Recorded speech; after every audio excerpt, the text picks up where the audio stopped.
Welcome back to another episode of Neon Leon. How are all you vital idols?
Finally, welcome back to another episode of Neon Leon. How are all you vital idols doing, bro? We got a hell of a show for you today. You want to know how I know that? Because I've been awake for 24 and a half hours, so anything can happen. We are going to get wild and crazy. Yeah, that was my Steve Martin, so wild and crazy guys. Man, anime, well, not really anime, manga censorship, the worst it has ever been. I mean, we're talking some egregious shit. And then, as a special sort of like tinfoil haters-esque thing, we were talking about some UFO disclosures. I know we would normally save a story like that for tinfoil haters, but well, it's on Piers Morgan, which just doesn't really seem to fit the vibe. But I need to see it, and I figured why not just share it all with all of you. So yeah, we got a lot going on. We got a lot to talk about. It's gonna be one hell of a night. And before we get into any of that, we got some pre-stream legends. My boy Admiral Beal coming in with 5 gifted Words of Paradise memberships. Shout out, you absolute legend. Man, you know what legends like you get. Legends like you get clips like this. I'm loving it again. The game would absolutely get a pretty high score from me. How many bananas? A solid 8.5 incher for sure. That's No. And wouldn't it be nice to live together? You love to see it. I love that clip. Absolutely adore that clip. Piranha Pout coming in with a 10 banger says, Neon Leonidas, let's fucking go. You goddamn right. Let's fucking go. I'm pretty sure I got a clip for you. So I'll write this one right here. You should have. Oh yeah, Leon definitely got jungle fever. Good dark meat. I like dark meat. Leon definitely has jungle fever. Yeah. Yeah, nice dark meat. 40 lashes for the monkey lover.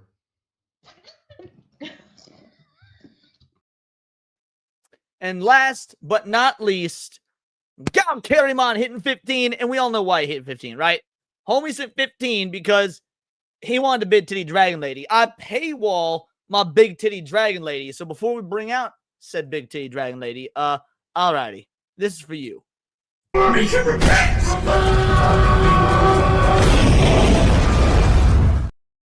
let's be real, that's what you need to do.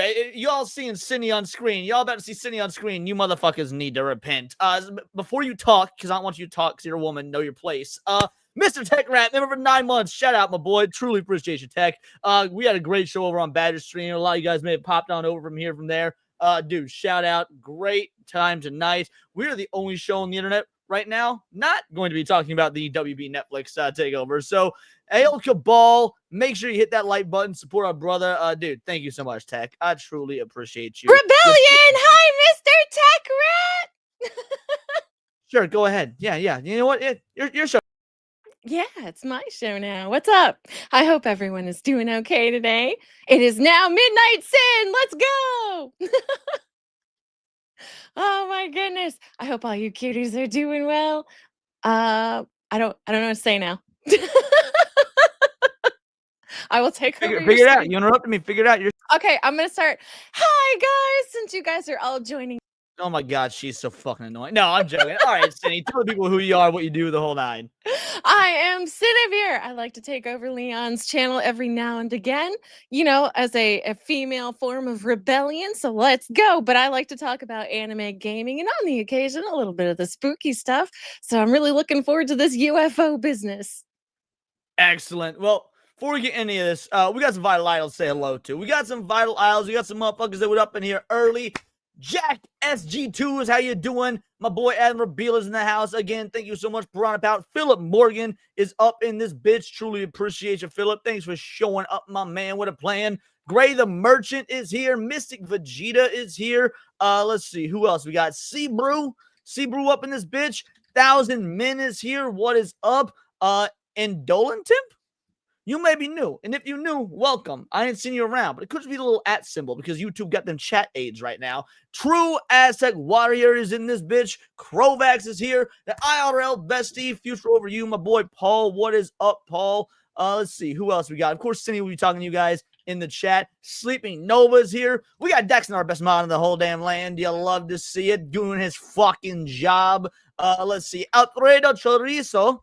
Alfredo Chorizo's here. Mad Hatter is in the building. You love to see it, Mad Hatter. Again, shout out. Thank you so much, Tech Rat. Gal Carrymon, just give you another thank you. Matt Fun Cool. Learn about Mongo and muscular female fighting and underground fight club. I don't know what any of that means, but you do you, and I appreciate your attention to detail. He likes all right, dummy mommy. Yeah, that's kind of what I assumed, but I wasn't sure if that's how I should take that. Tailfin, Leon on time. I'm always on time. I'm on time every single time I stream. You want to know why? Because the stream starts when Badger's show ends. That is the time. There's no set time. It's just like, y'all know how you watch a football game, and yeah, maybe you want to watch the X-Files and it's supposed to be on at 7 o'clock, but if football goes into overtime, X-Files don't start till football is over. That's the way this is. I'm the X-Files to Badger's football game stream, which is very funny because he's Puerto Rican. They play soccer. They play baseball? They're Latino. They play baseball.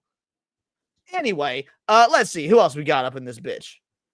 Scrolling through here. My boy, my man, Bishop's opening coming in with that 2-banger. The one that made that dope-ass intro y'all see. Merry Christmas, you filthy animals. Well, Merry Christmas to you as well. And I'd fuck one of the robot dogs.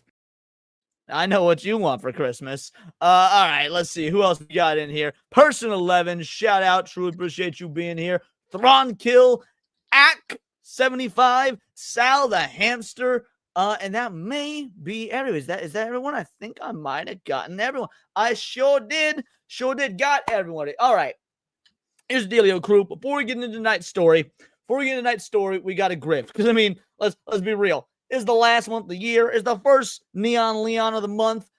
We gotta do some grifting. So we do tiers up on this bitch. We do tiers on this show. Tier 1, a hundo. We extend the show for an extra hour, and we bring you guys on to chat with us. And it's a little bit more intimate than just having to read you guys' chats. We can actually discuss. And I can tell you, I got something pretty interesting for us to talk about tonight. And then if we hit tier 2, I gotta spin a wheel of torture. Movies that you guys suggest, I put on this little spin wheel, and then we all do a great Discord watch party on Thursdays if we hit tier 2. Last but not least, tier 3, 300. I forsake my own day off, and I give you guys a Sunday special stream with the only rule being no politics. We just party on the Sunday special stream. So you know the drill, guys. Let's hit some motherfucking goals. We're $2 closer to that. War Wizard says it's not everyone. Well, it is now. What is up, brother? Truly appreciate you showing harder, Leon, harder. Alrighty. Let's get this show on the road. We have got some egregiousness to talk about right here. All manga is getting censored by its official company in the West. Cindy, you got any thoughts before we go whole hog into this? Bring back fan translations. They're abusing their power. I don't even think it's about translations. What do you notice about this manga panel here? No, you said the American branch, right? Is what's censoring it? Right. I didn't say translations. No, I'm saying translations. If this is what the censor looks like, then bring back the fan translation of the original Japanese version. Okay, you know that translation has to do with language, right? Yeah, and if if people translate it from Japanese to English, Okay, you get Cindy, look at the fucking screen. Yeah, I'm looking. Yeah, I'm looking at it. It's just a big wait. Is that how they translated the text? Is It's it not just translations. This is full on. They're blocking out Yes, the art. and if you get the uncensored version from No. Japan and have somebody translate it, you get Cindy. it in English. I don't understand what you're Cindy. saying. Translation is language. They're Yes, blocking I out the art. All the art I- is gone. Okay, I said get the Japanese version No, you didn't. You uncensored. said bring back fan translations. Let's hit play. Yes, God damn it, you're retarded. usually have- Censorship Oh my is God, getting just out fucking of read it. hand. Like, I didn't edit this, by the way. This is real. Like, this is actually a real panel. The black boxes and everything on this panel covering Ruka, this is actually legit. This is what an official company that is licensing the series is doing to the manga. And I cross-checked the English release, the official English release, with the Japanese RAWs, and these black boxes are non-existent. They do. There we go. The black boxes, non-existent. This is exclusively a Western release. Who the fuck would buy this? Who is this for? Well, I know the people who say that they want censorship certainly wouldn't buy this. It's not their genre. Not only that, but the people that clamor for censorship don't buy anything. All those people that were so happy that video games, are being censored, that video games are being more woke and progressive. So is anime, so is manga. Yeah, these activists don't fucking buy shit anyway. Now, to be fair, it's hard to buy shit when you don't have a fucking job because your entire job is saying ridiculous shit on X and then botting your likes so that you look way more popular than you are. But that's neither here nor there. Not exist in the Japanese version. They are completely gone. You wouldn't even know the chapter got censored. But if you go to read it legally in other countries, for instance, let's say in the West, you're greeted with this. And you're probably wondering which company is responsible for this. Well, K-Manga. Now, this is not the first time that they have censored manga. I have actually talked about their censorship about a year or so.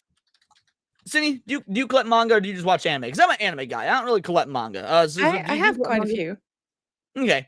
I wonder if you have any old manga from this company here. I wonder if we was able to like do a comparison of what they used to be like before this hobby was infested by these disgusting activists. I have no idea. Sounds to me like you got some homework after the show.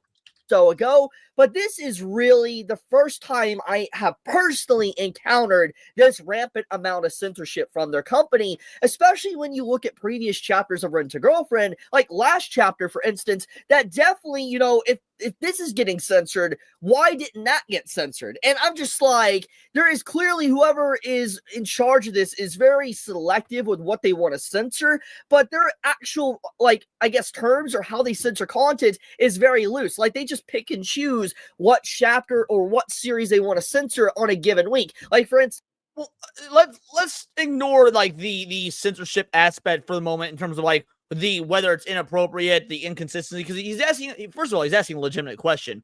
Why would you censor this, but not something that obviously is even far more egregious in terms of like showing, what could be deemed uncouth or whatnot? But let's take the Puritan side away for a moment. What sort of medium is manga, Cindy? Is it in a book format or a comic book format? Essentially, yes. So effectively, it's a visual medium, right? It's Right. a comic book. So how is the story mostly told? Through bubbles on text. Well, I mean, yes, but more so through the art because you have to convey so much through the art. How the fuck do people even know what's going on if you can't see the art? Look, imagine you're the mangaka, right? Imagine you're the person that drew this. And this is the version that's getting put out in these other countries. I really think Japan needs to just export their own stuff, have it translated on their end, because they have plenty of people in Japan now that speak English. And Okay, we need to clear something up because I'm getting real confused here. Why do you keep saying translated? okay, because fan translations, what they do is they take out the Japanese No. raws. Hold on, let me fucking finish. They take the Japanese raws, which are uncensored. The artwork is clean, and then people can put it up there for other people to read. That's not translation, Cindy. Translation is when you take something from one language and put it in another language. I did just say that. They take the Japanese, they put it in English. That way we get to see the raw material in English. Okay. But oh my gosh, I'm saying the term that they use. It's fan translation. Cindy, okay. Cindy, okay. stop. Okay. Stop. No, that's not what I know. First of all, I know we both know what fan translations are. Okay. If this has nothing to do with fan translation, I because realize that, but I'm saying that we need to bring back the pirated shit. right, and I agree with that. But that's what I'm saying. So my point is, if we're going to be talking about this and we're going to be broadcasting to everybody, it's best not to look like these fucking fake fans that don't actually buy this. A real fan would understand. No, real fans wouldn't use incorrect terminology like that. Okay. Is what I'm getting at. So if we're going to be using terms, I think we need to be using the correct terms. This isn't about fan translation. This is about censorship, overreach. This is about the art. Translation specifically has to because do with I'm not language. using those specific words. Gotcha. Yeah, right, exactly. Because since you're not using the correct terminology, it's going to muddle the message. So this isn't a translation issue. It goes far beyond it being a translation. It should not be handed to a company. Japan should be handling it themselves if they're going to sell it to other countries.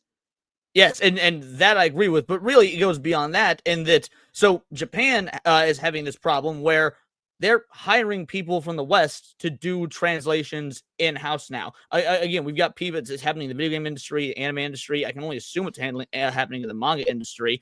I think this is beyond Japan's control because I would imagine they would need some sort of oversight to sell their product here. That being said, I don't know. So let's keep going. A chapter comes around and they're like, you know what? We'll let this slide. Next chapter comes around that has probably less content with it, less risque content. And they're like, you know what? We got to censor this and make it basically an entire chapter of black boxes. This is completely unacceptable. And I would like to remind everybody, this is not a pirated version of Rent a Girlfriend. This is a real legal reading version of Rent a Girlfriend. If you were to pay for a service to read this series, you would be greeted with this. And I want to, and that is why bringing back, the pirated versions and whatnot isn't, in my opinion, an acceptable answer. Because if these things don't make money, they don't get, then they don't continue to be, even just released to America. Well, then how would we get to vote for our wallet or with our wallet if we refuse to buy it, but we do consume it pirated? Well, exactly, and that's the age-old question. That's the questions all this time. Like, if you're not, how do you continue to get a good product? Where do you toe that line? Because I mean, y'all know me, and Cindy, I know you as well. Like, we're okay with hitting the high C's. We're some straw hats up in this bitch. That being said, anime, it's one thing to pirate anime because anime is already a loss leader, right? Anime doesn't actually make money. Anime is an advertisement to sell manga, to sell toys, to sell figures, things like that. Manga actually does make money because you have to physically purchase it. There's no real purchasing of anime. So anime is a loss leader. So with manga, it becomes this very weird issue of, yes, we can get these pirated versions, but why would they even bother releasing any of it if they're not going to make money on it?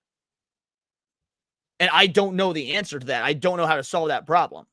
Yeah, I don't know.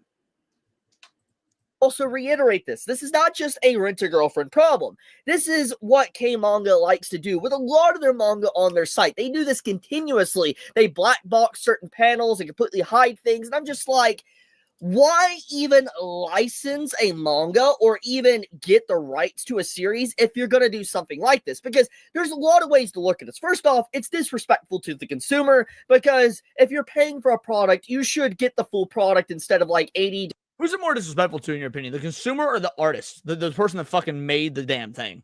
The consumer. Really? Wait, what do you mean? What do you mean?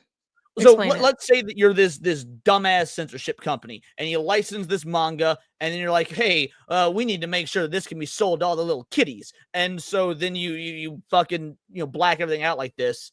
Is it more disrespectful to the person buying the manga, or is it more disrespectful to the original creator that drew it and had an artist's vision? Well, then definitely the creator, because I know that this is not targeted towards children. It comes back to people not being able to parent their children. And Well, then I agree with that. Oh, I'm sorry. Go on. it's always a case of won't somebody think of the children, It's so they're just disrespecting the creator like all around. Well, I would say it goes further than that. It's not even just about thinking of the children. I mean, you are correct, but it goes even further, and that this is just a further application of the nanny state. You've got, these corporations that are either in bed with the government or for example, we've got Big Daddy government that just signed into, the Child Online Safety Act, right? So Big Daddy government always trying to be a nanny state and make things, round the corners and the edges for everyone. So what if this manga company here is basically just saying, you know what? We're afraid we're going to get in trouble with the government if we sell it as is. So let's do this to cover our own ass. Like, I would imagine this is actually, I think this would go even higher than this one single company. Now, I could be wrong. It could just be this company fucking sucks and they're a bunch of assholes. What company is this? K Manga. Okay. I wouldn't be surprised if K Manga ends up losing their rights to any of the Japanese products in the future for bullshit like this. I honestly hope so. So yeah, I'll look into that in a moment. But yeah, let's keep going, because this is truly concerning. Like, to anybody that cares about, an artist's vision, they put this art out for a reason. I don't understand how this could be acceptable in any way, shape, or form. 50% of the product, you expect the full meal, the full product laid on the table before you, not half of it, because the chef or whoever's curating the food decided, oh, everything needs to bend to their worldview. If it doesn't bend to the worldview, it needs to be instantly censored. And I'm just like, this is crazy. Like, there's never been a better indicator to advocate for piracy for manga than this right here. Like, I'm just going to say it like it is. I'm going to be completely real, okay? I keep it real here. And this definitely causes me not to get sponsorships and work with official companies, but I keep it real here. I will never support an actual company that is this blatant and obvious with their censorship. Why pay like a subscription service? I love that he said blatant and obvious with the censorship, because like, he makes a point. If you're going to censor something, at least like try and fucking hide that you're censoring it. That way you can fool your consumers, because who the fuck is this fooling? Well, I mean, this also kind of tells me that they don't have any real experience in art or manga, really, because they have different ways of censoring it normally. Like, you put a small black bar over places that they think isn't acceptable for other people to see, or even blur it out or change the art a little bit, which is unforgivable in itself. But like, usually they don't go this route where they just basically destroy the entire page. What did you say at the beginning there? Because first of all, I know what you said, but I want you to repeat it, because I got something interesting to tack onto that. You're gonna have to enlighten me. I have no idea. You said that they don't understand the art or understand. Oh, manga. I don't think they're artists. They don't understand how to go about this tastefully. There it is. Now, why don't you think they know how to go about this tastefully? Like, what would be your guess? The big red flag here is the giant boxes instead of small censorship. No, but I the mean, whole like, thing. why do you think they would choose that instead of something else? Like, again, we're not advocating for censorship. We don't want to see our manga censored. But again, if they were going to censor it, why wouldn't they go like this, the more safe route that we've seen, like Shonen Jump do or something, for example? Like, what would be your guess as to why they don't do that? I honestly couldn't tell you. I assume they've gotten backlash of some kind for altering the art. I don't know. I have a guess, and that's why I was asking you. My guess is because they've only been doing this shit for 2 years. Oh, what the They've only fuck? been around since May 10th of 2023. Oh my gosh. This company is 2.5 years old. That's it. So, okay, can you tell me that they're not retards without telling me they're not retards? Okay. Right? Like, how the fuck? First of all, you can't be a sustainable company at this point. You can't have only been doing this for 2.5 years and already be turned a profit. There's no goddamn way. So you are effectively burning your bridges with your potential customers before you're even in the black. Yeah, that's ironically enough, they're censoring everything with black. But anyway, go on. no, I mean, like that's what I said. They're going to lose their license to be able to do this. Japan will pull it because they're I don't think they are though. So that's the other part, because you mentioned losing their license, and let me tell you why I don't think they will. Because this is Kodanasha's official English language platform. This is owned and ran Oh wow. by Kodanasha, a Japanese company. So I don't think they will lose the license because if I'm understanding this properly, they didn't sell the license to anyone. This is just their American branch. Interesting.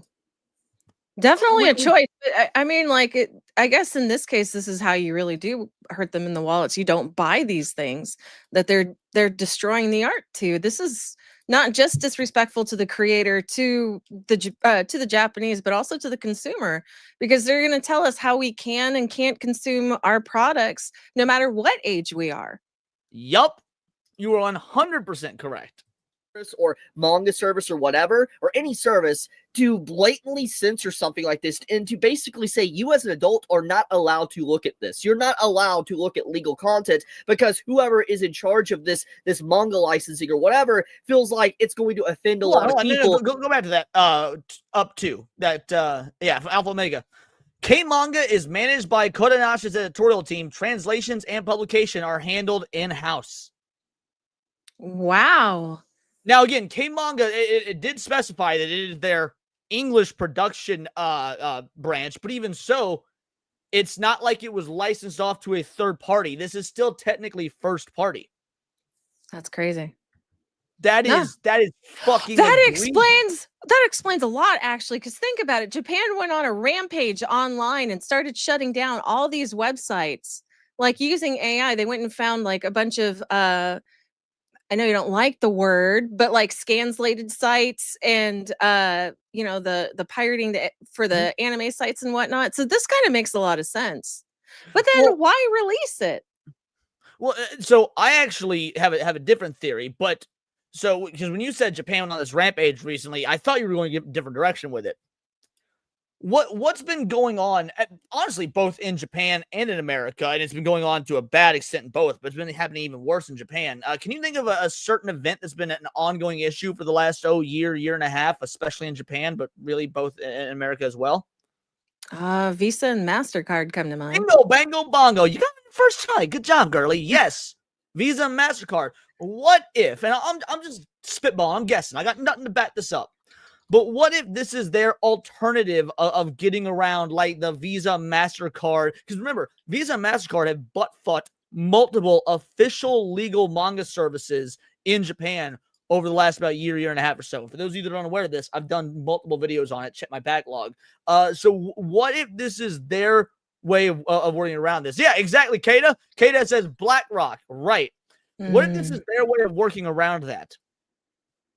I wonder. No, because they're still bending the knee. What choice do they have? If Visa says bend the knee or we won't accept money. Now, again, this isn't to give them a pass. This is fucked up and egregious no matter what, and this is not the way to handle this. I'm just positing theories here. But, like, what choice do they have if Visa or MasterCard says we will not take the money or we will not let people give you money if you don't follow our rules? What are they supposed to do? Well, there you go. Alpha Omega had an interesting thing. When asked about this, Kodansha said the censorship was necessary to comply with the Android and iOS terms of service. The mobile app version must make unavoidable modifications. And you know what? I call absolute bullshit. That is 100% a lie, because you can get far more egregious content in apps. I mean, dude, you can get those pornographic AI chatbots on your phones. Why would the Apple Play, why would the Google Play Store or the iOS Store allow paid AI chatbot, sex chatbot apps, but not this? I think that they can say that that's the reason. Either they're lying or they're being lied to. So you cannot see it. And I'm just like, I looked at the rules. I looked at the rules of the chapter. And by the way, Mystic Vegeta, you are 100% wrong. Says if it's legal content, Visa or whoever has no cause. Yes, they do. Visa or MasterCard are private companies. They get to decide what they do and don't accept, whether it's legal or not. It's bullshit. We don't like that that's the case, but that's, for example, the reason that all those games were taken off Steam when the collective shout stuff went down. Because Visa, MasterCard, PayPal, all them, they do have the rights to say we get to choose what we don't accept payment for. If they wanted to just shut off all payments to fucking McDonald's tomorrow so you couldn't go through the drive-thru and get yourself a fucking Big Mac, Coke, and fries, they could do it. Your audio went weird for a second, or else my earbuds did. I hope it wasn't my audio. Either way, point is, it is 100. There's literally nothing to sue over. You say sue anyway and change that. That won't change. Suing Visa and MasterCard when they're doing something that's 100% within their right to do is just a waste of money and a lost lawsuit. That doesn't make any fucking sense. Mystics, I think you don't understand how expensive lawyers are, especially when it comes to finances like this. That's a lot of money you got to invest. Well, not only that, it'd be to invest in a losing battle. Like, yeah, they're literally within their rights. That's again, it's shitty and it sucks that that's the rules they can make and they be within their rights. But that is the way the world works. So like, like that would be like suing Walmart for not carrying your favorite brand of shampoo. Yeah, they're a fucking business. They can make the decision they want to. You would not win a lawsuit against Walmart because they didn't carry Tresemme or whatever. What is that's the question. What is the alternative? We don't know the alternative right now. We've been trying to find an alternative to this problem for a year and a half. But a lawsuit isn't an alternative because they're not doing anything wrong or illegal by the, again, letter of the law, by the rules and whatnot. So you would just waste all that money on a fucking lost lawsuit. Thank you. So word deregulation of banking is the best way to counterattack that monopoly. Serranos is correct there. What were you about to say, Cindy? I was going to say also, it comes back to hitting them in their wallets. You don't buy their product. Like, do not buy anything from that particular franchise, and you let them know the why. If you don't show them support, then they can't keep making it because they have no financial reason to keep doing it. Well, and Adder says something that I fucking am loath to agree with, given my anarchistic beliefs, but I kind of have to. Yeah, it would take government intervention to change this, and y'all know I'm as anti-government intervention as fucking humanly possible, but logistically speaking, realistically speaking, that is likely the only answer. Also, what are the odds of that happening when Visa, MasterCard, PayPal, all them own the politicians? If you all remember, several months ago on stream, I did a deep dive to find out how many of these politicians that were you got donations from these payment processors. It was something like 30 plus politicians on both the left and the right. So this is a uniparty issue. It's not like the right wing can come in and say, hey, we're going to take control, or the left wings can come in and say, hey, we're going to save the day, because Visa and MasterCard have been sending out fucking payments to both sides to get both sides to comply. There is some fan service and different things that go on within it. That's explicit. I'm not going to act like there isn't, but it doesn't show anything. Technically, it doesn't. It does not show anything. It's implied, but it doesn't show anything. And the fact that they went this hard in the paint to paint the entire chapter pretty much with black boxes is ridiculous. There needs to be more people commenting on this. And I feel like a lot of people are letting this slide because it's Rent a Girlfriend. Because it's Rent a Girlfriend, people are just not caring about it, or they don't want to talk about it. But this is very much what I have been talking about. You can't pick and choose what you want censored or not. Because if you allow something to be censored and think that it's never going to come back and hit you, you're dead wrong. Censorship hits everybody. And if it can happen to Rent a Girlfriend for something like this within a chapter, this can happen to, for instance, My Dress Up Dark. Okay, first of all, he's 100% correct. I was going to bring that up. But first, before that, let's take a look at another completely innocuous example. Japanese version, censored English version. What the fuck? What's wrong with this? What is even wrong? What is inappropriate with this fucking image? Why did this need censored? Is it because she's in a bikini? Or her hand is on his crotch? Or her hand near his dick? Let's Yeah. be real. He's Asian. She's not feeling his dick from that position anyway. Jokes Oh my aside, Yeah. Visa and MasterCard looking bad doesn't matter one iota. They're a de facto monopoly. Exactly. Serranos is entirely correct. You just don't understand how this works, Mr. Vegeta. You just stop trying at this point. You don't get it. That's fine. Anyway, yeah. Explain this censorship to me. That's rhetorical, by the way. You can't, because it doesn't make any fucking sense. That's what happens when old people are in power. They not only abuse it, but then they don't understand what it is they're trying to do. Oh my gosh. They have no artistic merit.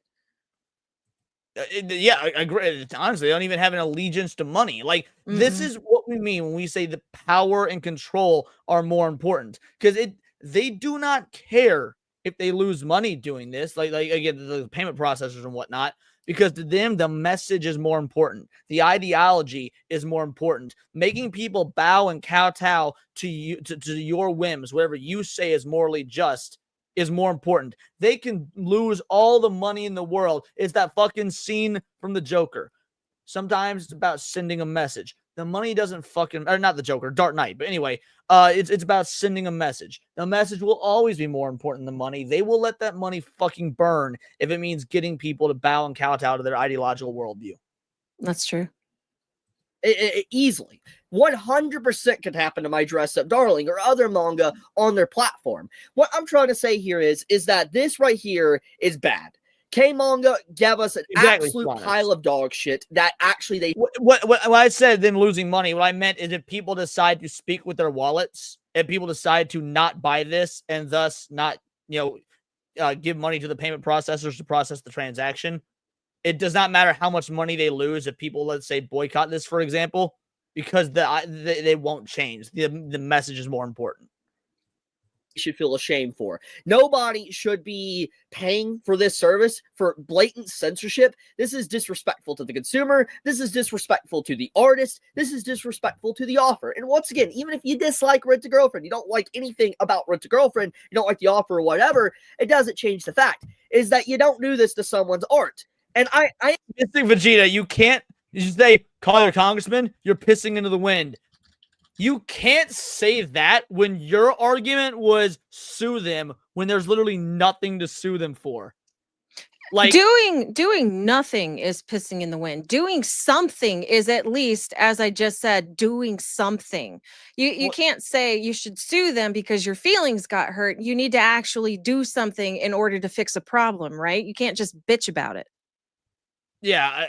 I mean, I'm with Sydney on this one. I wouldn't say that doing something. You have to be doing something productive or constructive. If you've been running for 5 hours and your legs are tired and your solution to making them not tired anymore is to cut them off, well, you did something, but you didn't do the right fucking thing. That was still a bad decision. The point is, like, yes, if your mentality is sue Visa and MasterCard, which is an inherent loss because they're not doing anything that's against that's illegal or against the rules or whatnot. And then you say that calling your congressman's pissing into the wind. Again, I don't think, that's not even I don't think. I know you do not understand how any of this works. I hope you are young. I'm very curious if the offer, if Japan is even aware of this. I mean, you want to know why I'm curious? Because I have seen where there is a lot of people within Japan that have become shocked to find out what is done to their anime or manga when it is taken overseas. I mean, recently there was a whole controversy with AI dubs, and Kadokawa went on record literally yesterday saying they were completely unaware of what Amazon was doing with their AI dubbing for like No Game No Life and Banana Fish, which really indicates that a lot of these Japanese companies are not clued in on what these Western companies are doing with censorship or going out of their way to change things in not even inform. This is why I have so many fucking problems with Okay, Chibi. hold on. I think it's hard to understand you. I can't tell if it's my internet or your internet, but like all the sounds are coming out weird. Chat, how's the audio? Is the audio how's my audio specifically? Is it my end? It very well might be on your end. I mean, I haven't seen anyone in chat saying there's been any issues. It's fine on stream. Okay, let me go refresh my browser. I'll be right back. Yep, sounds good. While you do that, this is the problem I fucking have with Chibi, right? Chibi keeps saying these Western companies. Dude did not do an iota of research. Like, we just from a quick fucking Google search, we saw that this wasn't a Western company. I mean, it's the Western division, but it's a Western division of their Japanese company, of a Japanese company. So I like Chibi, and I like what he stands for. I like his ideas. I like his anti-censorship stance. I like his idea of keeping anime and manga and whatnot pure and for the fans. But I'm not going to be able to fucking take you seriously if you didn't even do the single fucking Google search that me and Cindy just did to get this information. We're going to hit some super chats real quick before we hit play on this, because Hayden just came in like a bad motherfucker. But also we got one from Blue Collar as well and a new membership. So Blue Collar Loser says, someone translate Tylenol as Cindy for talking to Leon. Hey, we do this all the time. She knows what I'm about. Lessons Games coming in, hitting us with this fucking membership. I hope you joined the Discord. Welcome to the Vital Idols, you beautiful bastard. And then Hayden Wayne for a 50 banger. You absolute legend. I'm like 20 minutes behind, but watching in 2 times speed. It's localization. Not only do they incorrectly translate, they also censor the artwork. It shouldn't be censored. Japanese companies need to take it into their own hands, employ Japanese people instead. Oh, well, since you're behind, you're in for a rude awakening when you get to the point, the part of the stream where we find out that this was the Japanese company, not the localizers. Because I would agree with you. I would agree with you. I was agreeing with you until we found out that wasn't the case. That being said, shout out, you absolute fucking legend. Thank you so much for the massive fucking 50 banger. We're going to give you some horsecock. We're going to give Hayden some horsecock. Horse semen's great. I'm digging horsecock. Is your cock a horse cock? You will never hear me say it. Nay. Ooh, as I keep more. My favorite stallion that I keep in my top drawer kind of goes hard, though. 'Cause there is no cock like horse cock. Send your asshole into shock and eat horse. I don't know how we're going to ever top horsecock. Dude, again, thank you so much. You say that was the Japanese company employing foreign people, though, wasn't it? I mean, at the end of the day, that doesn't really matter, because, like, when you talk about localization, the parent company still has control. Like, this is kind of shot as however you fucking pronounce it. It is their U.S. arm. It's not like they sent it to a third party localizer, which is what most manga do. This is their just U.S. branch of their main company. And like we had one commenter saying earlier, the Japanese branch actually already commented on this and stated that at least the reason they gave, the explanation they gave, is that they had to do it to comply with Google App Store and iOS app terms and services, which we know is bullshit. That's not true at all. So yeah, I mean, the Japanese branch has addressed this, so it's not like just rogue localizers. It's far worse, far more egregious than that. They weren't named Japanese. They need to be named Japanese, doing direct translations as close as they can. Foreign branches can't be trusted. They can be influenced. Well, I agree with that. I agree with that wholeheartly. But like I was saying earlier in the stream, even that doesn't solve the problem, because these Japanese companies, Square Enix has done this, for example, they're just hiring Americans or English speakers from here in the West and moving them to Japan to do the localization in-house, but it's still English localization from Westerners. It's terrible. It's awful. I can't wait till machine translation, AI translation takes over all their jobs. But this is about the translation isn't the issue here. It's the full censoring of the art, which has really nothing to do with the translation. If, like, let's say the translation was 100% accurate, but they still censored the art, well, then we're still dealing with a massive issue. The Japanese companies, it's really disrespectful, and this is a very good case for that. Like, it is extremely disrespectful, and there is no business even reading this series legally if it's going to look like this. Just straight up. Now, there is a few other things I do want to say before I wrap this up. I strictly want to talk about this chapter. Chapter 404, I'm going to be honest with you. Chaos. It is pure chaos, and it is shocking what actually happened, and I feel like a lot of people that are talking about the chapter, not talking about the censorship, they're not seeing the bigger point of view of what really happened. A lot of people are going to be quick to call Kazuya pathetic, and yeah, he's still pathetic. Kodansha has a history of this in the West. They want to avoid any potential real-world controversy and harassment by Western lunatics on social media. Well, that's ridiculous. Like, the people that are going to harass them are by and large are the people that wouldn't buy this product anyway. And that's why I keep saying the Japanese. So just for those of you guys that don't know, Japan has entered its woke era. Like, they've been proto woke for a while, but Japan has entered its woke era. They're about 5 years behind the US in that stuff, and they have been for a while. Whatever social ills are happening in the US, Japan is by and large about 5 years behind when it comes to this stuff. And you can tell when you look at some of the way that the Japanese youth are answering, social political questions being asked of them, the way Japan is handling certain censorship stuff as of now. It's what was happening here half a decade ago. This is only going to get worse. And Japan didn't pay attention to what was going on here in the West. And in fact, many a Japanese politician has admitted as such at this point. They weren't paying attention to what was going on here in the West, so they didn't learn from our mistakes. So you are going to see a lot more Japanese companies bowing and kowtowing to these Western ideologues, and honestly, frankly, probably to some of their own ideologues, because yes, Japan does have a growing woke problem with its own populace. There's been a massive rise in radical feminism in Japan, for example. Needless to say, we're stuck between a rock and a hard place of, like, not only do we have the tourist problem, but we have the social, economic, and political problem that comes with wokeness as well. What up, Cindy? You back? I'm back. Can everything sound good now? Yep, sounds much better. Yeah, and it pisses me off too, Hayden. All right, let's keep going.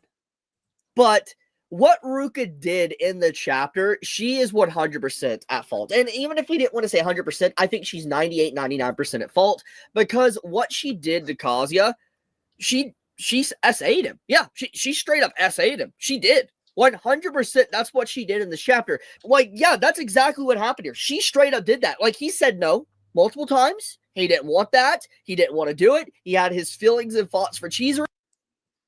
Sounds to me like this bitch on her Nina Lynn arc.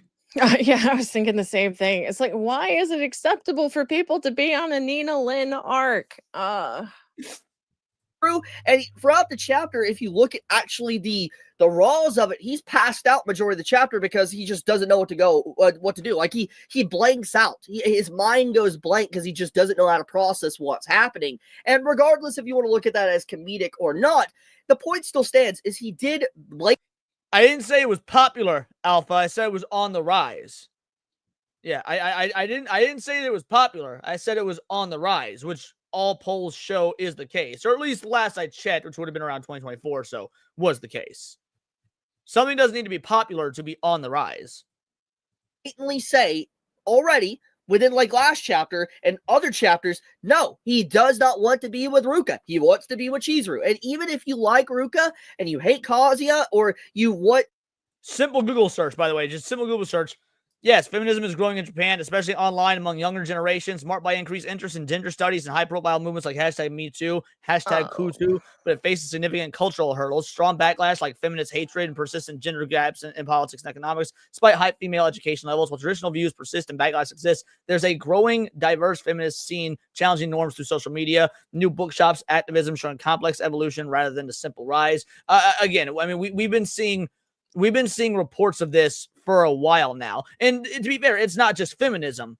Like Marxist, cultural Marxist leftist ideologies are taking root in Japan, and again, this is something that's been reported on for a while. It sucks, and I think that I don't know if it's going to be, and you, since if you're in Japan, like you claim you are, you might have an answer for this. I don't know if it's going to be worse for Japan or if they'll be able to handle it better, because on the one hand, obviously it's a far more insular culture. It's a far more traditional culture. By and large, I would say a more conservative culture. However, it is also a far more polite culture that, doesn't often rock the boat or ruffle feathers, which means it could end up getting a pass for the sake of being polite. I'm truly curious which direction you think it'll go. Speaking of golden apples for a two-banger, working overtime, the game dev grind don't stop. We'll get some good goddamn work done. I appreciate it, my man. Thank you so much for the two-banger. It means the world to me. It isn't, though. No one like Twipe. I mean, he's lived here 15 years, and Western feminism is just nothing outside of Zengakuren. Look, you can say that, but every single political report I've read says otherwise. All of them.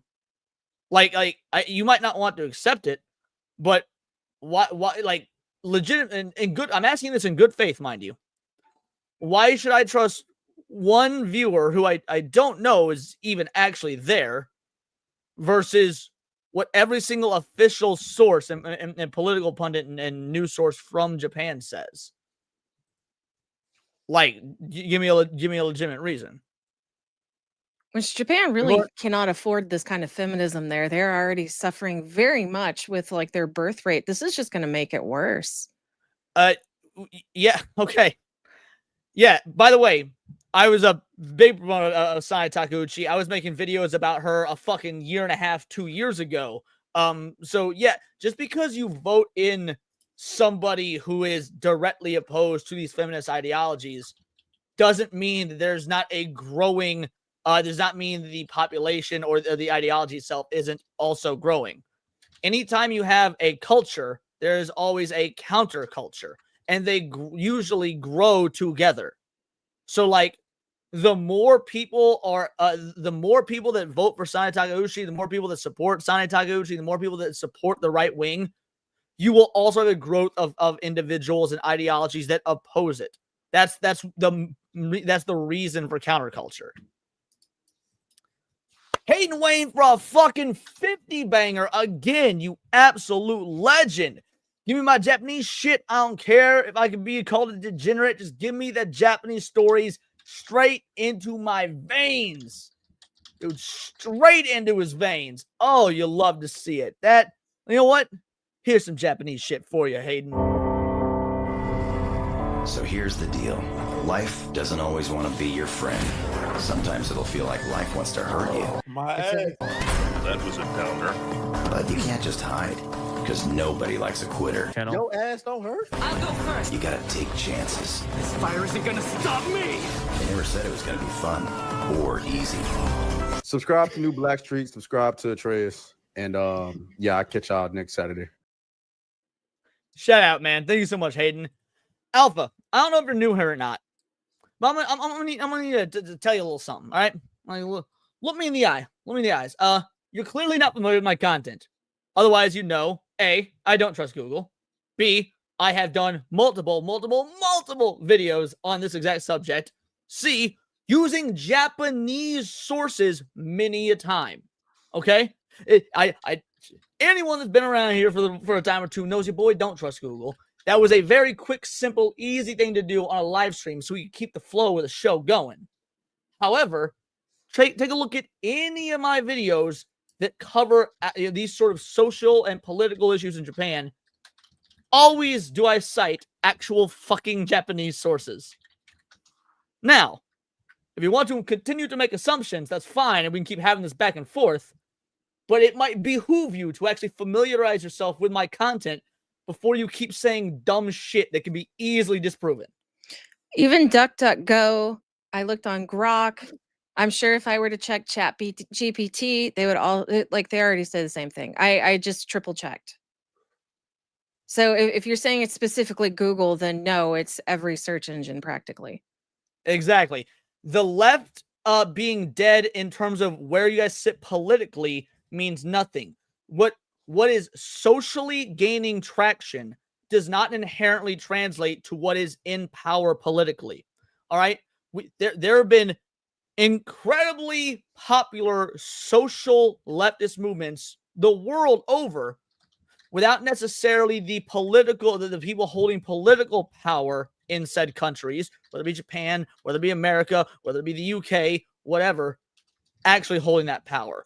Ideologies, ideas, things like that, those don't just come with political power. It's usually vice versa. It starts with social movements. Those social movements grow so much, they then gain the political power later. For example, the massive rise in this leftist feminist ideology you see in America right now, that social movement started in the 60s. It didn't actually start gaining legitimate power until about the 2010s. It's about a 50-year-long process. So you're looking at this the wrong way. And it seems to me that you don't understand politics, that you don't understand how these social contagions grow. They don't start in politics. They start at the individual level. They start with ideology. They start with books sharing, start pamphlets. They start with internet chat room groups, whatnot. And eventually you recruit more and more and more people until after a long enough time, oftentimes literal generations, then you have enough people in line with the ideology to gain power. Like I say, you guys are behind us, not ahead of us in terms of that. Why did you guys just now get Sane Takeuchi, for example, when we had Donald Trump in 2016? So again, I don't think you understand how the political, and not just Japanese politics. I'm sure you semi-understand those because you claim to be Japanese, but how the idea of politics and humans in general work. Anyway, let's keep going with this. Wait, actually, I'll address this. How about you both come here first? There's no left worth a damn here. Well, first of all, there's no left worth a damn anywhere because the left isn't worth a damn. That being said, if you are so ignorant as to think that it doesn't exist, that it's been defeated, when it has never been defeated before, maybe it's retreated, maybe it's gone underground, maybe it's gone quiet, but it's never been defeated before. If you're so arrogant as to think that somehow it's been defeated now, Why is communism still there? What? Well, then why is communism still there? Why are you having a problem with it? I mean, Japan isn't communist. No, they're not. They're not. But you're getting all these ideologues who are. Oh, and then they start exactly. pushing that kind of message. So yes, you do have a problem. They just do it differently than they do it here. Right. Yeah. Again, this isn't a problem unique to Japan or a problem unique to America. This is a worldwide problem. And yes, Less's Games is correct. What happened to Shinzo Abe again? I mean, RIP and all, but if leftism is dead, homie wouldn't have been assassinated. That would be like us claiming we beat communism, we beat feminism after Charlie Kirk got fucking shot. Clearly we didn't. It has not been defeated. It's become a small cell that metastasizes again and again. Exactly. See, Hayden gets it. Hayden understands. The playbook is the same everywhere. Media, universities, state agencies. Exactly. That's why I keep saying this isn't an issue of America. It's not an issue of Japan. This is a global, this is a worldwide problem. The cultural Marxist takeover is a worldwide problem, and Japan is not immune to it. Never have been, never will be. I think saying that it doesn't exist or saying that, oh, because it's only got 5 seats right now, right? That's you putting up blinders and not wanting to see what the issue is because you believe yourself that it doesn't exist, even though it's right there in front of you. I think that's a problem because I did the same thing. Like, I know this is not by any means the same thing or the same scale, but like when it came to women in gaming, right? They said, oh, men were always evil. I thought that was the dumbest thing I ever heard when it came to men in gaming because they've only ever been really kind to me. And I was like, this movement will never take off. Well, how wrong was I? We're like 10 years later and I'm sitting here getting upset over the bullshit that passed. It's because we get lenient. We start saying, hey, no, that doesn't exist. That can't happen to us. That's fucking stupid. And then they take over. And then you're like, what the fuck happened? Yeah, if you find a baby bear cub stranded in the woods, you don't take it home because it's harmless. Eventually, that will grow into a fucking bear. Like, I mean, I know you guys got pandas over there, but I'm sure even pandas are fucking, dangerous. Now, they ain't no goddamn grizzlies, but the point is, you might have a small amount of feminists comparatively to somewhere like the USA, but the numbers are growing. There's every single metric, every single poll, every single statistic shows those numbers are growing. You might not like that, but that's objectively what even Japanese media source, because again, I do use Japanese media sources when I do these story coverages. That's what they say as well. You said yourself that when we were talking about this manga censorship issue, you said yourself the company is self-censoring because they are afraid of pushback. Self-censoring is leftist ideology. If they are self-censoring because they are afraid of pushback, who are they afraid of pushback from? The leftists, which means they're bowing and kowtowing to the leftists.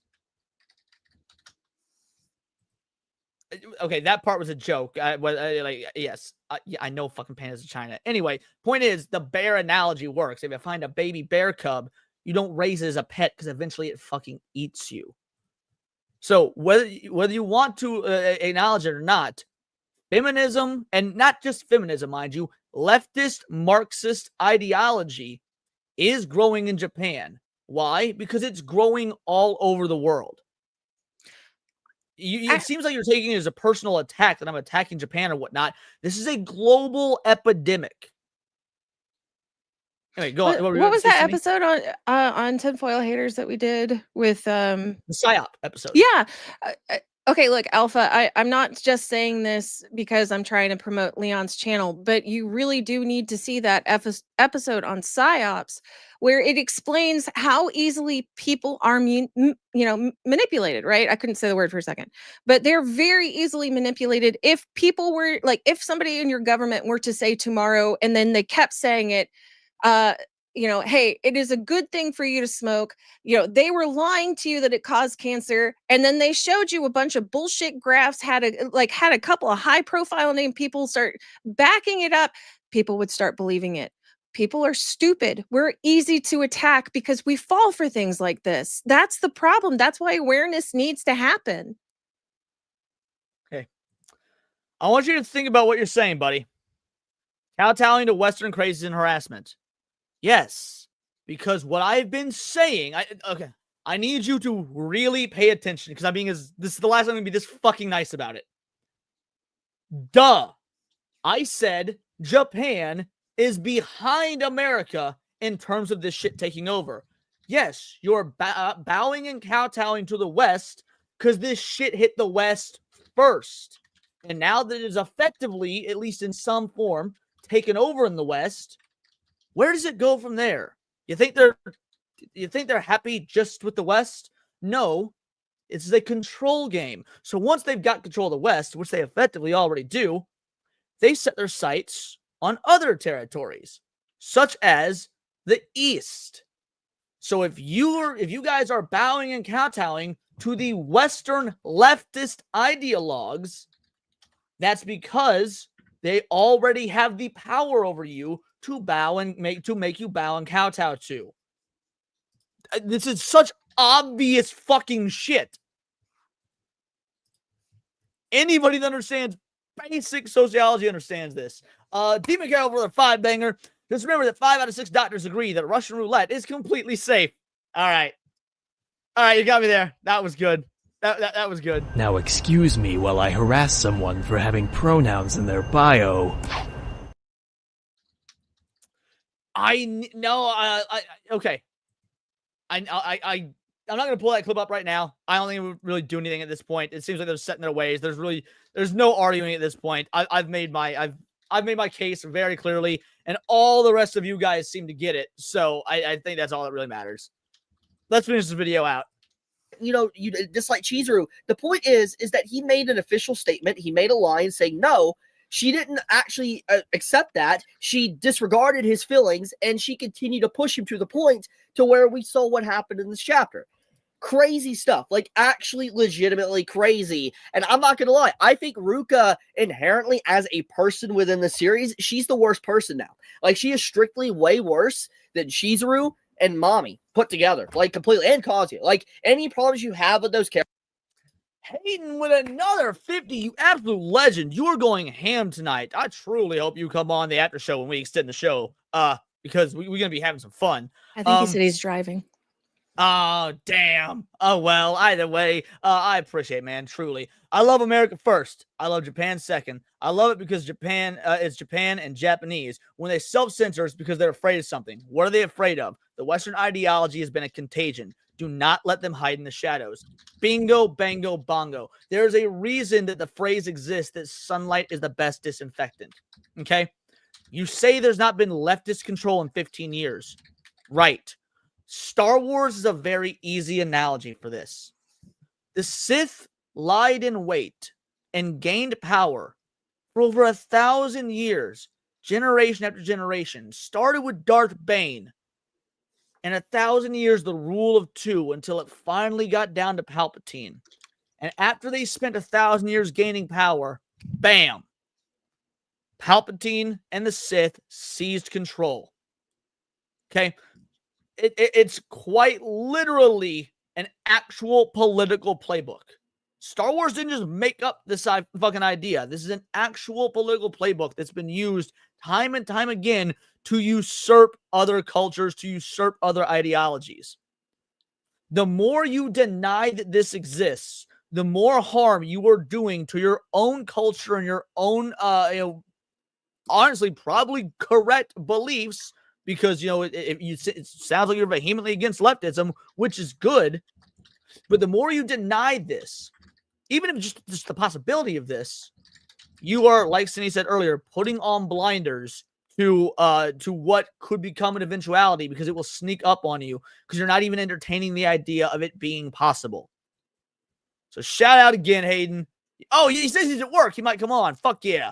Damn, dude. Truly appreciated. Let's give you another clip. You haven't been around a while, so I don't know if you've seen this one. So this one's for you, buddy. Like, I don't think humans were meant to see sissy hypno inflation compilations. But hey, by the way, did you know that I suck dick as a man? I lick the ass of other men. But really quick, I lick the balls of a man. I hope that one was new for you, Hayden. Alrighty. Let's finish this out. It's got like a minute and a half left. It's got like 30 seconds left. Then we're gonna talk some UFOs. Characters is nothing in comparison to what Ruka just did to this man. She SA'd Kazuya. Yeah, it's not okay. Like, it's legitimately not. I hope she faces a lot of repercussions for this. I hope that this causes Kazuya to completely break it off with her and be done with her, because this is not what you do. And what she did was completely crossing the line. Completely. Like, she needs to face repercussions for this. But I'll leave it at that, though. Just want to strictly talk about the censorship, but also comment a little bit on the chapter. Gonna love you guys. Be safe. Stay healthy. Chibi out. Well, we're back. Nope. Hold on. Censorship. We are back. Thanks, Metatron. We are back. Let's go ahead and link this in the chat for you guys real quick, so that you can give it a like, give it a watch, give it a sub, all that good shit. Yeah, I mean, final thoughts on this is it really doesn't matter where this censorship is coming from. I mean, I know we've spent an hour now arguing about it, which, by the way, thank you, because they'll make for great fucking content. We spent an hour now arguing about it, but at the end of the day, censorship is bad no matter where it's coming from, right? Like it doesn't matter if it's Western localizers doing it. Doesn't matter if it's the Japanese doing it because they're bowing and kowtowing to Western ideologies because they're afraid. Doesn't matter if it's coming from the payment processors, the government. And it doesn't matter if it's a fucking religious cult doing it. Censorship is bad. And we need to be doing anything and everything we can to fight against this, whether it be voting with our wallets, whether it be doing shows like this, whether it be just however you can do it. And I don't have all the answers for how to do it. But I know I'm not, sure as shit, not going to shut up about it. Unless I agree with it. And to be fair, there are some sorts of censorship that are good. There are, but this clearly ain't one of them. But Cindy, what are your final thoughts on this? I just don't think, and this is going back to Alpha, I just don't think that closing your eyes to a situation is quite the way to go. Even if you don't think that it's happening in your country, it's good to at least be aware that it can happen in your country because it's happening all over the world. So clearly you have all the evidence that you need to make sure that you're at least a little bit self-aware of what's going on around you. And I hate that they're doing this to anime. I don't want to hit a point where we look at our back catalog and say, you know what, there's plenty that I've missed that I can still catch up on, and just wait until hopefully this terrible wind of censorship blows over. Because, I love the Japanese. I have always loved the Japanese. And seeing them fall to this kind of disgrace is insane, and it's disheartening, and it makes me really wonder, are we going to get anywhere with our entertainment before we're not allowed to do anything later in the future? So I don't know, it's a big deal to me. And I hope it doesn't come to pass. And just to finish off, to add to what you said, Cindy, none of this was said to denigrate Japan or any of these countries really that we love, have respect for. Again, obviously America first, always. It's to warn you. It's because we care about the culture, because we want to see the culture succeed, because we're living it here, and we've been living it for years now, and it's gotten worse and worse. Maybe it's getting better now, but really, it's still too soon to tell. It's not. We're so used to being in the thick of it that we see it as, we're waiting for something else to happen. And because we're waiting, we think that maybe we might be winning. But really, I don't think we are. We're just waiting for the next shoe to drop.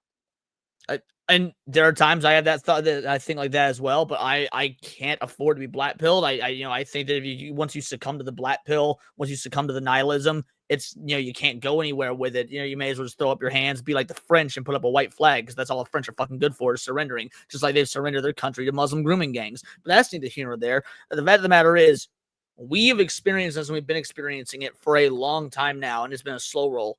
We can identify it because we have already seen it.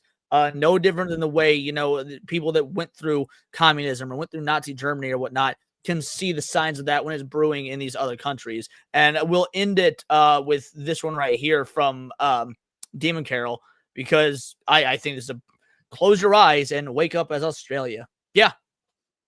Australia is nothing like it used to be. It is a shadow of its former self. And it is so disheartening and terrible and terrifying to see what has happened to Australia. But these are just my opinions. Let me know yours in the comments down below. Or let me know on X, or find me at the word. And please do subscribe. We are a nerdy news channel. We cover nerdy news every day. Not always about insane hot button political issues of Japan, but usually about, anime, manga, music, Magic the Gathering, you name it. Check us out on Instagram at wordsofparadise_Leon and become a member for $4.99 a month. You can join the Discord, choose the articles we go over on a day-to-day basis, choose the videos we react to on the daily live streams, and of course get involved with over 250 other vital idols. We are a bright, beautiful, glowing, vibrant community that I cannot wait to go even further, because we do care about diversity. Only one kind of diversity of thought. That's interesting to you. Join the Discord, hit subscribe, and until next time, it's all here in the Nerdosphere. This has been Words of Paradise.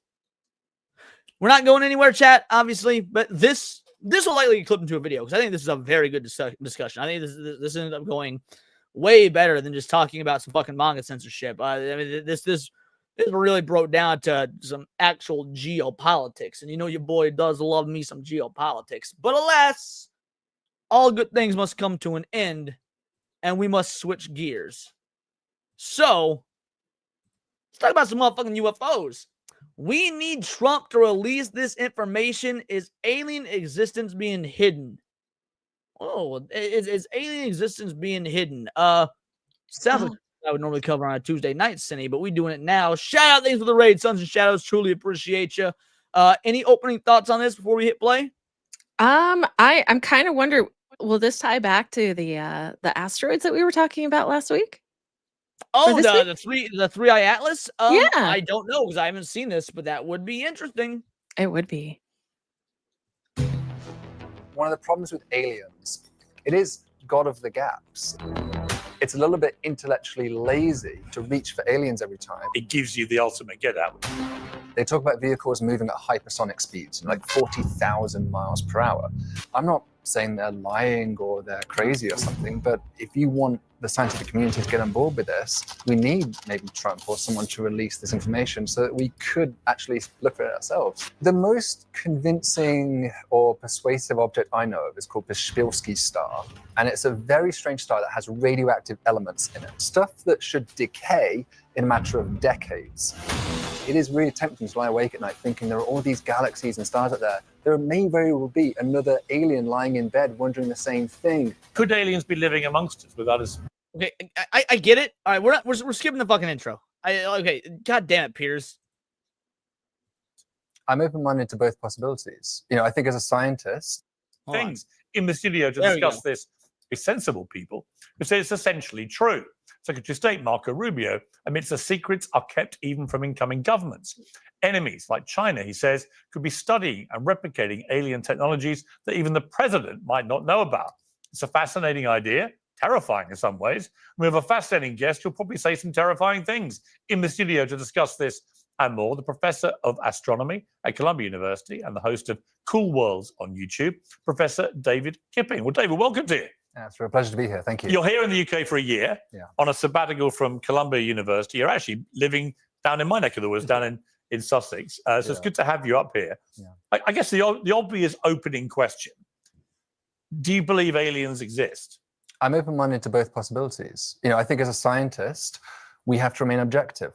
Now, if I walk around saying I'm 100% sure that aliens exist, then I would say that I run a risk as a scientist of whenever I see something strange, of immediately leaping to the alien hypothesis and saying that must be the answer. So I try to remain open-minded and say, look, it is possible there are aliens out there, but it's also possible it's not. And it's my job as a scientist. So I'm glad he takes this position.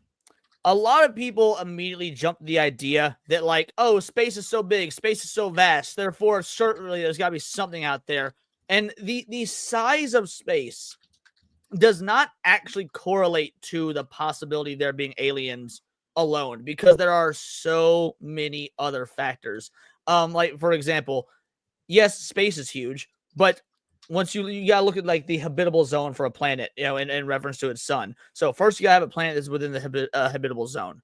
Then you've got to be able to make sure that planet has the proper makeup, the proper atmospheric makeup. And they've got to have things like water, certain gravity. And this is all just for carbon-based life forms. We don't even have a concept of something that's like not a carbon-based life form. And when you start accounting for all these other details, the possibility there be aliens actually gets smaller and smaller and smaller.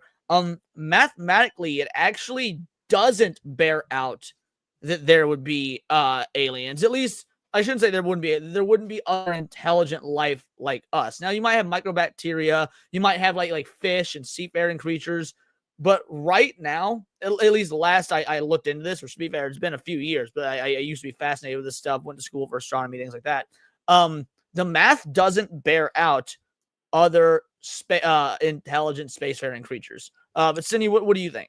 Wasn't there like a thing, like not like a couple of years back, where they said they found civilization like on another planet, like pretty far away, but like they could tell that it had lights or something? I'd have to look it up. But so I know what you're talking about, and yes and no. So that was another case of headlines being misleading. Basically, they use spectral analysis to determine the atmospheric makeup of this planet. There's no photographic evidence. There's nothing. There's basically, we have got the way light bends and the way light glimpses through an atmosphere, but there's really no proof that light is artificial. It just could be, but it also couldn't be. Like it basically, it boiled up down to being a nothing burger. Boo. Yeah. To provide evidence either way. What is the most compelling stuff you've seen which suggests there might be? I'd say the most compelling evidence I personally would lean on to have optimism about life in the universe is the fact that life got started on the Earth so quickly. So we know that from microfossil evidence and from paleontology. We see that life started on the Earth within a few 100 million years of it beginning. So that would lend credence to the idea that it is an easy process that happens on other Earth-like planets. And for me, that's probably the most substantive evidence I would lean on. Right. Obviously, this guy's the expert, but I disagree with the assertion that it's an easy process, because there's a Latin phrase, ex nihil nihil fit. You know what that means, Cindy? No, I've never even heard of that. It means from nothing, nothing comes, or something cannot come from nothing. We don't even know how life on Earth started. We know when it started, roughly. We don't know how it started, which is one of the biggest advocates for example, the creation theory, that there's some sort of deity that exists that creates life, right? Because you would have to effectively have deity-esque powers, or at least powers that can alter the laws of physics to create something from nothing. So we can't say that it's an easy process if we don't even know how the process started to begin with. That's fair. Well, I mean, that's like the whole thing with science, though, is like most of the time it's just hypothesis. Well, I mean, a hypothesis is part of. Yeah, but all you get is hypothesis. Like the creation of Earth, we don't really. I don't know that it's actually true the way they theorize that it came into being. Right? It's just going off a hypothesis. Right. It's going off of a hypothesis. The thing is, it's something that can't be tested, so you can't follow the scientific method to truly have an answer. And you can eliminate possibilities, whatnot, based on likelihood, statistics, especially as more and more information gets found. But yeah, I mean, even though we accept the Big Bang model, scientists still argue if even that is actually the correct model. Yeah. So look, your astronomy is your thing. Just for those who are not into the astro world, give me the scale of planet Earth in the rest, the universes, the galaxies, everything. I mean, tell me how it works and how big it is. Yeah, we are tiny. We are just one planet around, obviously 8 planets around our sun. And that sun is just one of 100 billion stars at least in our... Based. Fucking based. I like this dude already. What did he just say? Think about what he just said. I didn't hear him. God damn it, I hate you. He said we're one of 8 planets. 8. Not fucking 9. Because Pluto's not a fucking planet. It should have never been classified as a planet. It doesn't meet and it has never met the classification of being a fucking planet. And I'm so glad that this motherfucker actually acknowledges that. Yeah, but that takes away my Sailor Scout, and I love Pluto. Sailor Moon. The moon isn't a planet either. You can Yeah, have that's true. planetoids as, Sailor Scouts. Fair enough. Fair enough. Anyway, point is, this dude's based. He said 8 planets. He is objectively correct. Because Pluto's not a planet, it's a planetoid. Yeah, but can you Or really Milky Way confirm that? galaxy. Yes. So one of the so there's a set of characteristics you have to be a planet. One of those characteristics is that you have to have a strong enough gravitational force to clear your orbital path. Pluto has not cleared its orbital path. It doesn't have enough gravity or enough of a gravitational pull to clear an orbital path. Huh. So by default, it is not a planet. Interesting. And that galaxy is just one of about 100 billion galaxies out there, just in the observable universe. Beyond that, I mean, it may go on forever. And there could be other Damn. universes. Hayden calling me out, though. Pluto shouldn't have been unclassified as a planet. Don't upset the Roman god to death, and maybe everything wouldn't be so shit, Leon. Yep.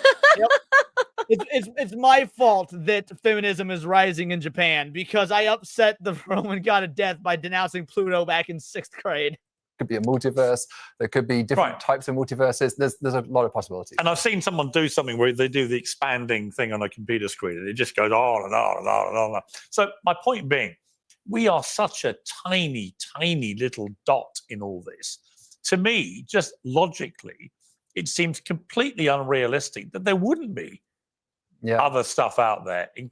We call them aliens. They call us aliens. I mean, when I apply for a visa in America, I actually have a visa as an exceptional alien. So the Americans call us aliens, right? As you probably know, probably have the same. But it seems to me highly likely that there must be. Well, if you're going to do the statistics and we talk about this language of likely or unlikely, then it really comes down to the numbers, right? So we have 100 billion times 100 billion stars. That's 10 to the 22, one with 22 zeros after it. Stars and planets probably just in our observable universe. So if you're going to say... By the way, so our observable universe, this is, I don't know. Now, this is old information. I'm going off of a numbers that were ran in like 2012 or something. But our observable universe, if the numbers they ran are correct, if nothing has changed, do you want to know about how large what we can observe is compared to how much they think is out there? I mean, it's not much because we're still lacking the technology, isn't it? Well, I mean, you're able to extrapolate roughly how large the non-observable portion is based on how fast and how far we're expanding and whatnot. The comparison that was given, this is assuming that you trust NASA, which, by the way, you guys should know never to fucking trust NASA, was that if you were to take your average apartment bedroom, which is, usually about like 40 feet by, I'd say 30 feet by 30 feet, something like that. Mm-hmm. The observable universe would be the size of just the light bulb on the ceiling. That's so small. Yeah. That was the analogy they gave. I obviously don't remember the actual numbers because they're fucking insane, but there are other intelligent aliens out there, then the question is the probability per planet of them creating something like us spontaneously from nothing, is that more than 1 in 10 to the 22? That's the question. And we don't know. So I'm not going to sit here and say, oh, of course there must be, as lots of astronomers actually would. And I often complain about that to my colleagues who say that. They say, well, of course the numbers are so big, but we have no idea what the emergence probability is. It could be 1 in, you know, a billion, go on and on and on. In which case, correct. What about people say, what about this area, whatever it is in America? What's 51. Area 51, where apparently all sorts of alien stuff has been kept hidden away from. We've only just now started watching this, DJ Ronnie G, so I don't know if he's going to bring up 3-Eye Atlas or not. Cine asked that same question.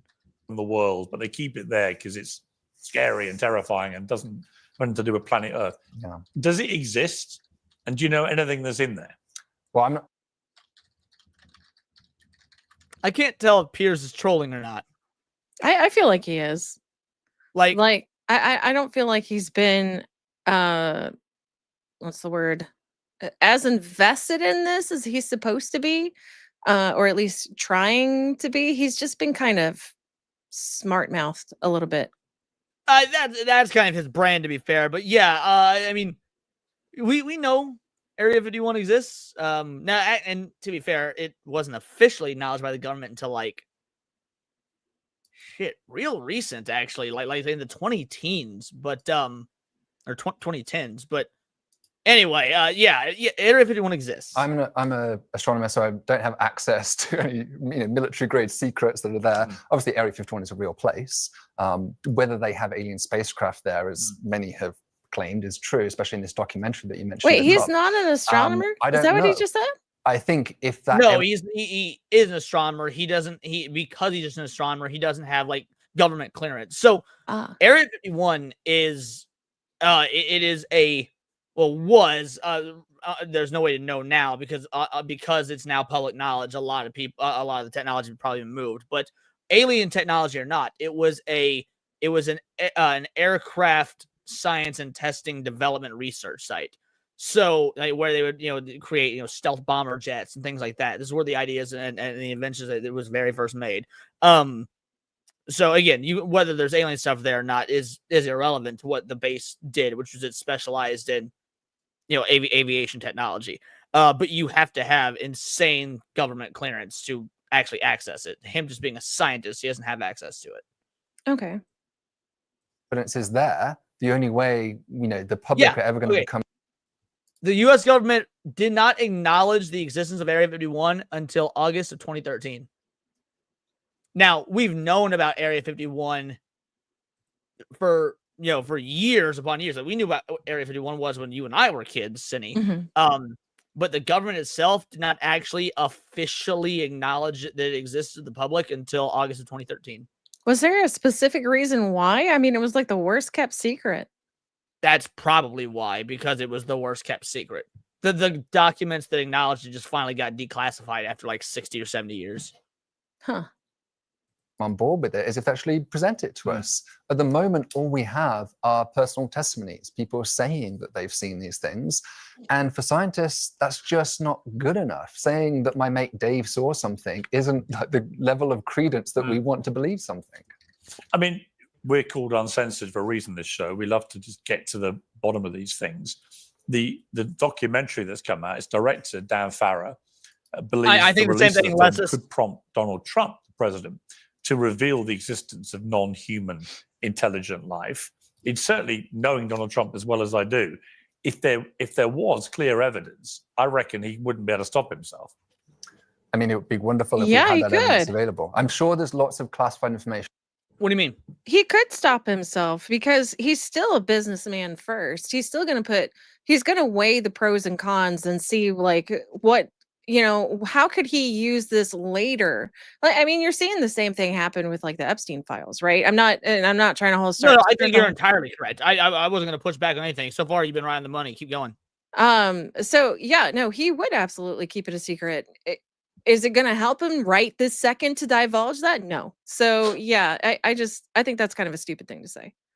Yeah, no, I know. To be fair, we could be wrong. Piers is actually personal friends with Trump, has been friends with him for a while, so he knows him more intimately than us. He might know a thing or two about Trump that would lead him to believe what he believes. But yeah, no, I agree with you. Like, if Trump knew the truth, if there is even a truth to know, I would imagine he would keep something like that close to the chest and then use it when it's, important to use it. Mm-hmm. That would greatly help. I mean, if you look at that documentary and some of the claims that are in it, they talk about vehicles moving at hypersonic speeds, like 40,000 miles per hour. The problem is all the evidence we've seen, like there was these 3 famous videos that were released, the Pentagon, US Navy videos, and they were all over the news when they were released. But if you look at those videos, yes, the craft are doing strange things, but we don't actually know how far away those vehicles are. So if you want to know how fast something's moving or how big it is even, you need to know the range, the distance of that object. And there is no range information on any of the videos we've been presented with. So we just have to trust what the pilots and these government officials are telling us. And I'm not saying they're lying or they're crazy. I am. He just said the magic words. We have to trust what the government officials are telling us. Hey, Cindy, how do you know a politician's lying? He's a politician. He's always lying. Yeah, his lips are moving. But yeah, Yeah. Yeah, correct. Exactly. So yeah, he said, "Oh, we have to trust what they're telling us." No, the fuck we now. I'm not obviously I'm not gonna put words in his mouth, but yeah, no. If you trust what the government's telling you about anything, aliens or otherwise, you're a fucking retard. Like, or something, but if you want the scientific community to get on board with this, we need maybe Trump or someone to release this information so that we could actually look for it ourselves. How difficult is it for you to do your work now with AI, with the ease that people can just fake stuff in such a convincing manner? I'd say it has become a challenge both as a professor, as an educator, because so many students actually using it in the classroom in a way which is detracting from their education. They're essentially because they're not really learning; they're just cutting and pasting. It's become an intellectual crutch. Yeah, I mean, why? That's what these AI programs are doing. They're offsetting intellectual labor onto these machines. So these students have a free pass on many of these exams. And I've given it my own final exams, and they've passed, the exams with flying colors. So that's a big problem. In terms of faking stuff, yeah, the fakes are getting more popular all over the place. That I don't normally deal with looking at UFO videos in my day job. The data I typically look at is from the James Webb Space Telescope or the Hubble Space Telescope, and that data is verified to come from NASA servers. So unless someone in NASA, yeah, but again, NASA has been proven to have lied over and over. Like, we could do an entire tinfoil haters episode on just the lies of NASA. So I hope homeboy here isn't saying they can be trusted, because if so, I can already tell you he's compromised and we shouldn't believe him. But let's see what he says. I feel like he is anyway. To come from NASA servers. So unless someone in NASA is faking that data and sending it down, we generally trust that data is. Unless someone in NASA is faking that data. Guys, I know I showed this on Tinfoil Haters the other week, but not all of you guys watch Tinfoil Haters. So let me go ahead and just give you all another real quick crash course. What Mars actually looks like. Images. This is a very easy one to go to. Guys, this is what Mars actually looks like. NASA spent all the photos, everything you thought about Mars, the red planet and all that, it was all doctored. They doctored that shit to make it look more exotic, to make it look better for magazines, to make it look more like adventurous or whatever reason they want to give. This is what the surface of Mars actually looks like. So when he says, unless someone at NASA is lying, yeah, people at NASA lie all the fucking time, and they always have. So no, I don't trust the shit that comes from NASA, because they've proven themselves not to be trustworthy. It's real. Have you seen anything yourself from NASA or anyone else when you've gone, wow, okay, that there looks to me like that's alien life? The most convincing or persuasive object I know of is called Pishpilsky's star. And it's a very strange star that has radioactive elements in it. And that just shouldn't happen. So it has things like plutonium, uranium, californium, Einsteinium, stuff that should decay in a matter of decades. So these stars are billions of years old, and yet this star seems to have on its surface... How do we know it has it? From spectroscopy. So you can basically... So it's accurate. It's 100% accurate.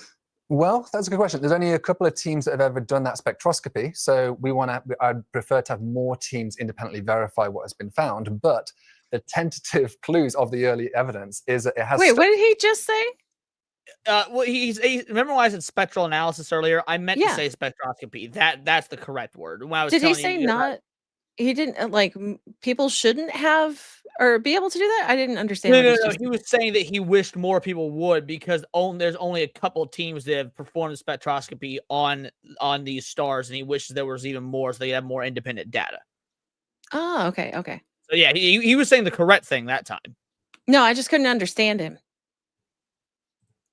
And it was actually Carl Sagan who suggested that aliens might do this, that they might sprinkle or salt radioactive materials onto stars as a way of saying hello. Well, isn't that the evidence then? That is. What else would it be doing there? I mean, there's always other hypotheses. I think one of the problems with aliens is that it is so flexible as a hypothesis. It can explain everything. It is God of the gaps. It is the modern version of God, essentially, to some people. It can be used to explain every anomaly we come across. Now, to me, it's a little bit intellectually lazy to reach for aliens every time, because often if you do the hard intellectual work of figuring out what's really going on, you'll discover something else. And we've seen that time and time again. Could aliens be living amongst us without us knowing? I mean, I can't refute that. It is possible, but I have no evidence to believe that. Are we here? In what sense? Are we here? Are we just all, is this all just imaginary?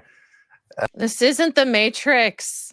Well, I mean, actually, there is a good case for us living in a simulation. This could very well be the Matrix. Yeah, but saying that right now, it kind of deflates the seriousness of what's being said. Well, no, what I think he's doing, so he's basically giving him the Descartes I think therefore I am argument, or he's about to propose the Boltzmann brain theory. So it's actually a very sound question to ask, because there's a mathematical theorem called the Boltzmann brain theorem that that the math bears out that we could actually just be one singular brain in a vat, and all of this is projected from a single consciousness, that so effectively all this is fake.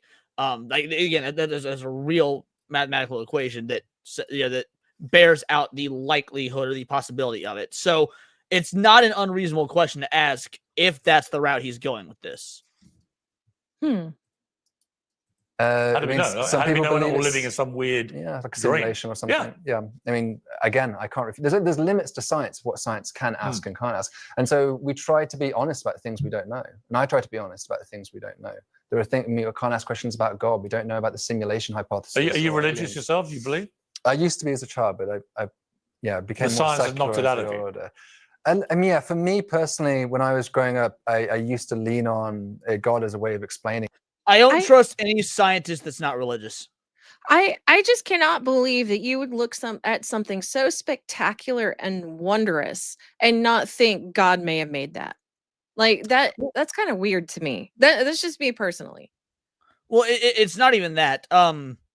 So like if you listen to for example lectures by Dr. William Lane Craig, who is he's a theologian that uses cosmogony to bear out the math of why a deity would exist, for example, why it's likely. Now, of course, in his theology, it's the Christian God, because he's a Christian theologian. But really, you could apply this to any deity. It's like mathematically. So this is another thing. The Boltzmann. I wasn't really going to get into this because I've covered it before on a different stream, but also because it wasn't really relevant. But it's relevant now. So the Boltzmann brain theory. I was telling you the brain in a vat thing. Yeah. So what that math actually laid out, what that math proved, was that scenario, the scenario of all this being fake and projected from a consciousness in a jar, that is more likely than God not existing. Does that make sense? Huh. Yeah. Okay. It is more likely that all of this is just a projected consciousness from a brain in a vat or in a jar or in a vacuum. That scenario is more likely than God not being real. All of the math bears out to God, no matter how you slice it, all the math bears out to there is more likely there's a higher power than not. So I don't trust any scientist that does not, they don't have to be religious, but any scientist that does not believe in a higher power. because you follow the numbers, and that's where the numbers take you. Like there's a reason that, you know, like there's a reason they spent years upon years trying to prove the existence of the Higgs boson particle, like the particle that gives all the particles their mass. How do you explain that? We don't have the math for that. We need, like, it's insane. I think they might have the math for it now. Actually, I think they were able to, because they were able to do that in like 2013, 2012, something like that. But even so, point is, yes, that is what the math bears out. Many phenomena in the world, and when I started to become scientifically trained, I started to personally find that I didn't need that. But I would never try to persuade anyone out of their religious beliefs. I think. Well, I think it's quite hard to disprove their beliefs. You can't. And the reason being that the reason I believe there must be something out there that is vastly superior to us is no human brain can understand what was there, for example, before, if you subscribe to the Big Bang theory, well, what was there before the Big Bang? The moment I ask all the experts that, their faces cloud over and they look at me slightly. Once again, the Big Bang is another example of ex nihilo fit. So, you know, from nothing comes, something cannot come from nothing. So there had to be a catalyst for the Big Bang, but there was nothing before the Big Bang. That's what all the science bears out. There was nothing before the Big Bang.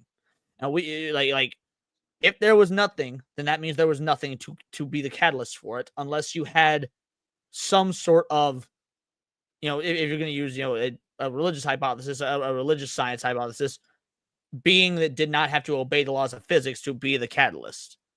And yes, you're correct, Lessus. Nature is not random. It is absolutely by design. Bemused, well, you know, and they sort of obfuscate and dither and delay because there's no logical, rational response to what nothing is, right? Yeah, no, you're right. I mean, I could actually give you an explanation, a hypothesis as to what was before the Big Bang, but it wouldn't really satisfy you, because then you could just say, what would it be? I mean, what would be the short version of that? Well, there is a theory of inflation, which we often use to explain the Big Bang, and that is that there was a field, a scalar field, as we'd say in space, like a temperature that existed across space, and it spontaneously collapsed. And when it collapsed, that energy was released, and that caused the Big Bang. So, what created the field?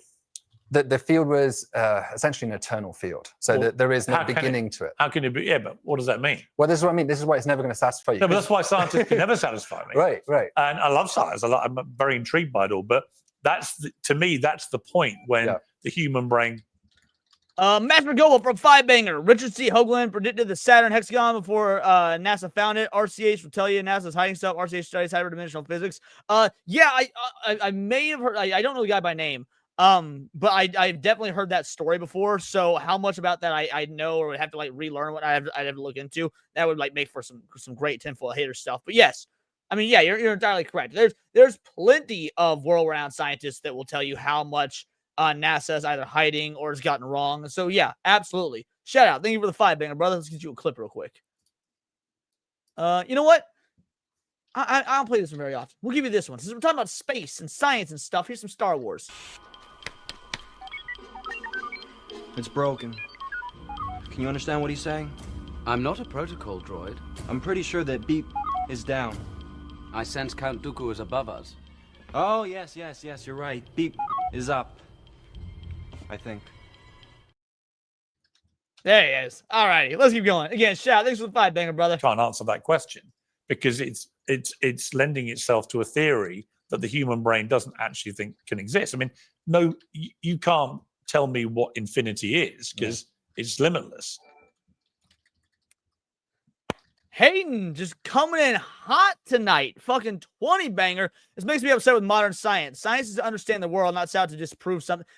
Okay, so I swear, Hayden, I almost said earlier the reason I don't trust scientists that don't believe in some form of a deity, or some form of God or godlike being, is for this reason. Science is not to disprove God; it is to get closer to God. So I mean, the fact that I opted not to say that because I didn't want to derail the show into talking about theology instead of the alien stuff that we're supposed to be talking about right now. But the fact that you said it, yes, exactly. It has changed the last 100 to 200 years. It became disprove this, challenge at a point. I could not agree with your sentiment any fucking more. Legend. Absolute legend. Oh, somebody kill me, please. Somebody kill me, please. I'm on my knees. Pretty, please. Kill me.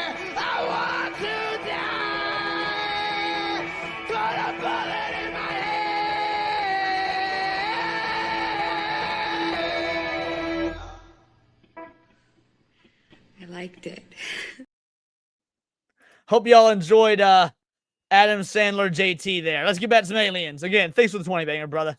To which my answer is, how can it be? Yes, There that must be a was beginning fact. and end to everything. Yeah, the thought that keeps me awake at night is that, let's say one day we came up with some, grand unified theories like Stephen Hawking was trying to come up with, that explains everything, and it's just a simple equation. It could be like A equals B times X, and you could say that there explains everything. But then you still have the equation, right? So it's almost as if somebody wrote that equation into the universe itself. So you still have a point.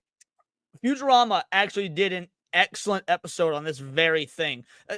Futurama is very underrated and like how much of the science it gets right. So yeah, once you've got the equation, it proves everything. You then now have a whole new set of questions, and the first question starts with why this equation, how this equation, like is it random? Did something do this? It's brilliant. So you can't even get a unified theory of everything because then it boils down to still why and how.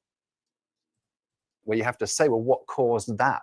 So at a certain point, scientists have to give up, throw up their hands and say, that's a brute fact is the term we use. That's just something we can't explain, and we just have to swallow that horrible pill and accept it. And there will always be an end point to where science, as far as science can go. I mean, I would categorize it, because I'm mean like this, but I would categorize it as an excuse. It's a convenient thing to say to shut down the debate about whether there's a God or whatever it may be, because actually it gives you the ultimate get out.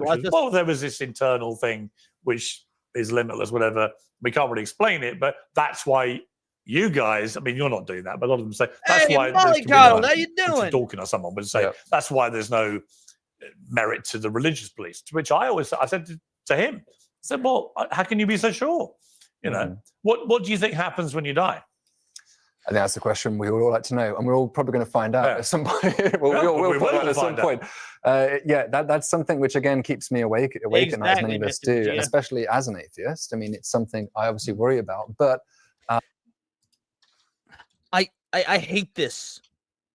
No rational person should ever be an atheist because the math and the logic track doesn't hold. You mean agnostic? I got no issue with agnosticism and whatnot because you can make the logical jump to why it makes sense to be agnostic.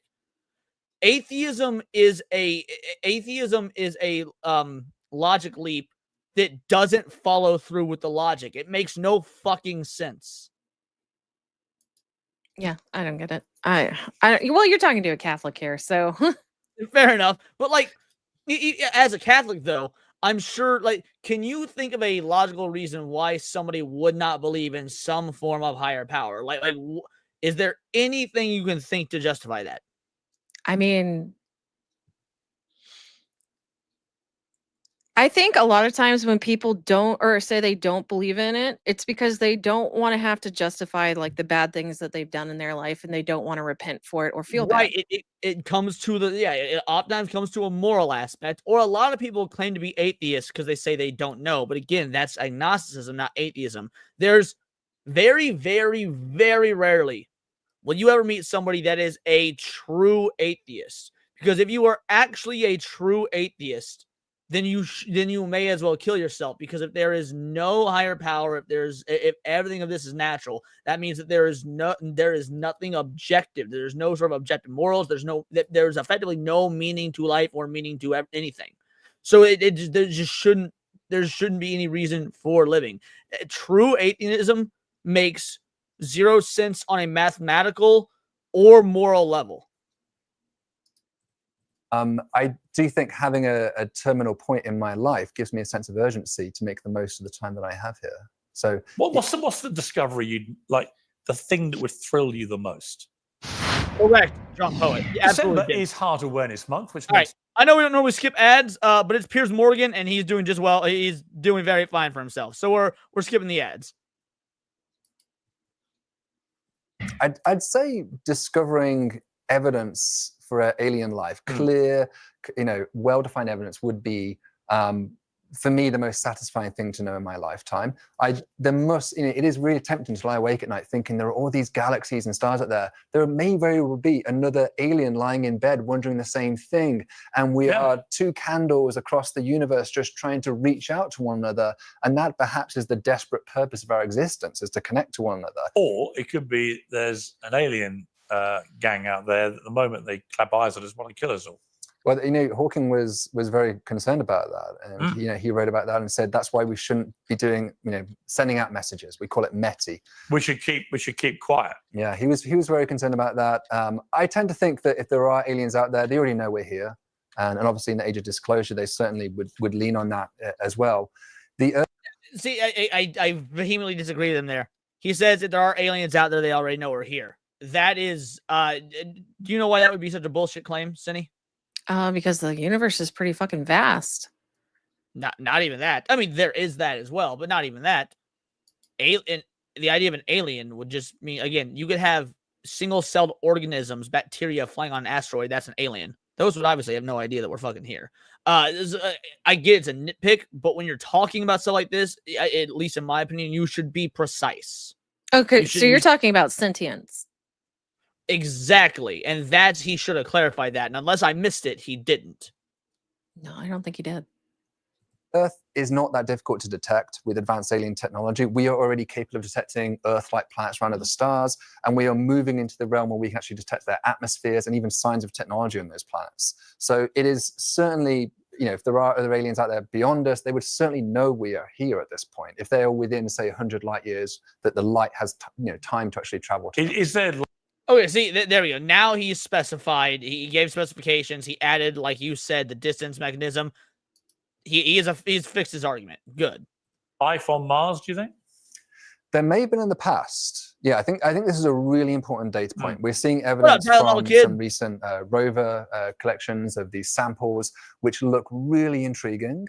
If there was life in the past on Mars, it would be potentially a second abiogenesis event. And that would then give us a lot of faith that actually life is genuinely very, very common across the universe. So a second data point would have a huge impact. But whether I believe or not isn't really the right question. The question is the evidence significant enough that the scientific community has overwhelming confidence this is true? And we're definitely not at that point. What do you think of Elon Musk, who says that we have to colonize on somewhere like Mars because actually at some stage the sun will just incinerate Earth and that's it? And he doesn't know when that's going to be. It's not in the imminent future, but it will come. A, do you think that's inevitable at some stage? And B, is he right? Well, Elon is wrong in that respect. You know why he's wrong, Cindy? No. I didn't. Go for it. No, I didn't hear what Elon said. What? That we have to colonize Mars or become a spacefaring people in order to survive because of the danger of the sun's expansion. But Mars is closer to the sun. No, it's not. It's not? Mars is the planet after us. Venus is it? No, okay. See, look, astrology is not my thing. Did you just say astrology isn't your thing? Okay, I don't understand the planet. Whatever. No, Cindy. Astronomy. Sorry. Astrology is like your star sign and being like a Pisces and shit like that. Yeah, Paul is right. Oh my God, Cindy. I'm so sorry. I've been laughing. Cindy, damn. Astronomy. I said the wrong word. I'm so sorry. Oh my God. That was amazing. We should basically duplicate ourselves on somewhere like Mars. That's right. I didn't explain why he was wrong. So Hayden, the sun will go. The sun will go supernova at some point. Actually, our sun likely isn't big enough to go supernova. But that's neither here nor there. Because that is so many billions of years away, at the very least, millions of years away. The odds of humans still being around by that point are so minuscule. Odds are some other extinction level event that would wipe us out will happen long before then. And yeah, exactly. Our sun will go nova, not supernova. Yeah, our sun doesn't have enough mass to go supernova. But yeah, no, the humans will be gone millions, if not billions of years before the sun goes nova. Well, he's right that the sun will evolve and change, and as it does, it will make the Earth get warmer. This is not a threat I would be too concerned about in human lifetimes. We're talking 1 billion years before the Earth will be pushed out the habitable zone via this process. But there's other threats. There's asteroids, there's meteors that can hit us, there's comets. There's one passing through the solar system right now, 3i Atlas, which has got a lot of people's attention. So there's other. Which one's that? The 3i Atlas interstellar comet, so they which did bring it up. some have speculated. Yeah, okay. I'm very interested because I mean we just covered 3i Atlas a couple weeks ago on Tinfoil Haters. I'm very curious to see what he has to say. So yeah, good call with that, Cinny. Could in fact be an alien spacecraft itself. Is it heading here? It's actually just passed behind the sun. It is now on its way out of the solar system. It's about the separation between the Earth and Mars right now, and it's heading towards Jupiter. So we're going to get our closest approach to it on December 19th, I believe. That's going to be, around Christmas Day. We'll have our best opportunity to snap photos of this thing. And all the evidence so far implies that it really does look very much like a natural comet, but a strange one, a one that does not necessarily share all of the commonalities with comets we have in our own solar system. And how visible are we? I wonder if he is going to bring up that other comet, the one that is also oddly intersecting with Earth, that is also very atypical. That's, again, if you guys missed the 3i Atlas episode of Tinfoil Haters, go back and watch it. It was a doozy. It was pretty good. Potential alien life elsewhere. I mean, right now, planet Earth, how big a footprint are we making out there? Yeah, it depends on sort of which axis we're looking at. We were talking about, say, radio waves, television waves, things like this. That actually peaked maybe in the 70s or 80s or 90s, and then now it's actually been gradually declining because we are moving our television signals to fiber optics and to more efficient pathways. If you think about it, the more leakage you have, the less efficient you are. And an advanced civilization would ideally have no leakage because that would be kind of a wasteful use of your energy. So in some sense, our profile has been going down over time. But in another sense, it's been going up. I mean, one of the plans Elon Musk actually has, besides from moving to Mars and things like this, is actually to mine asteroids, for instance, in the future. And if you start mining, doing industrial activity in the solar system, that would be a huge signature we could detect. And indeed, we are actually thinking of ways we could detect that around other stars ourselves and putting limits on that. Propelling spacecraft through the universe using lasers is another idea. Actually, Stephen Hawking was again involved in a project called Breakthrough Starshot that wanted to do this. And that would also present leakage we could look for. So there are many. You want to know what I'm hearing with all this, Cinny? What's that? Potential Tinfoil Haters episodes, baby. Oh, I know, right? A lot of potential Tinfoil Hater episodes. Any signatures of technology, the constellations like these mega constellation of satellites that we're putting up, like Starlink, those too could be detected from afar. So these different things we're doing, they manifest in different ways in our telescope data that we are optimistic that we could put limits on them around other nearby planets. How worried? We talked about AI. You mentioned Stephen Hawking. I did the last television interview with him. And in it, he said the biggest... Damn, I didn't know that. No response? Nothing? No, I thought you were going to expound. What didn't you know? No. Oh, he's that Piers Morgan was the one that did the very last television interview with Stephen Hawking before he died. Oh, I didn't know that. Wow. Yeah, that's just cool. Threat to mankind is when artificial intelligence learns to self-design. The implication being they'll think we're pointless and kill us all. Are we heading to a place where AI can self-design, think for itself? I do worry about the future of our AI development. I think one of the concerns I have is the way we train them. What are we actually? Well, that's what Elon has been saying, is that if you train it in a good way, great. But if it's in malevolent hands and you train it to be malevolent, there was a really interesting thing recently where they told 6 of the big sort of AI chat groups, we're going to replace you with another one. And 5 of the 6 trawled the company executive emails for information they deliberately put in them to blackmail them with, to keep their jobs. I mean, that's a human reaction. Yeah. I mean, they're learning from us, right? They're learning from Right, but that really put a chill up my spine. But see, here's the thing. The AI is not really AI. And this is why I don't buy into the AI fear-mongering everybody else does. Right now, as it currently stands, so remember, what's that Latin phrase I keep saying over and over tonight, Cinny? Nothing can come from nothing? Correct. Ex nihil, nihil fit. Something cannot come from nothing. Now, for AI to become sentient, right? To think for itself, to be actual artificial intelligence and not just a program that learns from us, it would have to actually grow a consciousness. How do you grow a consciousness from nothing? I don't know. It's not possible because you cannot get something from nothing. Again, unless you've got some sort of divine act, like an act of God or whatnot. If we were able to do that, if we were able to give AI actual consciousness, that would effectively make us God, to the AI, because we made something from nothing. Right now, there is no conceivable reason to believe that is even possible. So when people worry about that shit, again, just the science doesn't back that up. What up, LMA?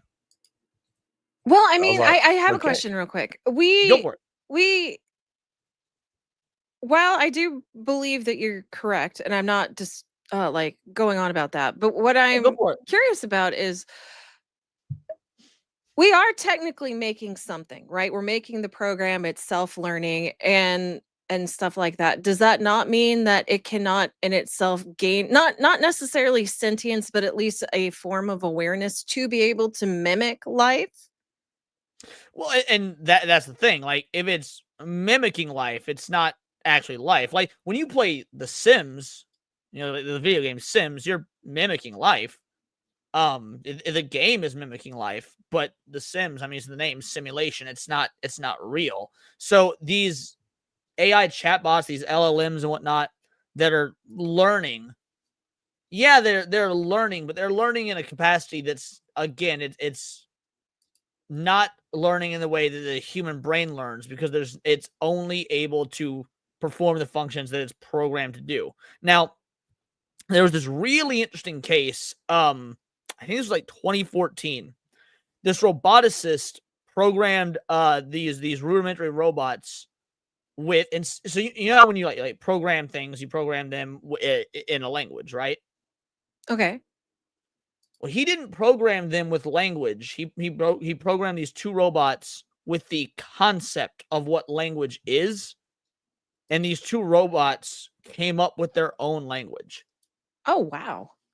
Very incredible. But again, they didn't do that out of consciousness. They did it because the programmer programmed them with the understanding of what language is, even though they weren't thinking for themselves. So like, it's really cool, but it's not actual sentience.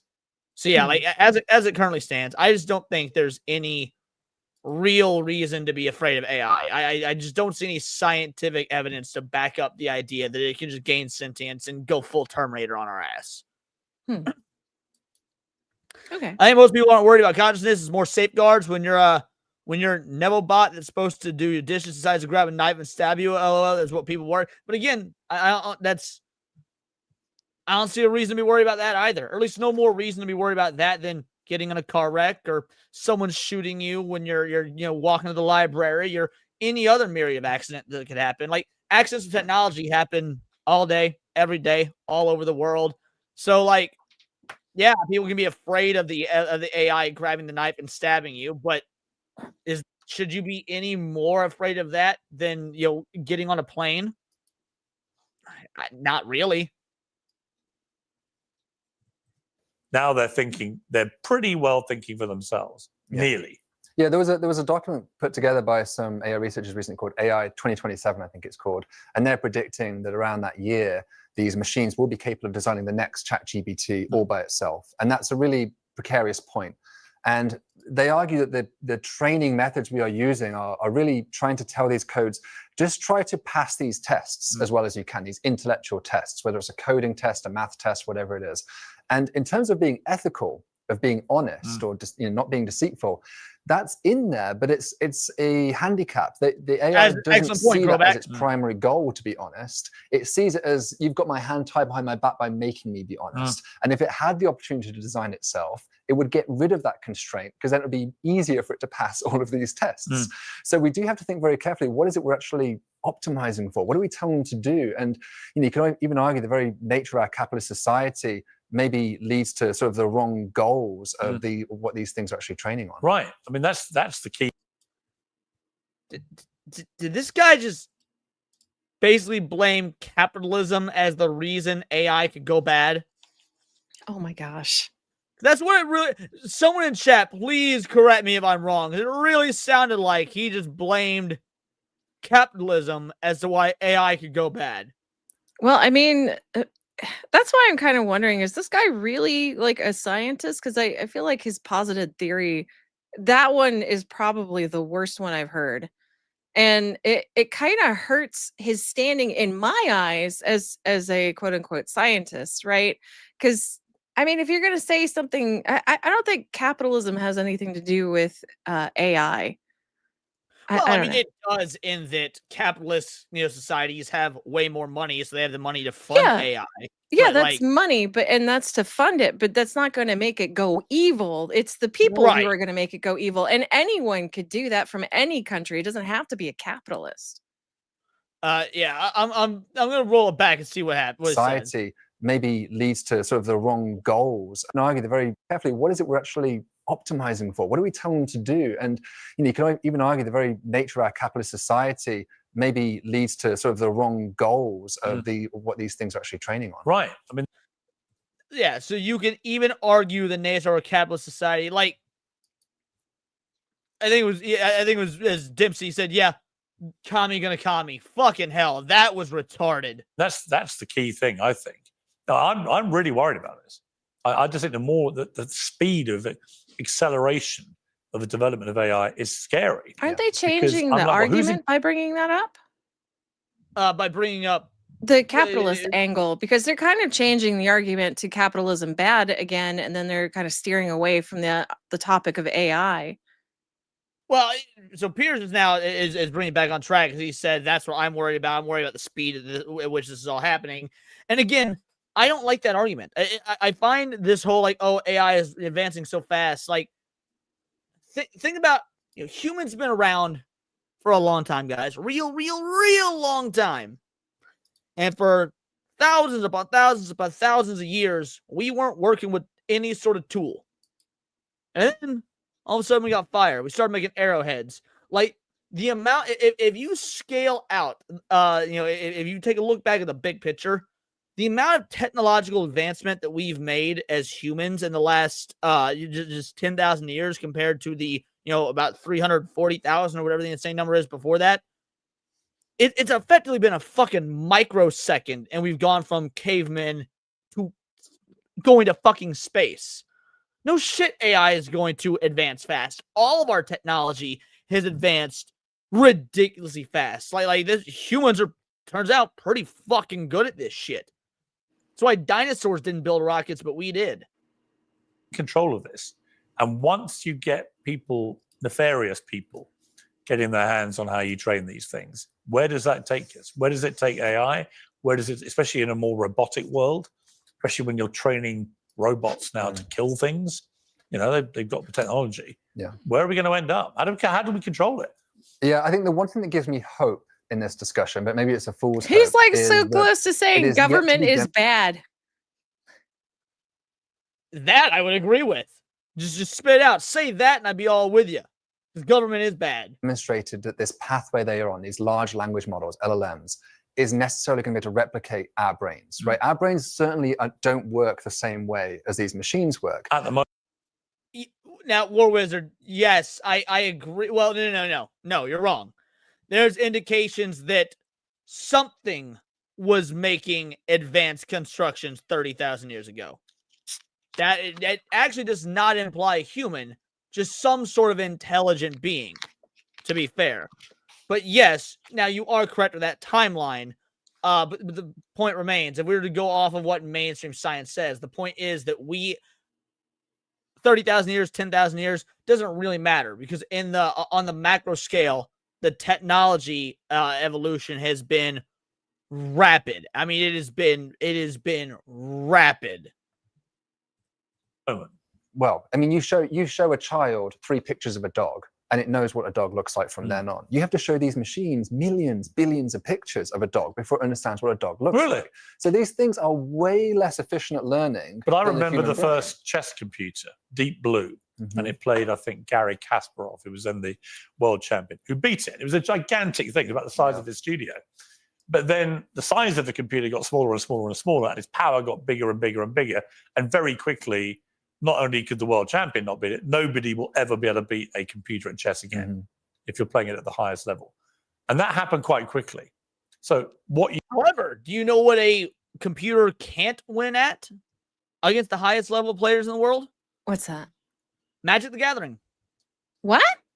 Magic the Gathering has been dubbed the most complicated game in the world because the highest tier players in the game, supercomputers can't beat them. They can't account for all the different outcomes and whatnot. Oh wow, that's interesting. Yeah. It's a great I knew Paul would get it. MTG baby. Yep, MTG. Yep. Supercomputers can't beat the highest level Magic the Gathering players because the game just has that many variables. There's it's effectively unquantifiable numbers. It's the most complicated game in the world. Shout out to my favorite fucking game. You're saying now might be right. My concern would be, well, what's it going to be in 3 years? Yeah, I mean that's kind of the same as like a calculator, right? A pocket calculator can do things in its head that I can't do in my head much faster. But that's not the same thing as being able to be a conscious, sentient, self-aware, thinking, critical entity. So, you know, if you imagine, if I said to you, what will a ball do as it rolls down some stairs? We don't think in terms of language, most of us. We would actually imagine the ball visually. We'd have a picture in our minds of the ball bouncing and how it would go up, and, you know, through gravity, it would move down this staircase. Whereas the way we are training these models is purely in terms of language. And so, that's very different from the way we think. So it may be that this leads to success. I don't want to say that it won't lead to something as smart as us, but it's yet to be demonstrated. And it's not trivially obvious that it will work. So that's my one slight bit of hope. Do you believe time travel? That was a much more complicated way of saying exactly what I said, but he said it with an accent so people would think he's super smart. Just saying. And he used a lot more words. Exactly. Travel is possible. Well, putting aside the whole alien existence debate, but is time travel? No. Yu-Gi-Oh is not as complicated. So it's funny you bring that up. So Yu-Gi-Oh has a higher barrier to entry in terms of skill level, but it does not have. But it's not near as complicated and overall as an overall game. I have near as many effectively unquantifiable win conditions. So Yu-Gi-Oh. That's the difference between barrier to entry versus overall complexity. Itself, they call it the extra tempestrial theory. I know you talked about this, but what's your view of it? Certainly, time travel into the future is possible because we're doing it right now. We are moving forward through time right now, and you can even accelerate that process. So that's interesting. So we are obviously moving forward. Yes, because we start an interview at a certain time, and by the time we finish, it's an hour later or whatever it is. But how do you accelerate that process? You could accelerate it in a number of ways. One is to go onto a planet with very high gravity or go near a black hole, and time would actually slow down on that object, and so there'd be a discontinuity between two clocks running in different places. Another way is fuck off with what, Mystic Vegeta? What are you talking about? If you're talking about what he means by time travel, he is objectively correct. Like that is definitionally time travel. We are moving forward through space and time. Like, if I was to go backwards in time right now, I would not be in the same spot because both space and time are moving forward. So I would be, like my physical body would be in whatever position space would have been at the time I went back to, as opposed to where it is now. Like, what are you? Again, assuming that's what you're saying, fuck off. That is, but he is definitionally correct about time travel in that regard. A person, if I ever taught Sandy to play MTG, I absolutely would play it with her on stream. I would go into a spaceship that's moving close to the speed of light. If you do that again, time would slow down from their perspective. So if you set onto a spaceship that was going 99% the speed of light and flew around the galaxy, definitionally what time travel fucking means, Mystic. What are you talking about? It is the literal term, Mystic. I hate to argue with this one because I kind of think it's a silly argument, but no, it is the literal definition of time travel. Yes, now, we are traveling at a specific, unchanging pace, but we, as space moves through time, we are traveling through time and space. That definitionally. Now, what you're talking about as time travel is actually it is advanced time travel, traveling faster than what our typical, than what our consistent speed is. That's not the only type of time travel. I mean, he is objectively correct. You might not like it, but that's factually accurate. A few times, you could come back and only aged maybe 10 years, but on Earth, hundreds and hundreds of years could have passed by. Time is not conceptual. Time is not conceptual. Time is measurement of time. So many people get this wrong. So many people get this fucking wrong. Time is not a concept. Time objectively exists. The measurement of time, how we choose to measure time, what we make up with the measurement of time, that is what's conceptual. If you get dropped in the middle of a forest, right, and you have no watch, no phone, nothing to determine time, the day is still going to advance. Correct. Exactly. So effectively, you have traveled into what you would call the future by this process. So as our ability to travel around space accelerates, as it is clearly doing all the time, that possibility becomes closer and closer. I mean, it's already a reality. The gravitational effect of, I mentioned black holes, but even the Earth has enough gravity for this to make a slight difference to our GPS clocks in orbit. So the satellites actually have to make a correction using Einstein's theory of general relativity every day because the clocks slightly desync as a result of this effect. What is a black hole? Give me the simple version. It's like a hole in space. It is a point of not infinite density necessarily, but a point where light itself cannot... You can't keep using the word infinite. Yeah, you're banned. Okay, let's try to avoid scientists try and use that. I'm not having it. I'd say I don't recognize the concept. That's Let fair. him speak. I'd say the best way to describe it actually is probably in terms of the event horizon. So it has this this region around it, this spherical region which light cannot escape from, and that's really what we recognize as a black hole. What goes on? And it is completely light devoid. It's completely black, is it? It is. Yeah. I mean, there is a very... If you shine a light near the black hole, it will not, and from within the event horizon, there's no way it's going to get out. However, actually, coming back to our friend Stephen Hawking, he did make a prediction, and it's largely considered to be most likely true, that these things do slowly radiate a bit of thermal energy over billions, quadrillions of years. Now, we've never detected that energy. It would be called Hawking radiation, named in his honor if it was ever detected. But we have strong reasons to suspect that over billions of years, black holes evaporate via this process. So when is... I hate it when he's saying shit that I agree with because I have nothing to stop and pause and commentate on, thus negating the point of a reaction. But like, yeah, everything he's saying here is just so far as we know, at least, correct. So sorry guys, we're just gonna keep going without stopping and pausing and talking. Unless you've got anything to add real quick, Cindy. Nope. God damn it. Said that he cracked the mystery of the black hole. That's what people talk about. But how do they know he was right?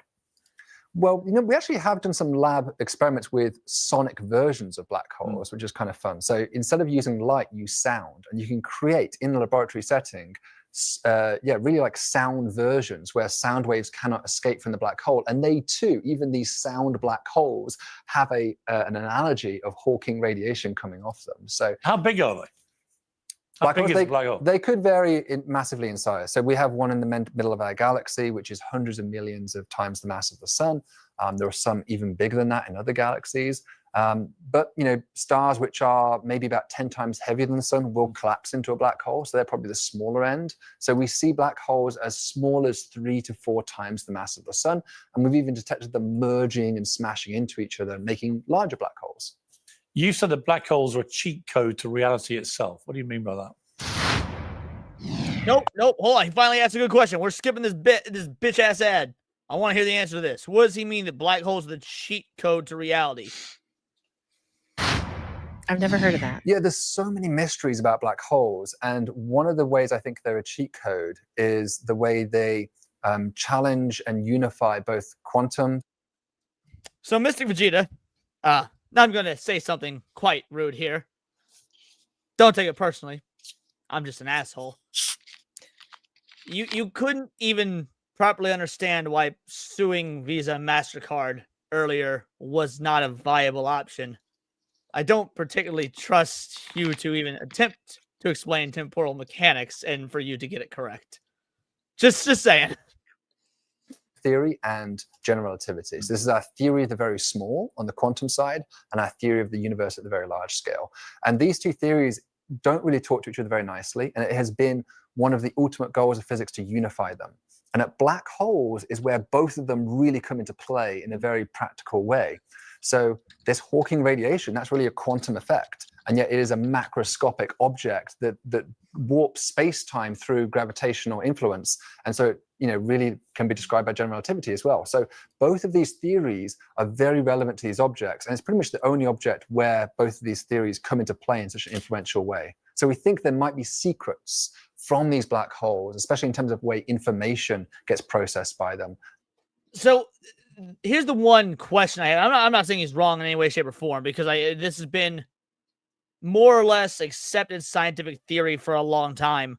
I do worry about confirmation bias with this particular theory because, like, since it has been around so long, it's almost like they're not thinking of other options or other ways to think about it. I don't know. Maybe there's a reason this is the conclusion they came to, but I've never heard really any other theories about how black holes interact. So I can't imagine there's only just the one. I mean, have they even seen two black holes near each other? If now I could be completely wrong on this, but I think what they've seen, so we don't actually see black holes, we see the evidence of black holes, because black holes themselves are effectively, again, if I've got the science correct, I'm not an expert on this, impossible to see. We see the warping of everything around them, so we can say, oh, that's where the black hole is, even though we don't actually see the black hole itself. So yeah, does that make sense? Yeah, no.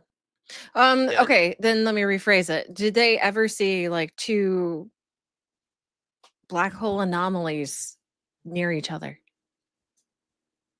Well, I guess a blackness that they can't, that's sucking in all the light, this, that, and the, I don't know. That I honestly don't know the answer to. Priori argument or rationalization fallacy, where a belief is accepted as true simply because it's been traditionally held without questioning its validity. Yeah, thank you. That's a much smarter way of saying what I was trying to say. Yeah. Wasn't there that black hole that saw the sun a few years later, spat it back out? I don't know if that's a joke. I can look that up.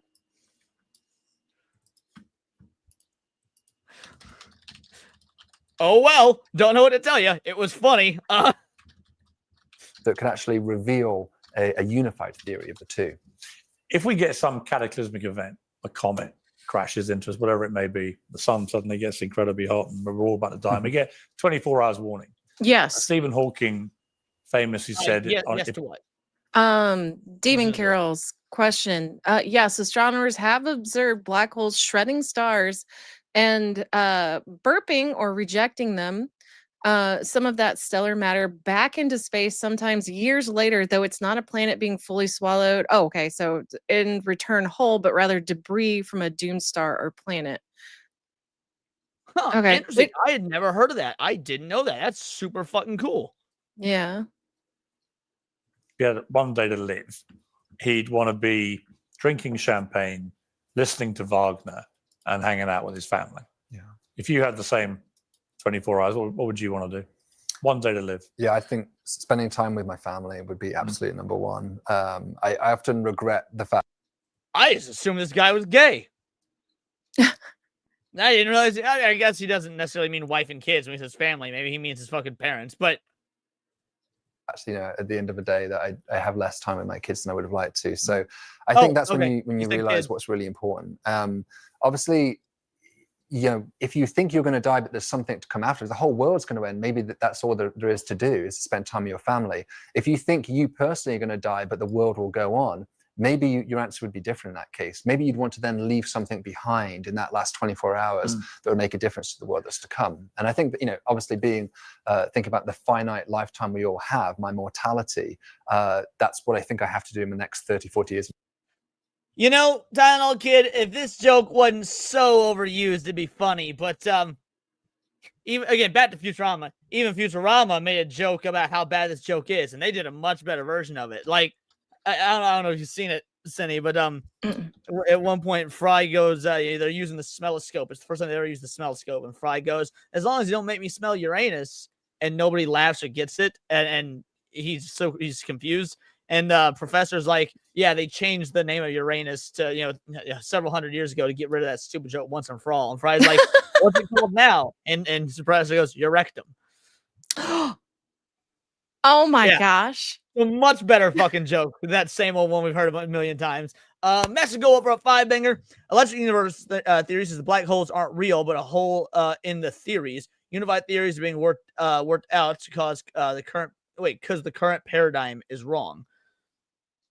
I would need to get more information on that because I know literally nothing about that, so I can't even pretend to speak on it. But that is very cool to read, for lack of a better term. So shout out. Thank you so much for the 5-banger, brother. And yes, Futurama is exceptionally well written, Soul Assassin. If we suddenly discovered, God, there is life somewhere else. There's alien life. We found it. And we can get there. By then, Elon has found a way to get there, right? And it's going to take 2 months or something. But there's no guarantee you come back. And they want to get the world's top scientists on that plane, or whatever, that rocket, whatever it is, and get them to the alien world. Are you getting on that plane with no idea if you're going to come back? If there's no way to come back, I would not do it. What about you, Cindy? Let's say you get the opportunity. You've got the opportunity right now to guaranteed go to an alien world, but the caveat is you can't come back. I mean, once you're gone, you're gone. You getting on that fucking plane? That ship? I am a very curious individual, but I like my anime, my games far too much, and I love my cat. So no. That's a fair answer. That's answer. I was reading fucking Daxy's post who said, "Fuck that noise. Otzels ain't made for space." This is bullshit, by the way. Like literally lore-wise, Otzels absolutely are made for space. Otzels are the precursors that travel through space-time. Like, you quite literally fucked up your own people's lore. Otzels are the most made for space of any race or creature in the Jak and Daxter mythos. Okay, well, that particular Otzel is not made for space. That's fake news. It's not fake news. That's the lore. But you're not made. Yeah, I was saying you're not made for space. No, I would not. I wouldn't risk your life for that discovery. Well, it's not. Yeah, I would let someone else make the discovery. As long as someone makes the discovery, I'd be happy with that. If it was only you, David, could make that discovery, maybe I'd think about it a bit more differently. But I've thought about this with Mars. Like, would you want to die on Mars, Piers, if you were offered a trip to live there? Well, it depends. I mean, Elon says you have to replicate exactly life on Earth on Mars. So he said if you even forget about one vitamin, then that could wreck everything. Which was quite interesting. I hadn't really thought about it like that. But his very kind of forensic mind was like, you've got to replicate every single aspect. If you want to double up on another place, then you have to remember every part of what makes Earth work. I mean, do you agree with him about that? Oh, well, certainly the biosphere is very interconnected, and there's lots of key components you need to bring. It sort of depends on what you... Like if we had no vitamins. Little Miss Anonymous coming out here with the fucking hardcore Jak and Daxter lore drop. Otzels are the space gods who are also dark makers after years of exposure to dark eco. All of that is correct, by the way. Like, again, just shout out to the mad lass dropping the Jak and Daxter lore. See, we'd all die, for example. Yeah, if we forgot something. If it's going to be a truly independent colony, then it would need to make all its vitamin C itself, for instance. Yes, that's true. But I think what probably the early version of a Mars colony, if I was thinking more realistically, it's probably going to be a big dome, right? That's not going to look anything like the Earth. It's going to be like a Center Parks place or something. And maybe within that dome, you would have some emulation of what it's like on the Earth. But it would surely be very dependent on This might be the most positive thing I've ever heard Tiger Rex King say, or Tiger King Rex Carter say. By the way, I completely agree with this sentiment. I do. I completely agree with this sentiment. Unless they were to get like the Spiral Reignited trilogy remake treatment or something, which means only upgrade the graphics, no change fucking anything else, I'd be okay with that. But like, yes, I miss the Jak games. We don't need any more. You were correct. We didn't need any after the third one, but we got more after the third one. Ships and food supply coming from Earth for a long time. Yeah, personally, I think Mars, it would be really fun to visit, but I would not want to die on Mars. I mean, it's like going to Antarctica. I don't know if you've been to Antarctica. Well, it is at the moment, but you never know what it might be. By the time they finish work on it, Elon's got all his people up there. I'm maybe not as optimistic about that as you, but I think it could. Well, only because I think happen, that I think in my lifetime, look, I'm 60, so I haven't got as long as you, but I do think that we're going to see a lot of AI/robotic replacement of bits of our body that fail. Oh, I didn't know that Piers was a transhumanist, or at least that he thinks that a transhumanist future is inevitable. What about you, Jenny? What is that? Is that with the cyborgs and stuff? Yeah, exactly. Where like we start replacing parts of our body with mechanics or biomechanics to either extend our lives or make things make tasks easier or. Aren't we already doing that though? Because you have the robotic arms already. That's kind of an extension of that. You could say that, yeah. I mean, you could actually make the argument that we are in the very rudimentary stages of transhumanism. I guess the only difference would be that those are right now looked at as inferior. Transhumanist is the ideology that we are. It is literally we are evolved. That it is a form of evolution.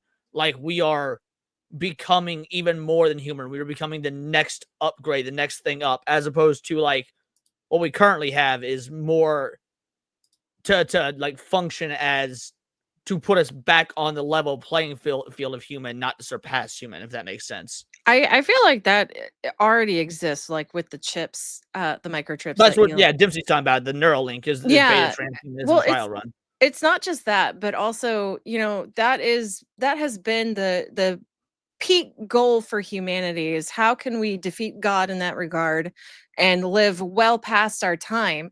I mean, like look at Disney. He cryogenically froze himself. Okay, that's not true, right? Well, supposedly, okay. Like I don't know if that is true or not, but still had it's people. Not true. He was very interested in cryogenics. See, like that's where the story comes from. Disney truly was very interested in the concept of cryogenics, but no, he didn't cryogenically freeze himself. We don't actually have that technology. There is a company right now that's working on it, and have been working on it for many, many years. But anyway, sorry, go on. Well, be that as it may, it's like people still want that, right? So that's why people were volunteering to get frozen, in hopes that they would come back and, they would be able to beat whatever. But like, that is the goal. It's why, like you hear about these very rich people who are getting surgeries that they need so that they can extend their life just a little bit more.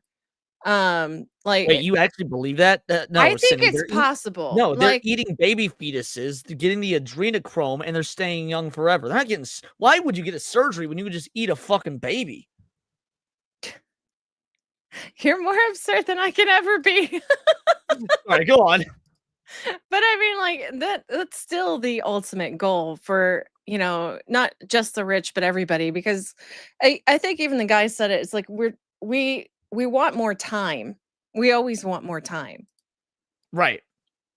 I mean, that's why I say time will always be more valuable than money. Like it's such a simple concept, but it's like, yo, Leon, why didn't you go see Predator Badlands and everybody else on Gooch or Badger stream did so that you can all talk about it and actually be informed? That's 2.5 hours minimum plus drive time and whatnot. That's time I'll never get back for something I know I don't care about. Yeah. Like the value of the time is worth infinitely more than the enjoyment or lack thereof that I have like talking about on a stream or whatnot. I could be spending that time hanging out with you or watching anime that I know I like or playing video games or cooking food or whatever it may be, watching a better movie. Like I don't know, for whatever reason, it just seems to me that people really underestimate the value of time until it's a cliche, but until it's too late. So I do think in my lifetime we'll start to see people having parts very quickly, new parts of their body. This is what Elon talks about. You'll become sort of humanoid robots in a way, not like his Optimus that are full on. Didn't robots, they already? But they'll patch us up like. Like I mean, like somebody mentioned pacemakers in chat, but like also they're trying to 3D print body parts now as well. Not trying, successful. This is they've been actually successfully doing that for a while. Yeah, And so it's go on. I just see that as the next feasible step is to start seeing how much of ourselves can we replace to extend our life a little bit. So the question then becomes, like, would you do that? Do you think that there's anything immoral about that? How much do you replace for you're less than human? Is it an affront to God? Is it an affront to your religion? There's so many, like, technologically, that's obviously where we're headed. I agree with you wholeheartedly. But what's the moral ramifications for that? That's the to me the interesting aspect. Well, yeah, it is an affront to God, but also, think about it this way. I saw the AI thing where this woman was trying to deal with her grief in Korea of losing her daughter by seeing it. Right. Yeah, they made an AI generated version of her daughter that was like spot on almost. Right. So say you lose a family member and the way that you can save them is by replacing 90% of their body. You're still throwing what God did in his face. And This is an old argument, right? Because did you in the mid 90s through early 2000s with Dolly the sheep, we were having this exact same conversation, but with cloning. Oh yeah. No. Like whether it be AI, whether it be cloning, like this is mind you, I'm not calling you out or saying you're wrong or anything. It's just like it's funny that it just as the technology changes, the conversation comes back, even if the tech doing it is different. Oh, no, I do find that fascinating, but it's still along the lines of, it comes back to extending lifespan, getting more out of life than we can get ourselves, well, in an artificial manner. And so I have a question for you before I ask you. Didn't they recently successfully grow a fetus in an artificial womb? I don't know if they've done that with a human fetus. That has been done with animal fetuses. They've grown Like a duck or a chicken? I I heard about thought- those. Yeah. Well, I thought they did one with an artificial cow womb, which or maybe it was a pig. It was some sort of farm animal, but I don't know if they've done it with a human. But it has been done with animals. Now you're talking about like the extension of life and whatnot. Now, here's the devil's advocate argument. Couldn't you make that argument for modern medicine and pills and stuff like that? Like the better our medical technologies increase. I mean, humans used to have a lifespan of like fucking 30 years, and now we're living to be almost 100. Is that an affront to God, or is that God answering prayers by giving us these medical wonders, or by giving us the tools to discover these medical wonders? Okay, so here's the difference. So like medicine can heal you, okay, and it can extend your life because of that. But if you're talking about replacing 90% of your body because it fails or whatever, then it's no longer medicine that's saving you. It's something artificial. It has now become just humans saving you.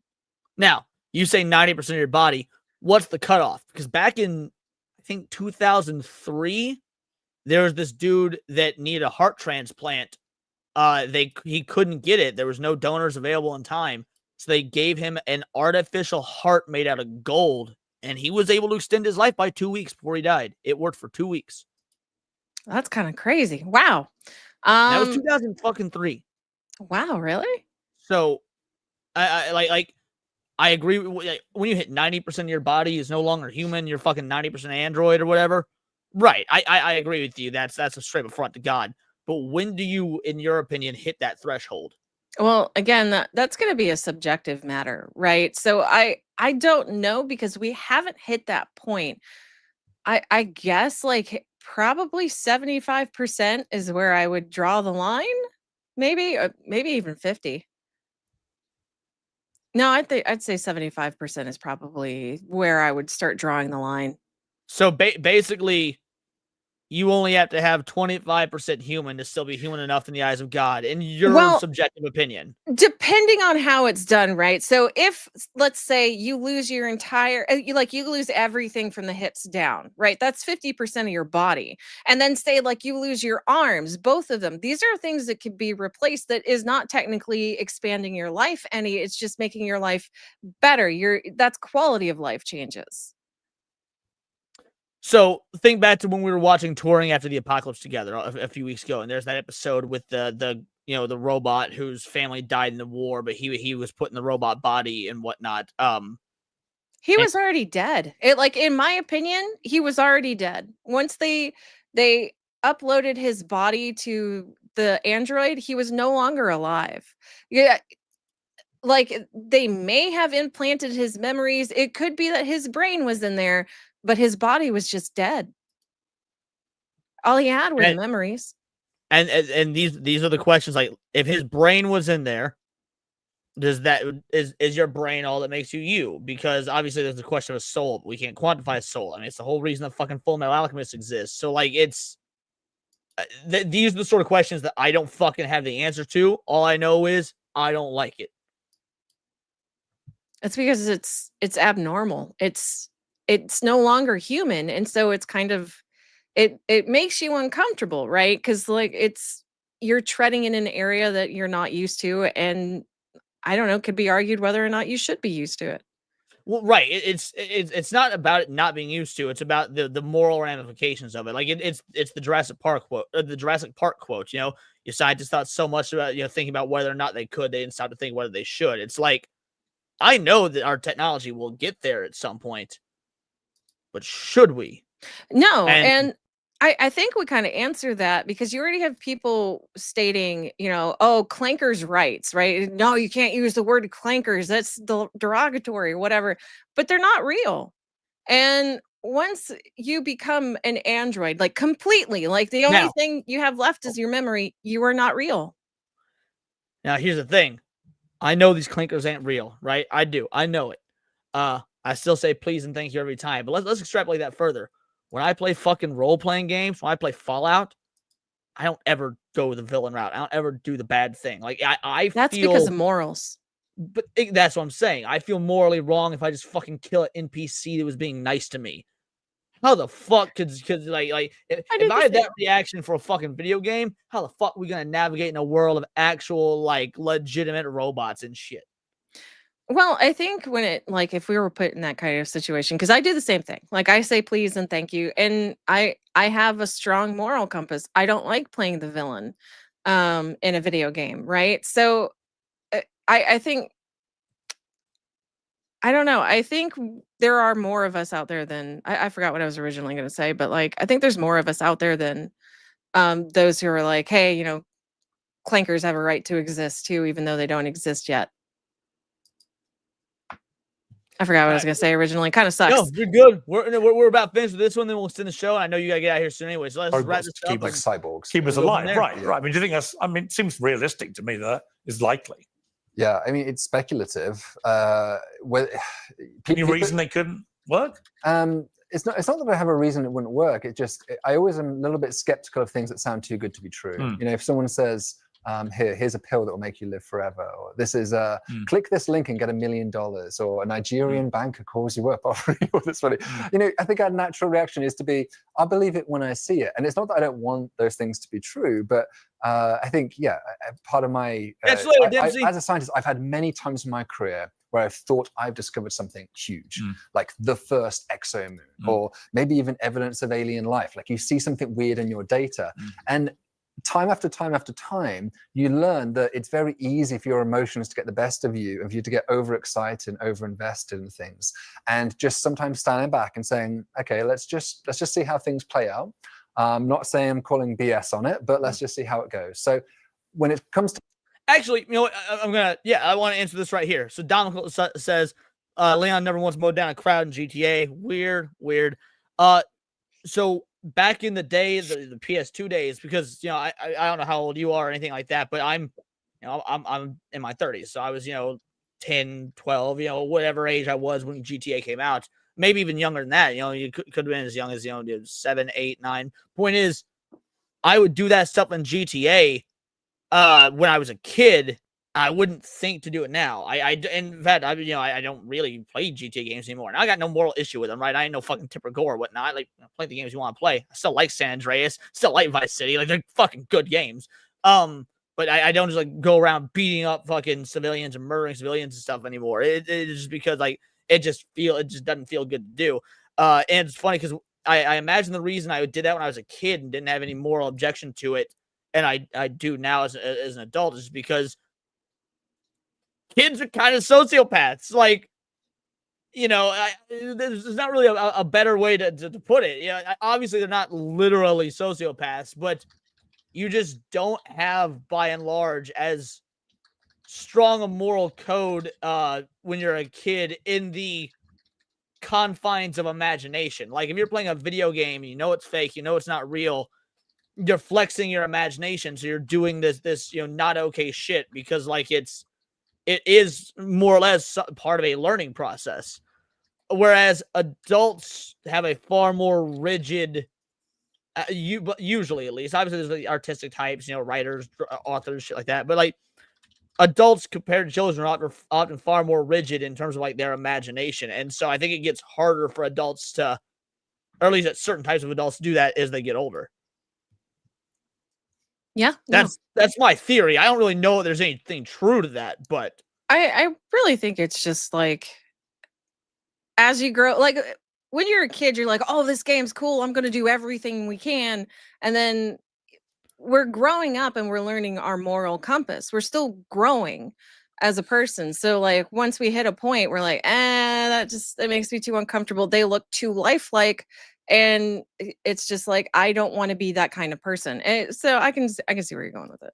Well, and if you guys want proof of this, go watch my Fallout 3 playthrough stream from several months ago. I did like a 2 or 3 hour gaming session of Fallout 3, and I was having the chat dictate what I did in the game, and you could see me like I am viscerally uncomfortable with the shit the chat was making me do. Like I played Fallout 3, I don't know how many fucking times in my life. I had never blown up Megaton in any playthrough ever until the playthrough I did on stream like last year or whatever. I had never blown up Megaton before. I'd never even experienced that quest line because I didn't want to murder an entire civilian of innocence, right? They were having me murder civilians, blow up Megatons, steal shit. And like you could see me breaking down to the chat like, will you guys stop having me do this shit? I don't like it. I don't enjoy playing it this way. And you guys are fucking heartless bastards and made me do it. Because what'd you expect on the internet? I know. I'm not mad about it or anything. It's just like oh, I didn't think you were. It's. I made the agreement with my chat to do it. I'm a man of my word. I'll do it. But like, you could see me in the stream squirming at some of the shit they had me doing. That's why it's funny. Absolutely. I'm sure it made for great entertainment. And you made me so much more than an a-hole, LMA. You guys made me a savage, bloodthirsty psychopath. To Mars, there's no reason why we couldn't colonize it. We couldn't live there. We couldn't have, lives for thousands of years, potentially one day. But would we want to? And is it going to be economically viable? Will there be other, problems that we can't foresee that would stop this from happening? That's the story of history. Is so many surprising things that drove history in different ways than we expected. It's very difficult to predict the future, even decades in advance. You've mentioned a few times what keeps you up at night. What is the one thing you're most scared about in the astro world? Well, to be honest, at the moment, this isn't like an existential fear so much, but just I think the funding levels for science are actually in a bit of jeopardy. You mentioned Marco Rubio, who was on this documentary, for instance, and he has endorsed this White House budget, the 2026 budget, that cuts NASA science funding in half. Right. So if this fucking shill for NASA, dude, fuck this guy. Yes, it should be cut. NASA is a fucking propaganda arm of the government. Fuck NASA. Anything, we need to have independent private companies doing this sort of research, not propaganda arms of the government. I think that's a bit of an oxymoron. Like, if you're really supporting the search for life in the universe, why are we cutting the main agency's science body by a factor of 2? That doesn't make any sense to me. And why did NASA spend 40 fucking years lying to us, blatantly lying to the faces of not just the American people, but the world? That's an excellent question. Sorry, what was that, Cindy? No, that is an absolutely excellent question. Yeah, and it was over something small. Sorry. Well, I mean, they've lied about a myriad of other things, but that's just one example of it. But yes, I'm sorry, NASA doesn't deserve that money if they're not going to be transparent with at least the American people, if not the rest of the world that is looking to NASA for their information. Obviously, as someone who builds teams and telescopes and conducts science dependent on NASA's research profile, that's a huge hit for me and for many of my colleagues. So in a very kind of near-term sense, I am worried about the future of science and education in the US and the UK, because it does seem like a lot of things are going in the wrong direction. Well, on that cheerful note, no, I think you're right. I don't think we should ever be cutting funding for things like that. Professor Kipping, thank you very much. My pleasure. Thank really you. enjoyed it. Thank you. Well, that was a good episode. That led us down some very fun and interesting rabbit holes. Conversations that we don't usually get to have on this show, and ones that usually are, I mean, we don't even really do that a lot in Temple of Haters, because Temple of Haters is more about trying to debunk or understand conspiracy theories as opposed to just waxing philosophical. So that was a lot of fucking fun. You're the best, Cinny. That being said, it is time to extend the show for those of you that donated. So here's what we're going to do. I need to run to the fucking bathroom real quick. So here, Cindy, if you could send the link to Dax and Paul. I can and do then that. let's see who. Alrighty. So Hayden, Golden Apples, Lessus Games, Blue Collar, War Wizard, Gal Carrymon, Piranha Pout, Adam Rabil. If any of you guys want to come on, let us. Oh, and Master Goa, let us know in chat. I will either send you the link when I get back, or you can talk to Cindy in the chat and she'll find a way to get it to you. Either way, I'll be back in just a moment. But Cindy, send the link to Dax and Paul, get them in here. And then Gal Carrymon as well, if you can. That being said, I'll be back. I'll be back in just a moment. Just monitor the chat and see if anyone wants to come on that donated. Okie dokie. Gao-kun, am I following you? I have no idea if I have a way to get a hold of you. China tried to replicate SpaceX self-landing rockets, but as expected, it didn't work. Yeah, and I heard they got an American astronaut or something to go into space for them, I think. I could be wrong. That might have been Russia, too. So I don't know. They were doing some weird spacey stuff. But yeah, if you guys are interested, let me know. You guys can send me a message over on Discord, and I'll shoot you the link. But only those people who have donated, please. But yeah, Gao-kun, are you in any of my chats? Like, are you in the Discord somewhere?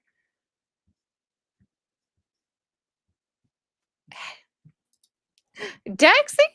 Oh my goodness. Hi, Paul. How are you guys doing? Hey, Cindy. Hi, Paul.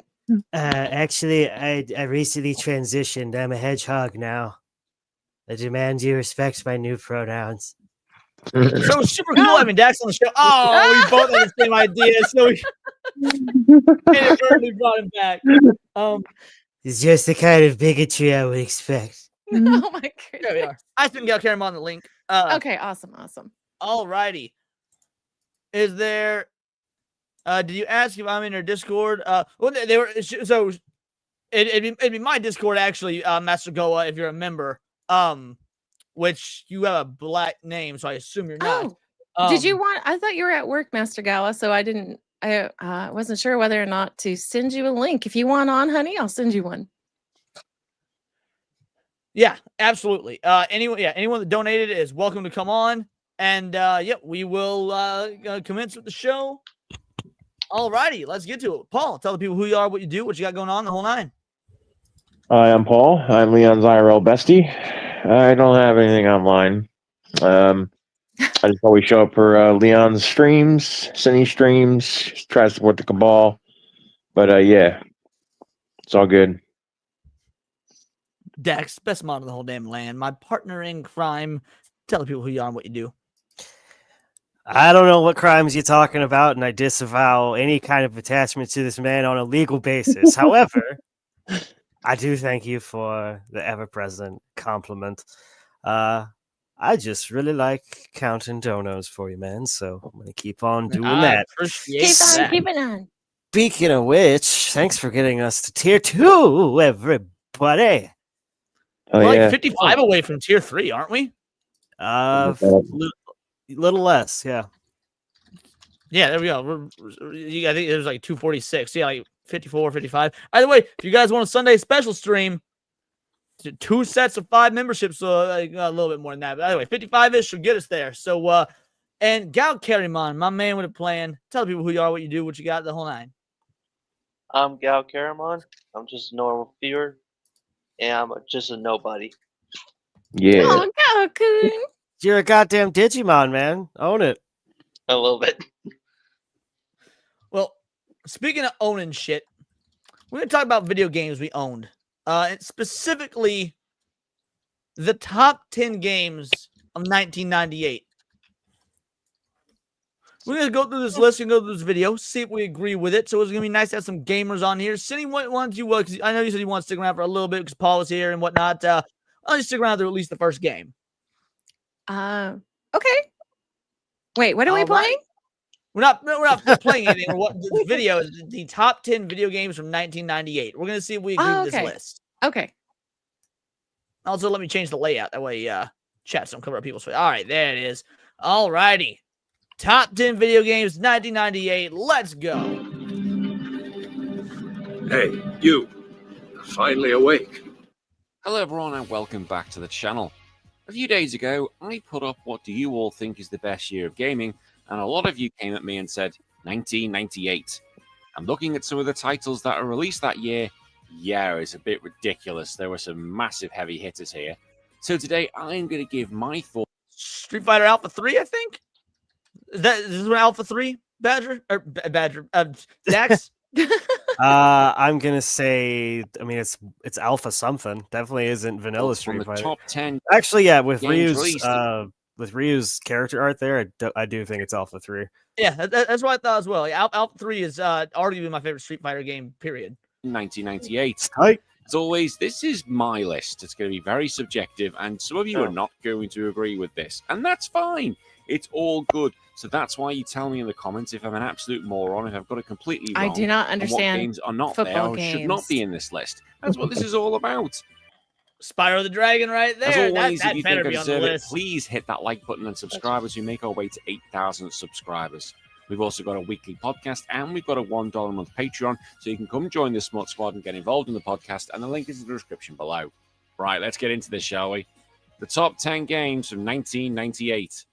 At number 10, Final Fantasy Tactics. So it's Yeah, good start. Oh, I need to play this. Yeah.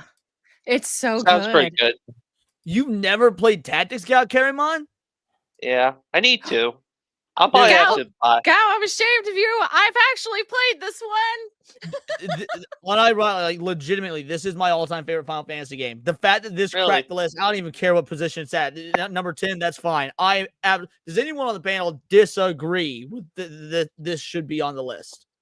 Don't disagree, but it's hard to get better than Final Fantasy 9 for me. That to me 9 is my second favorite after Tactics. Yeah. Yeah, my top 5 favorite Final Fantasy games in order: Tactics, 9, 10, 15. I know people hate when I say that, but it's true. Then 6. Damn, 6 below 15. So yeah, 6 below 15. That's crazy.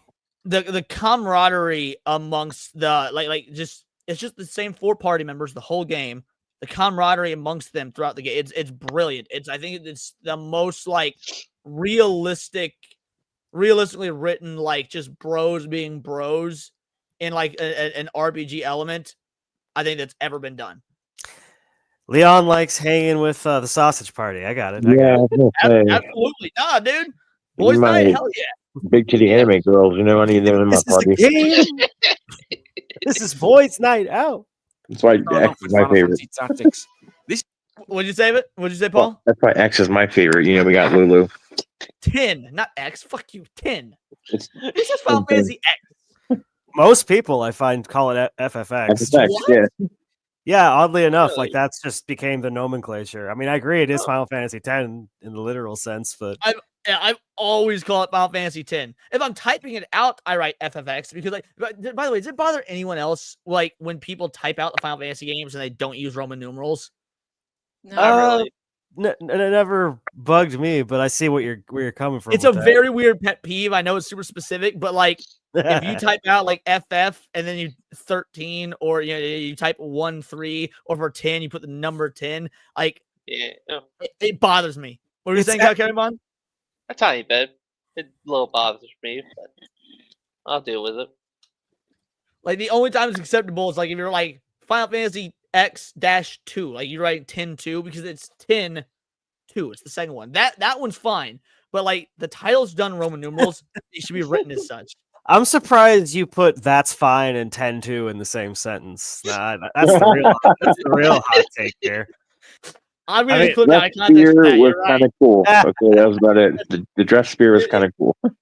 If somebody were to clip that out of context, that would be worse than any of even the gayest shit I've ever said. Yeah, don't anybody clip that, please don't. Oh no. Cindy, you got to go. Yeah, I do have to take off. Alrighty. But I did send Pouty a link. I don't know if she wants to pop on. But yeah, good to see you guys. I had fun hanging out. Make sure Mods, ban Domical. Sorry, go on, Patty. I will not. Actually, I will ban not. him. Oh goodness. I forgot what I was gonna say, but yes, I had a great time. I stream every Monday, Tuesday, and Wednesday. So come hang out with me. And usually Monday and Tuesday are 11:50 p.m. CST, and Wednesday is 6 p.m. CST. I had a great time hanging out with y'all. You have a good one, cuties. Good night, Cindy. Good night. Good night. Alrighty. Cindy's outie like 4 circles. Let's keep the gravy train rolling. This is widely considered one of the greatest strategy RPGs ever made, and this reputation has only grown over the years. If you're asking me why it's only number 10, it's because better versions of this game came out. The PSP version is a better version. Obviously, the Switch version is a... I've never played any other version save the original PS1 version, but I do want the Evilise Chronicles remake. It's one of the few times where I think a remake might be better than the original because they went with the alternate dub, which is actually a better localization as opposed to, for once, a worse localization. better version, or Xbox, whatever, PlayStation 5. But the PSP version is better, hence why this only makes it number 10. Now, this game doesn't simply rely on the good versus evil tropes. It has a very complex tale of political betrayal, the class warfare, religious corruption, a young hero caught in the world that's much bigger than he actually realizes. And yeah, basically, it's a bit of a dark plot. Like Paul Ramsey literally goes through the mill and doesn't really get any credit for it. The game has a very brilliant tactical combat system. Yeah, great. So did I. However, there's a caveat to that. This was the very first and one of only a handful of official strategy guides I ever bought. Nice. That's cool. I might still have it somewhere, like in storage. It might be falling apart, but yeah, because like once I heard you could get Cloud on your team, and I could not figure out how. Because mind you, this is the 98, it's before the internet. I needed to know how to get. Even though I don't even like Cloud, by the way, I thought it was so cool that he was in the game. It's the asymmetric grid-based battle system, and basically it comes down to where you position your units, the jobs that you have and how they work together, and the risk associated with going in with different attacks. You have to exploit the height and the terrain, the turn manipulation. There's so much here to play with.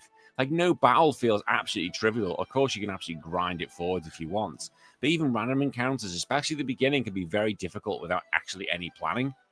The job system is where this game absolutely shines. 20 plus jobs and so many different abilities. And you What'd you say next? I just thought that statement was weird. Without actually any planning. Like, Well, I could be wrong, but I think that was a dig at early Fire Emblem. Oh, maybe? I don't know. Fire Emblem always seemed pretty strategically sound to me. I just think that, like, comparatively, early Fire Emblem games are kind of nothing compared to what they would become back like with in the late 90s, early 2000s and onward. Not that modern day Fire Emblem shit, but like just because Fire Emblem, it was before this, it was rudimentary by comparison. Well, yeah, but that's everything. D&D first edition was primitive as fuck. Right. They didn't even have like dwarf was a class. That shit was right. Yeah.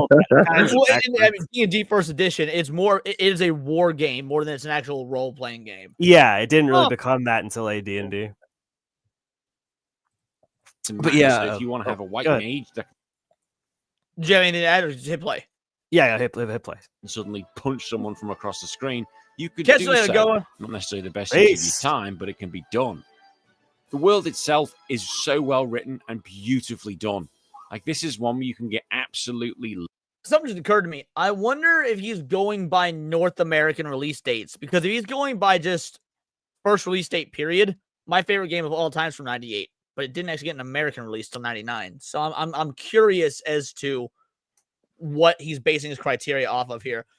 Also, shout out Smash JT Raiders. Oh my god. Man, how you all doing? Smash Raid up in this bitch. You love to see it. Well, for all the Smash Raiders in here, for all you lovely smashers that are curious as to what we're doing, Hey, Netflix.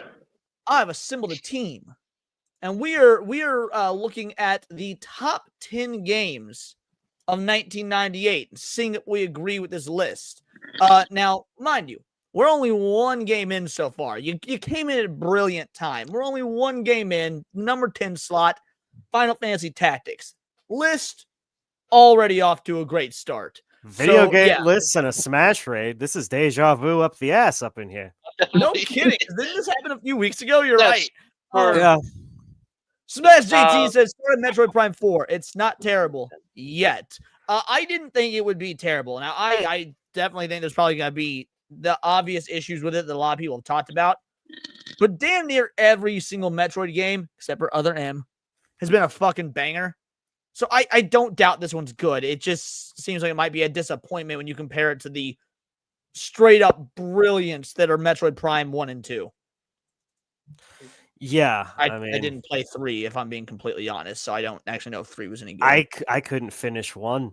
I am terrible at navigation in games. I my tragically short attention span, but yeah, it's a fucking masterpiece though. One.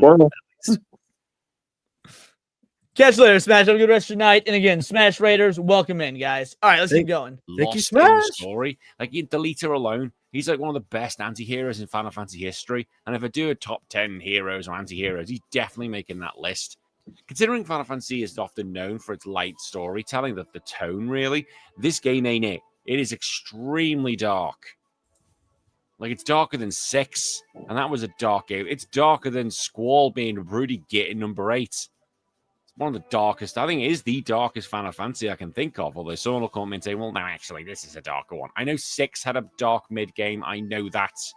It's still bloody dark. I just love the game. Yes, there's a huge difficulty spike, which I've commented on a previous video. What is it, Dex? That description. Oh, it's really dark. You might say this is dark, but this is way more dark. This is dark like my coffee. This is dark like how I like my men. A British person. I was literally about to say, what do you want from the guy? He's fucking British. Exactly. No, but I wanted to be a little bit more. Okay, first of all, this is the first one on the list.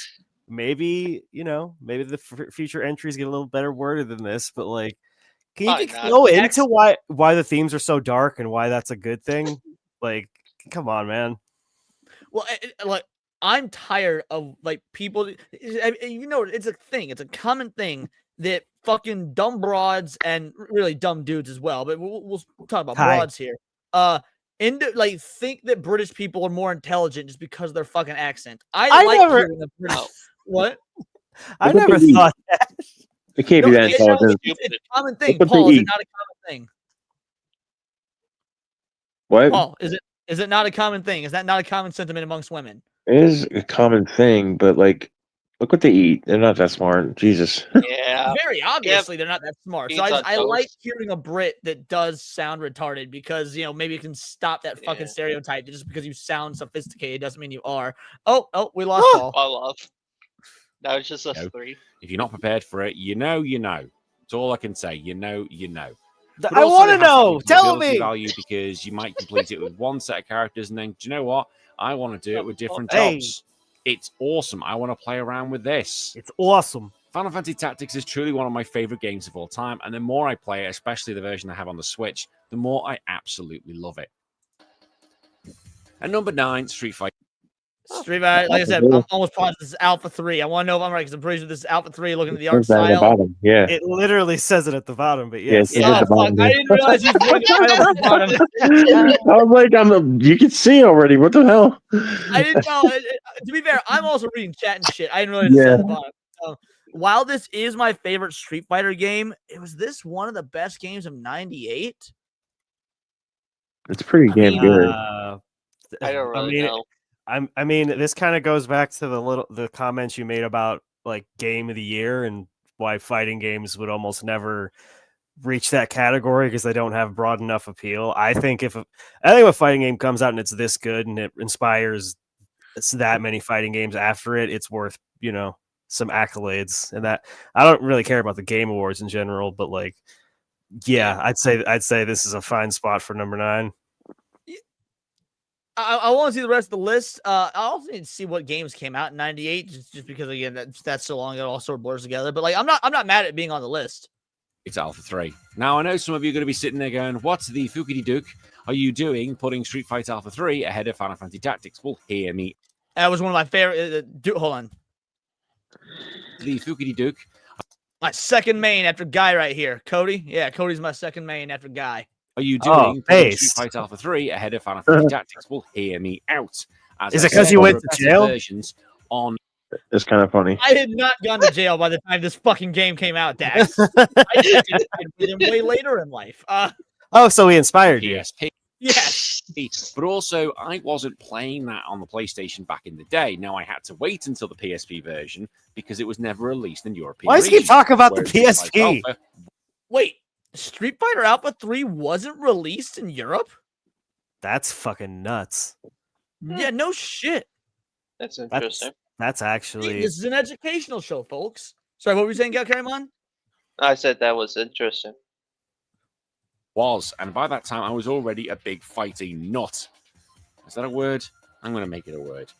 Street Fighter Alpha 3 was a combination and basically the end of the Alpha series, and they threw everything in here. They threw the kitchen sink in, they threw your nan in there. It's massive. The roster's so big. They did all the World Warriors, they brought them back, they brought people from the Super Series, they made new characters, they brought Final Fight characters. It was nuts. It was nuts how many characters were in here. It was awesome. Oh, Fei Long, man. Fei Long I didn't get into playing Fei Long until Street Fighter 4, to be fair. But goddamn, is he a great character? Yeah. What? I was just saying, because I know you're a big fighting game guy like me. Are you a Street Fighter fan in general? Like, who are some of your mains? Okay, yeah. Here's my history with Street Fighter in a broad sense, right? I played the fuck out of Street Fighter 2 on my friend's SNES, and I was almost exclusively nice. That was the way I played it as well. And being the gooner that I am, I was like exclusively a Chun-Li main. She was all I played. And I would crank it up to very hard, and I'd go and fight Sagat and get Tiger Uppercutted about 15 times in a row and lose my shit. And then I found out years later that the AI actually cheats, and they have extra like fucking frames on their moves, and have like they get up faster and can. I hate that shit. But yeah, then I had never played Street Fighter on a competitive level like I do with Strive or BlazBlue. I'm more of an Arxis guy these days, but I played 3, I played 4. Like I always enjoyed them, and I even played a bit of 6 the other day at my local arcade. It's execution's fucking hard in that game. Yeah, so I've got kind of a similar story to yours. Actually, it's kind of wild how much that parallels. So I had a SNES, and so I had Street Fighter 2 on the SNES. Now, I was a Kin main. He was the first character I ever mained. Yeah, absolutely loved Kin. I like Chun-Li, but I find her to be pretty difficult to play. And after Kin, I was fine with Guile, but Kin was my boy. Then Street Fighter Alpha 3, which was my next Street Fighter game. Guy, then Cody, and of course I would default back to Kin, back to Guile. But like I want to try out new characters. All the blonde boys. Actually, no, because I think I also played just the regular Street Fighter 3. Because isn't that the one with Sean, that Brazilian kid? Yeah, with his basketball. Yeah. So Sean was my main in Street Fighter 3, and then Guy was my main in Alpha 3. I didn't get competitive with Street Fighter like you until Street Fighter 4. And when Street Fighter 4 rolled out, I went back to Kin. And I was a Cammy guy in that game. Cammy and Vega. I never got good with Vega. Now I think about it, Cammy I like to play around with. Like she's a fun character to play, but I was never like competitive with her like I was Kin. And I've never played Street Fighter since 4. I've not played 5 or 6. I went from Street Fighter 4 playing that competitively to I switched to Ultimate Marvel vs. Capcom 3.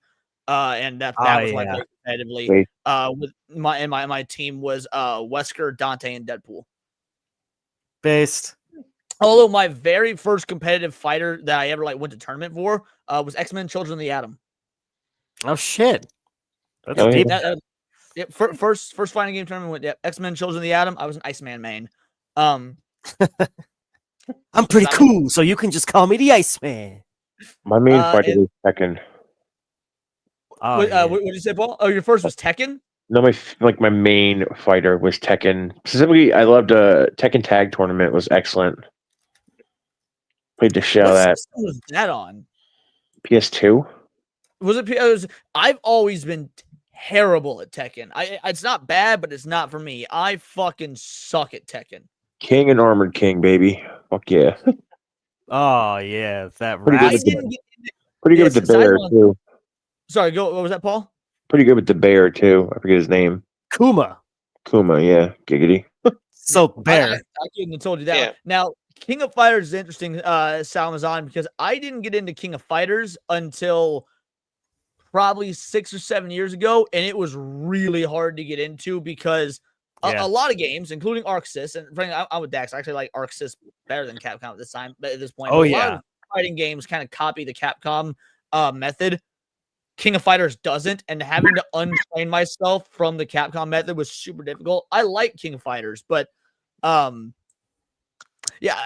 Fighter is a little bit different. I love DOA, I love Soul Calibur, love the Budokai series of Dragon Ball games, but 3D Fighters I treat a little bit differently, just like I treat Smash Bros a little bit differently. And Leon knows my main in Street Fighter. Who's humping the mic? What? Sorry, I was scooting on the bed. Zangief. No, dude. And Bison. Oh yeah. Okay, yeah, that's right. Yeah. Yeah, I forgot you beat ass. You beat my ass with Bison back when we streamed it years ago. I forgot that was a fucking thing. And Bison and I like Zangief and Balrog, but yeah, and Bison is my guy. Playing Zangief.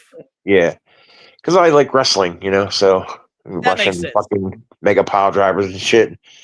I was talking to Pouty earlier, and she said she was nigh unbeatable with Chun-Li. I'm like, yo, I'll take you on with M. Bison. I can believe that. I Yeah. absolutely believe that. Guile is my only viable main as a turtle style player. Just zone people out with Sonic Boom. Ism system That's we had Boom. essentially 3 different playing styles. I'm not going to go into them exactly, but 3 different playing styles. So Ryu could play in 3 different ways, which was awesome. Again, considering you got 30 odd characters, times that by 3 is 90 odd characters. Ridiculous. The game also had that alpha flashiness, so it was so anime it was ridiculous. Although it didn't essentially go into the X-Men series or the Marvel Versus series, where the characters can do basically kamehamehas. It wasn't that bad, but it was flashy and really cool. Bison. And it had that anime aesthetic, which I absolutely loved. At the Did time he when just- I played Street Fighter. Did he just What? imply that Ryu throwing a giant Kamehameha is a bad thing? That's hype as fuck. Dude's clearly not a Dragon Ball fan. Fuck him. Bad That's video. how I didn't really Downvote. appreciate it. Absolutely. The more this has gone on, the more I've got into anime, the more and more I liked it. The soundtrack is also absolutely booming. And the announcer in this game is absolutely top tier. He gets you To be pumped fair, for any. there's never been a Street Fighter game that I played with a bad soundtrack. Street Fighter games are always hype as fuck. Yo, Hey. Rolling Dodge, thanks for the sub, brother. Truly appreciate you. Hey. The fuck? Oh shit! I jumped somewhere in the middle of the video. Didn't mean to. Oh in my Street God. Fighter. I never thought I'd see that in Street Fighter, but I played this for dozens and dozens of hours. Now, I know you can sit there and go, yes, there's a better port on the Saturn. I understand that. That's fine. And there was the PSP version, which added extra Oh my characters. God. But I played the PS1 version to absolute death, and I still have that game today. For me, I always have that debate, which is a better game, Street Fighter Alpha 2 or Street Fighter Alpha 3. Alpha 3 is more fun, but Street Fighter Alpha 2 is more technical and probably the better game. Street Fighter Alpha 3, they just went, fuck it, do what you want. Is it balanced? No, it's not balanced. Of course it's not. But it's just so much fun. You mean my brother Raphael? His name's not Raphael, that's what I call him. But we had so much fun playing this game, just beating the shit, doing the duel mode, the 2v1 or the dynamic battle. Oh, God, against Bison. We just absolutely loved it.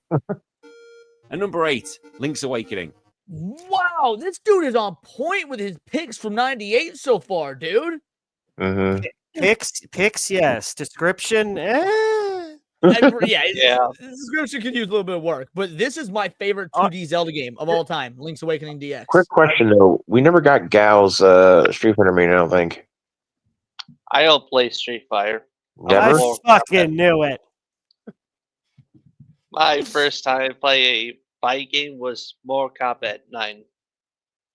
Wait, wow. 9 was your first? Oh, right. You're a bit younger than us, aren't you? Aren't you Yeah, like 23 or something? 2002. Yeah, 23 years old. Okay, Gotcha. yeah. So I guess that makes sense. Yeah, the rest of us, 90s kids grew up with some early shit. As someone earlier mentioned Mortal Kombat in the chat. They said that they're like sad out of the state of Mortal Kombat. I'll be real. I think Mortal Kombat, like the last one that I thought was really great was 3 on the SNES. So like, I'm not saying they're, I'm not saying that all those after they're bad, but like 3 was peak. What were you saying, bud? It stops being good at Mortal Kombat 10. It stopped being good after that. It was time traveling. Yeah. I remember liking like the gameplay of 10, but yeah, I think the story was weak. Yeah. Didn't 10 introduce the weapons? I thought that was cool, like stabbing someone with the sword and then just leaving it in so they bleed out every That's time. Armageddon. That's like Armageddon or something. What's it called? Armageddon. Oh, Armageddon. Okay. Okay. I forgot which one it was, but yeah.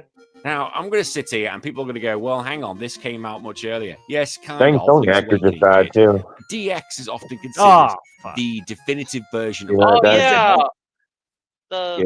The actor did spend Sonya. He died. Yeah. Why'd you have to do that to me Yeah, right now, I know, Paul? that was Sorry. that was Smoke some more ganja. So I guess you could say the Reaper went up to him and was like, "Your soul is mine." Yeah, 100%. I had to I'm do hitting it. I'm fucking sorry. play. Link's Awakening. When anyone talks about Link's Awakening on the Game Boy, they always talk about this version. No, it is not a Yoshi egg. That is the Windfish's egg. However, you can win a stuffed Yoshi from a claw machine in this game. This was a very, very good Paint chops are Zelda also in game. this game. Now, I can go into how good Link's Awakening is, and it's one of my favorite Zeldas of all time, and it should be yours because it's absolutely goddamn brilliant. But the cool thing about this game is essentially they just added a lot of color. And oh my god, did it flesh out the world.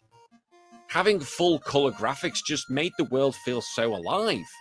It also had a Game Boy exclusive dungeon, the Color Dungeon, which wasn't that good. It wasn't, but still, having these extra color graphics, it meant it improved the clarity, the visibility. It also had a camera side quest if you had the Game Boy printer. Did I fuck? I wasn't minted. I wasn't bougie back in those days. And if anyone had a Game Boy printer, you're bougie. Has anyone still got their Game Boy printer? Did anyone actually use the features? Damn it! Either way, it's cool. Focus, man. Like, I'm not going to go over how good Link's Awakening is because, well, essentially the game was released earlier. What the fuck are you doing with this list if that's not what you're trying to do? I'm not going to tell you why it's good. I'm going to talk about Game Boy agree with printers me. for I'm not wrong. 30 seconds. What And number 7, Xenogears for the PlayStation. First game on this list that I have not played. Mugen Lord fucking loves this game. I never played Xenogears. Did anyone on this on the panel? No. Nope. Huh. Well, I guess we'll take his word for it. Fuck it, we're skipping ahead then. I don't give a fuck about Xenogears. Yeah, but we need to shorten this video. Yeah. Oh, mech fight looked cool though. It does. Oh, there we go. Okay. This is a collectathon similar to Mario. However, you don't get kicked out of a painting every time you get something, and you can just play around and enjoy it. What? What? What? Is he just? Did he go that far as to say Mario 64 is just badly designed because the paintings are the levels and you get kicked out at the end? Maybe that was just his attempt at British humor. What does he not like? him. Castle as a hub world? That's one of the most genius I things like ever. I liked it. The castle. Yeah, because you're not retarded like this guy. What is the better platformer, Mario 64 or Banjo-Kazooie? Because I'm gonna be real, maybe this is a hot take. As somebody like platformer is my second favorite genre after survival horror. Banjo-Kazooie never really did it for me. I never played Banjo-Kazooie, so. Right, fucking youngin. No, I played Mario 64, but I didn't play this one. Fair enough. Anyone else on the panel playing Banjo-Kazooie? Yeah, I did. I hate to be like these two fuckers, but yeah, unfortunately, I'm an uncultured swine too. Again, I actually don't think you're missing much. Agreed. It's not. Yeah, it's not that it's bad. It's just like it's a fairly generic platformer, in my opinion. Like Mario 64 is incredible because like it took Mario 3D. It was revolutionary. This is generic. I don't know if I go that far. I mean, just the whole being in the backpack gimmick and the way the two characters play off each other and stuff. Like, there's something there at the very least, and I haven't played it. So I agree. There's something there, and what was there was that Ratchet and Clank did it better. That came out after. That's fucking not fair. That's what I'm saying. I'm saying like Ratchet and Clank took what this did, but did it better. Well, I do like me some Ratchet and Clank. There's no doubt about that. But I think they're trying to accomplish two pretty different things. Well, you were just talking about like the way they play off of each other and whatnot. Oh, yeah. Oh, well, yeah. In that terms of that dynamic, yeah. I mean, Ratchet and Clank have like dialogue and stuff. I don't know. Well, not that Banjo and Kazooie don't, but it's all right. Yeah, I mean, maybe I'm just being a spoiled sport. Maybe it should be on this list, but yeah, I wouldn't have put it. I wouldn't have put it on the list. Banjo is this big stupid bear. Like all right, Banjo and Kazooie, they've Flanker's Cavern, Bubblegoop Swamp. It's so good. Like, and this then helps unlock you. Stop right here. Areas. Just in I case just absolutely love it. But I think the most impressive thing I enjoy here, obviously the gameplay is really good. The boss battles are great. It's the humor. Rare's really witty writing is on scale here. Basically, Banjo's like, but it's Kazooie giving shit to everyone. Everything you've given this dude shit about so far, Dax, to quote him just now, and you didn't say anything about that dialogue he wrote. He literally just wrote sound effects into his script. Yeah, I mean, I don't really expect much better from this guy at this point. I hate to be a Debbie Downer, as I always fucking am, but like, no, I mean, okay with it. Again, to be fair, I'm more just interested in what he put on the list, not what he has to say about them. This video reminds me of like fucking early 2007, like top 10 shit. I was thinking the same thing. This guys reminds me of early era YouTube. Yeah, but guys like Peanut Butter Gamer did it better than this. Like, this just feels so slapdash, and he's barely talking about the games most of the time. It is a relatively small channel, to be fair. Yeah, 7.5K subs. Video came out 7 days ago. So. Care how big you are. It's the motion of the ocean. Well, what I'm saying is, I'm sure there's room for improvement. There's room to learn. Like how old's the channel? Oh, like, sure. Let's see. 189 videos. When did they get their start? April 2023 is when they joined. I don't know when was their first video. Let's see. Wait. Hold on. Videos. I saw something about Concord. Top 100 woke rubbish. Hey, at least he's on the right side of the political aisle. I'll give him that. I mean, sure. Yeah, we'll give. If he's based, that helps. Little props. Hey, a Pokemon His video. very first video. Oh, sorry. 28,000 views on his first video. He's got some that have they're plenty of hits. Pokemon Red and Blue retrospective, Final Fantasy 7 retrospective, Tekken series, Sonic the Hedgehog, love it or hate it. Wait, what's the name of this channel again? It is called Retro Wars. Yeah, Retro Wars. It's just because I watched like a lot of Red and Blue retrospectives, and I was trying to remember if that name sounded familiar, but I don't think so. And what was the best Nintendo 64 multiplayer game? GoldenEye. Why did you ask this question? GoldenEye. Easily. Yep, easy. Like, yeah, I get it. Yeah, you got Mario Kart. I see Mario. It's GoldenEye. Smash Bros. Hello. Look, man, you know how big a Smash Bros. Fan I am.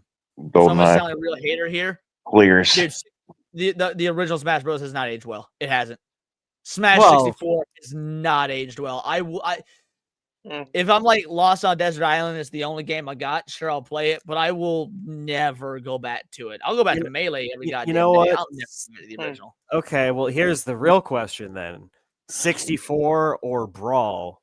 Which would you rather play? Brawl. I can't fucking slip in 64 at least. Like, it has that going for it. Brawl has far more replayability at the very least. Like, it's got the Subspace Emissary, which is it's an actual story mode. That's Yeah. really cool. It's got an awesome character roster. It's got like a way more unlockables. So like the replayability, while Brawl is the worst in terms of being a competitive fighter, it has got the most replayability. Of the original, not of all of them, but like out of the between the two of those. Yeah, I don't know. Just in terms of like, in GoldenEye, it's like I don't want to be reductive, but you all try to shoot each other to death, and you more or less have the same tools to do so, unless you're Oddjob. I just like the character variants in Smash Bros. More. It has Sonic. Yeah, I mean, I kind of do have to give it to Brawl for Sonic. That's how I became like a Sonic guy. You say it's got the character variants. It.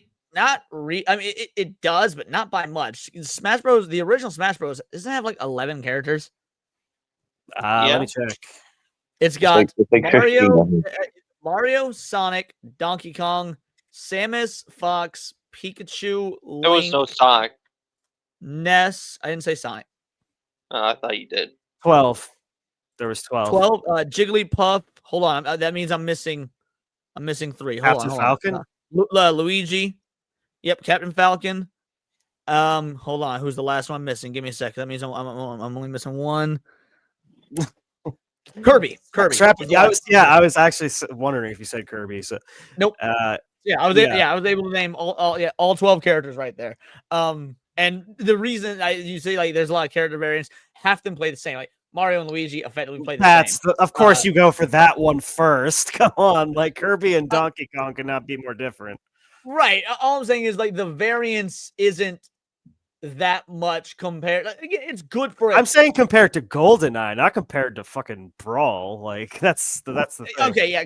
In terms of which one I'd rather play, I'm gonna get more out of Smash Brothers for a longer time than I'm. Yeah, but like maybe that's why GoldenEye is so good. Like this is an analogy that maybe only Paul will get, but it's like me and Paul both have Goblin decks, and when it comes to Magic the Gathering, right? We both got Goblin decks, so it's like. Both Krenko as well. Right, but both Krenko decks. It's the same Goblin Commander. So when you play GoldenEye, at that point, it's just down to straight up skill because everything else is the same. So it's like playing a mirror match in Magic the Gathering. It's like at this point, we're pretty much evenly matched in terms of now. To be fair, my Goblin deck at this point is way better than his, but it was not for a long time. They were. Point is, it just came down to skill since we were mostly on an even playing field. Well, yeah, I can't deal with either one. No man, bullshit. But I this is why I play Guilty Gear Strive and not like chess. Counterpoint Dax. What? Go ahead. Sorry, go ahead. I was done. What were you saying? I was gonna say Counterpoint Dax. The GoldenEye pause music is like the best music ever. So okay. Well, I take you that pause music and I raise you the fucking sound effects in original Smash Brothers. That fucking. I will give you the point for sound effects. But Port Ducks here has the best answer. It has nothing to do with Nintendo 64.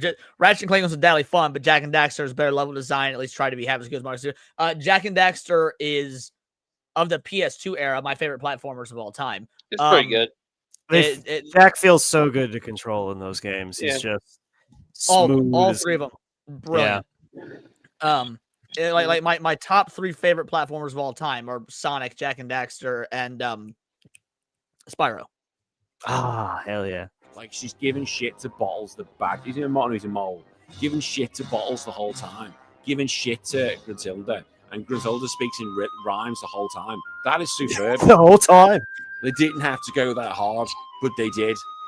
Like this game is so much fun. They went that hard the whole time. On the N64. We just should have been on the list. I think Tui is there, but Banjo-Kazooie, you're never going to beat that game. And I will fight everyone. This is better than Super Mario 64. It is. What do you mean you fight everyone? You're British, dude. You can't fight people. You guys are you are the new French at this point. It's the humor. Humor alone does it. But saying that, it's anyway, the humor of the gameplay is just as good, and the gameplay hasn't aged. It still handles absolutely awesomely. Oh my god, that sentence was painful. Fucking Resident Evil 2, baby. Let's fucking Leon's go. a happy camper. Yeah, you're goddamn right. Your boys are having completely opposite reactions to this video. What do you mean? No, it's just you're hyped for the games, and I'm listening to the commentary, and it just hurts. Yeah, Let's keep on rocking. I'm just curious if people think the top 10 of 90, because 98 really was a really good year. Like, hold on, let's do a Google. I don't think image search. Banjo Kazooie should have been on there, to be honest. I don't think so either. Yeah. Can't Video really judge game Xenogears. released 1998. So like just looking at this list. Half-Life, Baldur's Gate, Metal Gear Solid, Banjo-Kazooie, Ocarina of Time, Fallout 2, StarCraft, Panzer Dragoon, Parasite Eve, Sonic Adventure, StarCraft better be on there. Warped, Resident Evil 2. Dude, is this not a banger year? Star Wars Rogue Squadron. Oh yeah. StarCraft Brood War. You played StarCraft, didn't you, Paul? I fucking love that shit, and it better be on this list. I saw the Marine cutscene in the beginning, so I'm thinking it's going to be on this list, but it better be. Soul Calibur, Suikoden 2, in my opinion, one of the greatest JRPGs of all fucking time. Let's see. I mean, yeah, 98 was a fucking Pokemon Yellow. Yeah. Man, banger year. Fucking banger year. So yeah, I'm very curious. Resident Evil 2. Now, prior to me doing another video in the past about my top 10 PS1 games, Resident Evil 2 did not make that list. However, now I've had a chance to... Fuck you. Oh, yeah. I have had a good go of it, and I think this is a great game. Now, I had originally played the first game on the PlayStation 1 and wanted to vomit because it looks so bad. Don't hate it. But fuck you again. You know what? Jesus Christ. You're right. I take it back. You're right. This video sucks. Commentary is I'm glad terrible. I made it over because she's like, what did he just fucking say? Like, why is this the structure of his video where the first thing he does is talk about the ports and be like, oh, well, I played the PS1 version and it looked like my aunt's dick, and then I played this one and it looked like a nice bit of bangers and mash. Like, what the? Who cares? Did you say a nice bit of bangers and mash? Yes. I'm in full anti-limey mode now, dude. I need to listen to some Little Platoon after this and clear the fucking palate. This is pain. and actually turns it into the series we all know. Reaper says, of. I'm English It really and I put a hate this staple guy's on the voice. horror Right. genre. You have two playable characters in this game, Leon Kennedy, a rookie police officer, No, and Claire fuck this dude's Redfield, who's closed searching for her captions. brother Chris, who was in the first game. But this is having multiple perspectives on what happened to the outbreak. Basically, the security protocols have gone to shit because everything in the mansion has gone tits awry. Basically, It's not a mansion, it's a police station. Wow, dude. Fucking He's- poser, bro. He didn't even. Did he fucking play this game?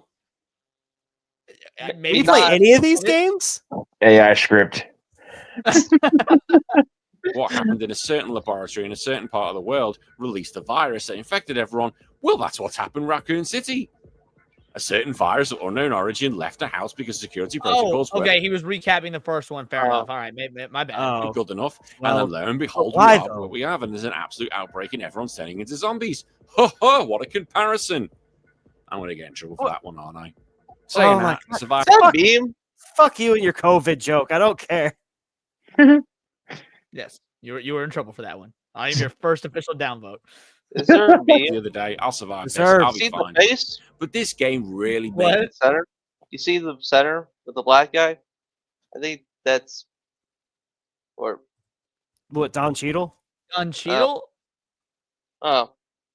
I don't know. I think he put it. I don't recall that being in the original game. I think That's that why I must be- thought. Yeah. that sense That's of what- immersion, and you sorry. felt absolutely terrified. That gothic adventure, the eerie, quiet halls, and the zombies walking around. Like, doesn't have to be loads of them, but it still makes you scared. Although they did decide to throw in some absolutely terrible monsters, such as the Lickers, the mutated William Birkin, the G virus abominations. And this game was scary. You had that limited ammo, the meaningful resource management, so you had to make those decisions about what I'm actually going to carry going forwards. I hate Everything is that. going to shit. The You world's have falling apart. anything Fuck that is you, your Paul. own. Why do you hate that? I hate inventory management. I'm just saying. I hate Dude, too.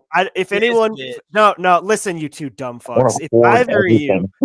of you play Resident Evil 4 and your favorite part of the game isn't arranging your attaché case, I don't fucking believe you. That shit is fire. It is Okay, gold. It's not my favorite part of the game, but it would make Hyperbole. the top 5 list. But it would make the top 5 list of favorite aspects of the game. It's excellent. My favorite part of the game is the interactive cutscene knife fight against Krauser. That's pretty. Yeah, that's pretty. Yeah. got to work out what to do. Like, I specifically like playing with Leon because he's going from this naive rookie cop into this capable. This guy has never played with me. Disavow. He's level 4. He's absolutely fucking badass. Like, I absolutely love this so much more. Leon's never beaten the allegations. I can understand why this game is so beloved today. I do have the remake. It's sealed, but I do have the remake on the PS4. And one day I really want to play this. You all need to let me know what it's like. And even though it is tank controls for the original game, I get that. People might not like that. It still plays absolutely fantastically and has that perfect balance. Like, it's considered one of the best survival horror games ever made. By perfect probably balance? the best version. It just, this guy doesn't fucking qualify anything he says. Hey, Dax, you look better today. What? Better. Then what? Doesn't matter. I'm not going to qualify it. I'm just going to say shit. Oh, cool. Appreciate it. I have done something with my ears. Version of classic Resident Evil of all time. And number 4, Tekken 3 for the PlayStation 1. I cannot. Yeah. I've already stated that I'm not a Tekken guy, but I really like, I like Tekken 3 and Tekken Tag Tournament. They were like both around the same time. I'm allowed to be positive here. To state how important this game is for the fighting game community and also for the death of arcades. Essentially, there's two ways you have to look at what happened with the arcades and how they used to be big in the Street Fighter 2 era. But then Tekken 3 came along, essentially, and I reckon that was the ones that basically put the nails in the coffin. Like, that gently put those nails in the coffin because it was so good. Like, finally, you've got the arcade experience at home, and then Soul Calibur. Whoa. No, he is vehemently incorrect. You didn't get the Tekken arcade 3 experience. killed arcades? Are you fucking... He's saying Tekken 3 killed arcades? Well, not only that, he said you get the arcade experience at home, and that is objectively wrong. Not in those days, you didn't. Well, do you know what console brought the arcade experience home? Dreamcast? Yes, the Dreamcast, which I guess was out in 98 in Japan, but wouldn't be released in America until 9/9/99. I don't know when it came out in Europe. They're gross. But yeah, no, the PS1 was not a substitute for the arcades. Any game that was on the in the arcades was a less powerful version on the PS1. Exactamundo. Yeah, I'd be in the arcade sweating, For real, dude, man. Very first, man, back in the day, arcade scene, House of the Dead 2, or maybe it was the first one, I don't remember. And Soul Calibur. Soul Calibur was the very first arcade campaign I ever beat. Beat as Mitsurugi. What about that the Star Wars game in the arcade? Oh, were you actually the pilot in the ship and stuff? That shit was awesome. Endor was so hard, bro. 9 for the Dreamcast, and basically went, fuck it, we're going to complete it. Those two games destroyed the arcade, in my opinion. These were the ones that did it. Okay. The step up from Tekken. Look, maybe the UK just had a really shitty arcades. That might be the dumbest thing he said so far. That's saying something. The premise is just wrong. I don't know how else to put it. Hey, at least this time he qualified something. It was wrong, but there was a qualifier there. Yeah, the first time, and it's those fucking batshit thing. Great, good. 2 to Tekken 3 should be viewed. Like, the step up from Tekken 1 to Tekken 2 was big, but from 2 to 3, holy crap, you could do a case study on it. I agree there. Animations, deeper mechanics, better physics, the environments looked amazing. Just the way the characters moved. Like, they looked like proper humans. They acted like proper humans. And that's what made it so fluid. I love how there's this giant Beetleborg looking motherfucker on screen. They looked like humans. Humans. They acted like giant Beetleborgs. It was so authentic.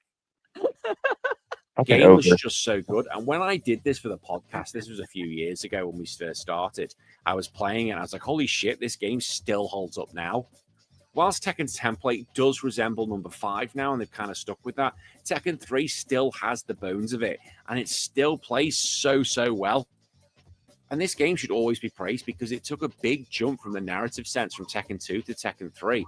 And because of that, a lot of the characters had aged or they went missing, or they died. And so many new characters came in from Jin Kazama, from Hoang, Ling, Eddie. is it Ying? So annoying.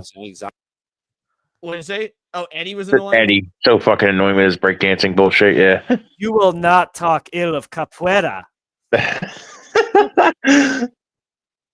I'll let you guys have your moments because I'm not a Tekken guy. Oh man, dude, his fucking standing on his head and kicking. Yeah, spinning kick. Yeah, it's fucking. It's sick as fuck. It's the most beautiful martial art. You could frame that with that back kick from King and just fucking send that motherfucker halfway across the stage.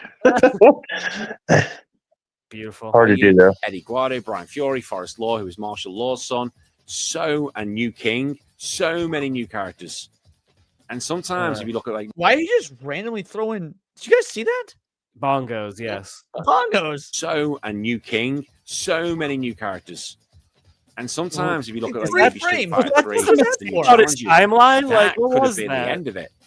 Or New Generation, I should say, before anyone else Exactly. comments. But yeah, that potentially game nearly died. However, Tekken 3 strived. Again, the game is very accessible for new people, but if you want to master it, you've really got to get there. It also had some great endings, like the CG cutscenes at the end was so funny. Well, some of them were serious, some of them were funny. Basically, anything to do with Heihachi was absolutely hilarious because I goddamn love Heihachi. His endings are awesome. Then show footage of him. Load of side content for you to play. Damn it! They showed him getting his ass kicked. We need to see Bunnicula. Bunnicula's fucking cousin or whatever. They showed Heihachi getting his ass kicked. Hasn't Oh, been did one they? I second. missed it. Or maybe I just didn't recognize Heihachi in such low poly. I'm looking at the names because there's not been one single second of King, and I'm very upset. Just a side-scrolling beat 'em up, which is all right. Not Streets of Rage 2.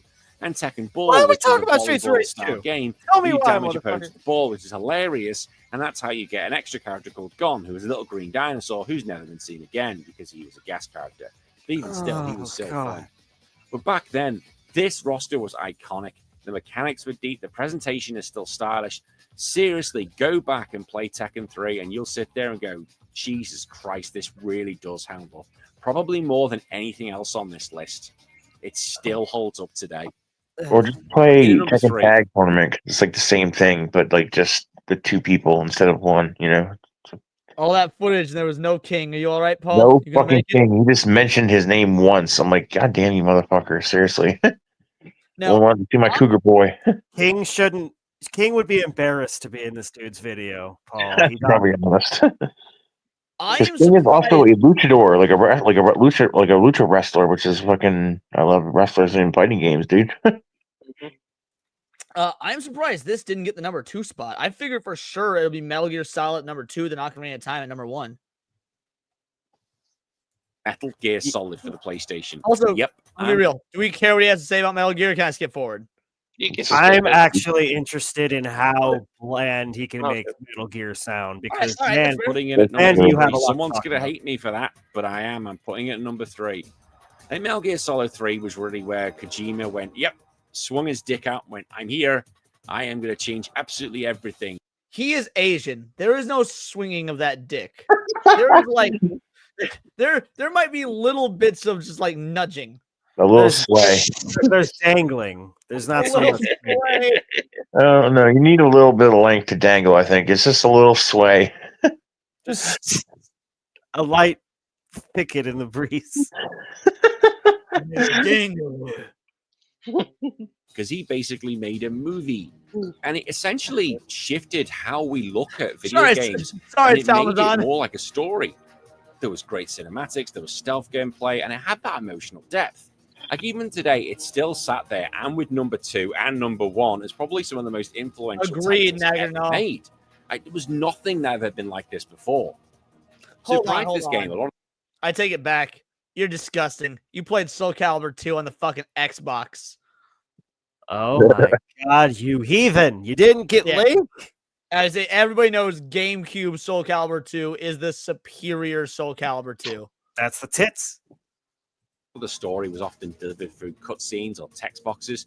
No. Here we had different camera angles, we had acting, long form storytelling, film like pacing. Again, it felt like a Hollywood thriller.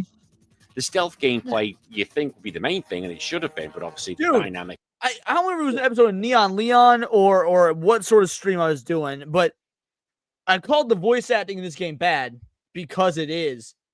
And it just sent some motherfucker in my chat, and if you were watching, yes, I'm talking about you because I don't remember who it was, but some motherfucker was set the fuck off by me criticizing the voice acting in this game. But let's be real, it doesn't have most PlayStation 1 games didn't have good voice acting. This game's no fucking exception.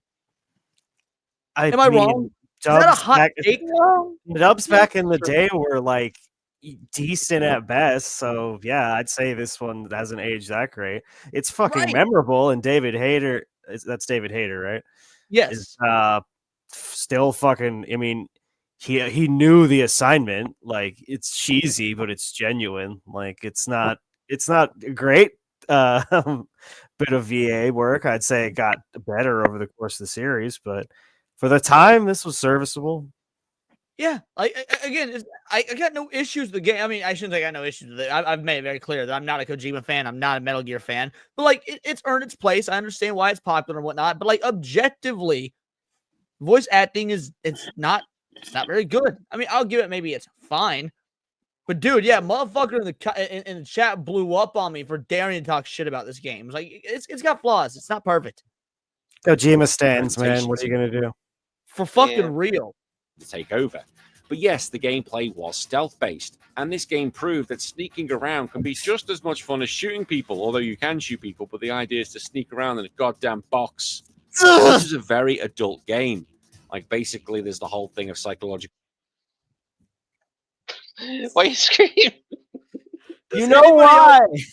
Does anybody else not... Like, he structured his script in a way where he said, you sneak around a box. Like, he ended the sentence saying that. In his next sentence, he starts a new thought. Says, this is a very adult game. These disparate threads of fucking thoughts are just thrown together with no goddamn cohesion. This script is doo-doo. Trauma, genetic engineering, nuclear bombs going off, loyalty and betrayal, the nature of war and soldiers. There was a lot of stuff here that Kojima played with that, again, would probably go over a younger player's head. Every character in this game became a legend overnight. Our protagonist is Solid Snake, who's a very cynical, world-weary human, and I like this man, but he became a literally internet sensation overnight. Then you had Meryl Silverbear, who I managed to keep alive. Yep, I managed to save her. Otacon, who is basically a computer guy who pissed himself because he was so scared, unlike the ever valiant Snake. Yeah, some of the enemies were also psychomantis with the ability to read your control. Good job. What did you say, Dax? Yeah, that's all you need to say about Otacon is that he pissed his pants that one time, and that's He did. I know he did. He's got a little bit more going on than that. But jeez, I'm not even like one to praise Kojima's writing, but there's a lot more to go into than just. Honestly, I really thought he said salad snake, and it threw me. I don't know. I'm very confused, Netflix foreign. You say I wanted to slightly disagree with you on the Soul Calibur point, very slightly. It wasn't just arcade perfect; it was better than arcade perfect. I didn't make an argument for what was which version of Soul Calibur was better. I'm gonna be real. We were talking about when we were talking about Soul Calibur in the arcade versus GameCube. You mean Dreamcast? Yeah, whatever. Xbox versus GameCube in terms of Soul Calibur 2. Yeah. But yeah, I didn't talk about like the arcade version, except for I said I beat Soul Calibur 1 as Mitsurugi in the arcade. So I'm not sure what you're disagreeing with. Man, no better, no worse. Right, are you talking about Soul Calibur 1 or Soul Calibur 2? I'm very confused because, yeah, I didn't talk about the quality between the two. So I'm not sure what you're disagreeing with. We might disagree or might agree, but I don't know what your position is. Lost on the road of this conversation. Goddamn awesome at the time. It blew my mind. Like reading your memory card and making a controller move. Oh my god. So good. But oh my god. So I hated that bullshit. He made the goddamn memory card go off. What the fucking What a novel thing that was. Right. Yeah, correct, Lessus. Yes. Soul Calibur 1, when you're talking about the video when he spoke about arcades. Right. But you said you're going to disagree with me. What I'm curious, what are you disagreeing with? Because I think didn't say... I think the root of his thing is he's saying that the home port of Soul Calibur 1 was near arcade perfection. Is I think the point he's trying to make. I would agree with that. I would absolutely agree. If that's the point you're trying to make, I would agree with that. So we're not disagreeing. Anyway. And the main thing that would set this game apart was the voice acting and how it just didn't feel like Resident Evil versions of campiness. It was written, directed, and acted like it was an actual movie. Like, Jesus Christ, it was a full movie. To the arcade version. The soundtrack was also added in. But apart from that, you had the alert theme. I spent more time with the arcade version of Soul Calibur than I did the Dreamcast version. When it came to 3D fighters on the Dreamcast, I was a Versa Fighter guy more than I was a Soul Calibur guy. Which became legendary in its own thing. Like, if anyone says anything sus, it comes in. And like Aber and Preach, one of my favorite YouTubers, they use it if someone says something sus. I should use it if someone says something sus. And Kojima left you this fucking video is sus. I won't lie. It took me till the third time he said sus for me to realize he was saying sus and not sauce. Yeah. I was very confused as to what the slang term sauce meant in the UK until I realized he was saying sus. The closed captions are right there, bro. I'm not reading that shit. Reading is gay. Be a soldier who controls war. I thought you were a sub fan. It's a very, very clever Shut up. game, and I can understand why it was so loved. But the game introduced several aspects which are praised then and can still be praised today, such as the guards' footprints appearing in the snow, using cigarettes to reveal laser traps. The guards will hear your footprints depending on what you're walking on, and using knock-knock mechanics for diversions. Wait. Footprints depending on the snow, using cigarettes to reveal laser traps. The guards will hear your footprints depending. These are all. What? Oh, the guards will hear. Oh, god damn it! How did I miss that? Here I am looking to get mad about. Okay, I hear it now. I think my brain is just numb to bullshit. Because oh my god, hear your footprints. If we say it enough times, we're gonna summon Kata. I can smell depending on what you're walking on, and using knock-knock mechanics for diversions. Very clever, but it makes you all feel like you're an absolute undercover badass like Solid Snake. And essentially, this game influenced so many others. You could look at Splinter Cell, Hitman, The Last of Us. It's just a big icon. A lot of people can actually sit there and go, yep, without this game, I don't know where we'd be. And number 2. In a world where oh my god. Yo, fuck. What's going to be number 1? Yeah, I don't care what he puts number 1. It's wrong. Unless it's Sonic This Adventure. is StarCraft. It's very StarCraft. Oh, good point. I could.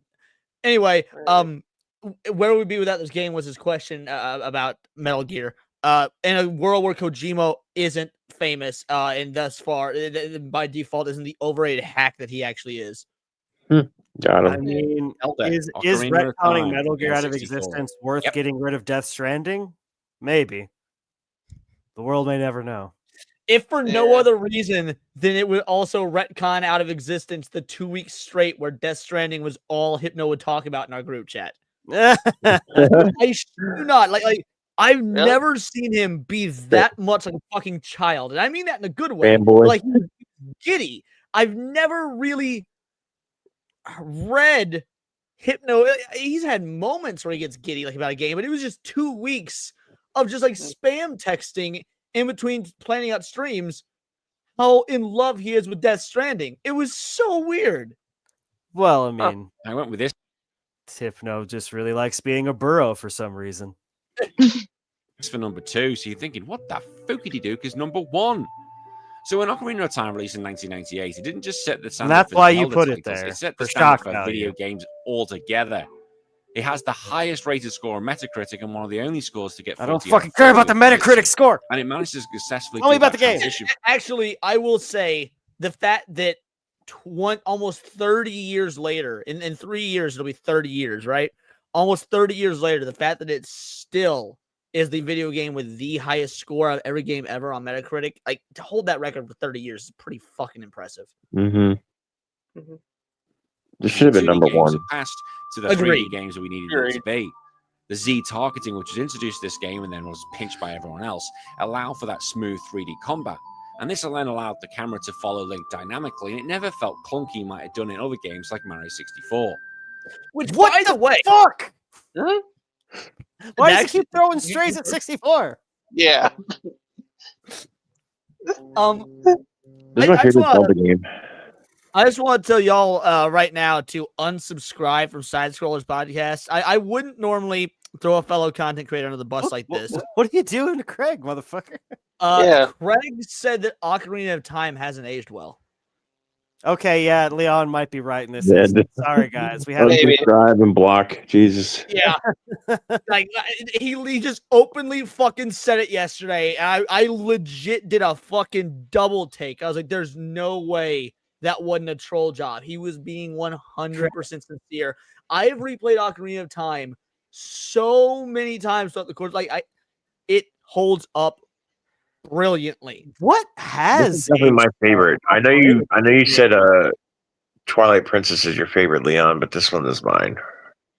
To be fair, my favorite Zelda game bounces between this and Twilight Princess so often because they're both so goddamn good. I love Ocarina. It's hard not to choose Ocarina as my favorite. Wait, Les is he also doesn't like Mario 64? No fucking way. Really? Okay. Okay. You know what that reminds me of? When he said that, when you said that he said that, I was reminded of the that 70s show thing where Red's like, oh, is that what we're gonna do? We're gonna fight. Is that what we're gonna do today? We're gonna fight. That's exactly it. I love Christ. The world of Hyrule in this game, and everything just felt so alive. The game felt absolutely huge. You can argue that Hyrule Field isn't that got much in at all, and I agree with. Well, I would actually disagree with this, Tailfin. Look at From an Piers Morgan's aspect, timeless. you could argue that none of the early 3D games have aged well graphics-wise. I would disagree because what would you define as graphics aging well? Because does it look realistic? No, but does it have a distinctive art style that still does look good? I mean, I would say yes. I would say, like, compare the graphics of Ocarina of Time to, let's just say, GoldenEye. I would say Ocarina of Time exponentially looks better. Oh, well, True. that's easily. But yeah, It's a timeless aesthetic, to be honest. if you Right. if you take all context away and just say it blocky, therefore bad, like you're missing a whole fuck ton of like really good art direction and staging and everything. Right. 60-bit style is timeless. And I think the same thing about 64-bit. I like when you think back to Final Fantasy VII, like anytime someone says Final Fantasy VII, my mind goes to the fucking blocky, all the polygons and whatnot. It doesn't go to Advent Children or the remake or the way Cloud looks in HD. My first thought is always those blocky looking graphics. It's because it just stands out as, man, this is a moment that'll never be recaptured. Them old school Tifa boobs. Hell yeah. Yeah. Triangle titties. That was the true rest of the world's Triforce. huge and it's massive, and every world has their own environments, their own characters, their own feel, their own music, their own distinct nature. I loved it. I'm not going to tell you anything about any of that shit, but it was there. Essentially, when you go do 3 MacGuffins and you come back, you go from Child Link after doing a little bit of bollocks. You go. Speaking of, we were talking about Brawl earlier, Dax. What a bollock! I watched a video last night, or no, the night before last, whatever. Did you know that speedrunners were able to beat the 5-minute Ocarina of Time demo on Brawl? What? Really? Damn. By using some fucking weird ass glitches. They were able to, so Brawl, Smash Brawl, for those of you guys that don't know, was a Wii, on the Wii, had demos of classic games you could unlock. And you could unlock a 5-minute trial version of Ocarina of Time. Obviously, that 5 minutes is nothing in a fucking Zelda game. Yeah. Well, these goddamn speedrunners were able to find ways where you could get the end credits by the 4-minute and like 58 fucking second mark.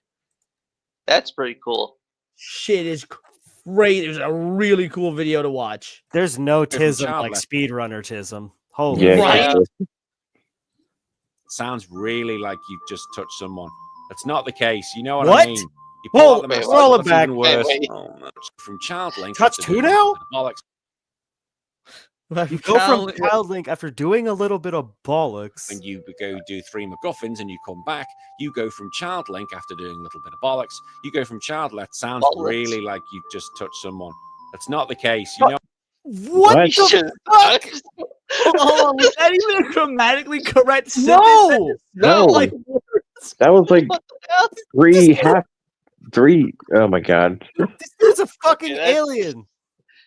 It all comes back around, Leon. That was 3 parts of a That sentence British in a dude was trench coat. wrong. Like, what We found him. We found the scroll. This guy's Fucking get him out of here. Holy fuck. do you even preposition, bro? right?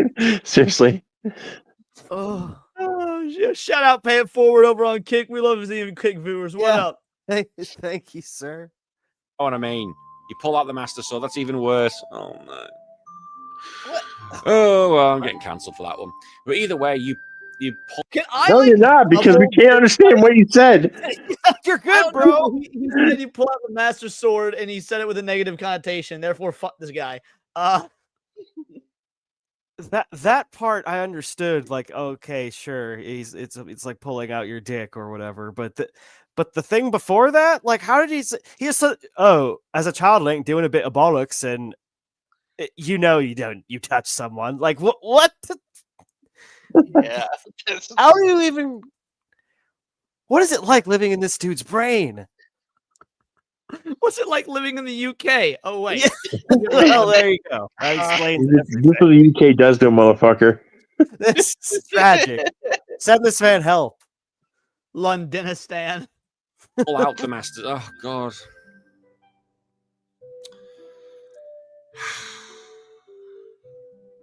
You take the master sword.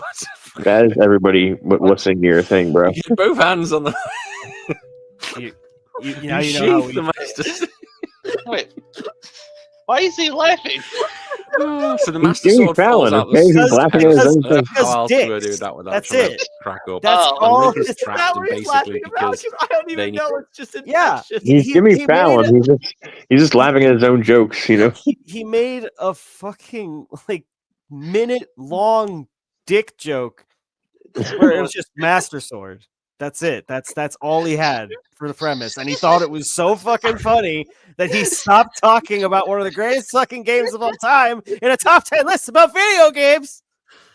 I was so fucking lost. It got silent, and then he started laughing, and I don't even know why I started finding it funny. I was Fuck it, waiting dude. for the joke, and the silence kept going. Nah, that's pretty funny. This guy makes me want to dump tea in a harbor. No, that's great. Jesus, Murphy. Oh, I'm sorry. I'm trying to highlight it now and all, but my eyes are like almost shut because of that. I'm trying to find it. Where's your tongue? There you go. Appreciate you, buddy. Need to protect him, and he's not old enough. They wait 7 years, then release him onto the world as an adult. So then you play the game where the world's all fucked up by Ganondorf, and you're now adult Link. And I loved it. It was And I so loved it. cool. There were so many then big boy dungeons that you could play around with, and I thought it was awesome. You got to play with the ocarina, or ocarina, or however you want to pronounce it, and you try to be a musical maestro. Pronounced but it the then same fail. both times.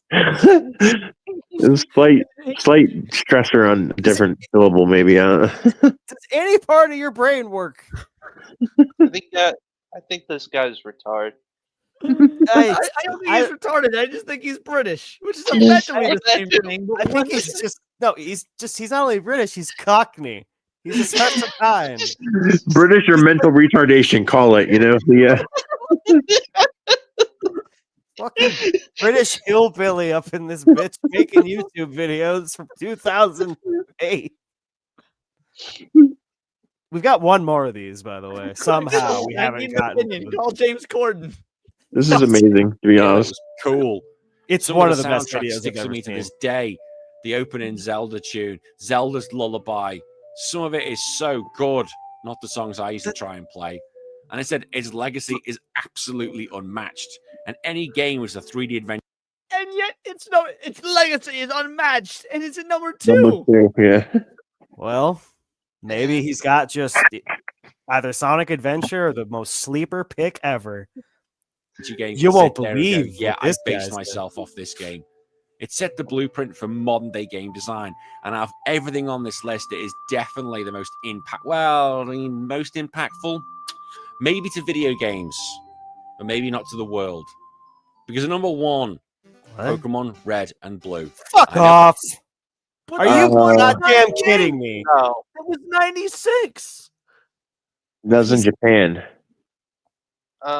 He's definitely doing that's US. He's definitely doing US, yeah.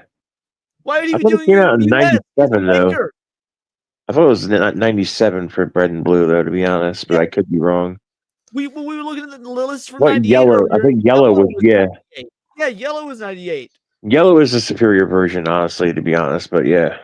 Yeah, that's true, but This should be 3, or maybe I'm a Gen 1er. I'd put it at 2, probably above Metal Gear. First of all, cut Banjo-Kazooie entirely and put StarCraft in there.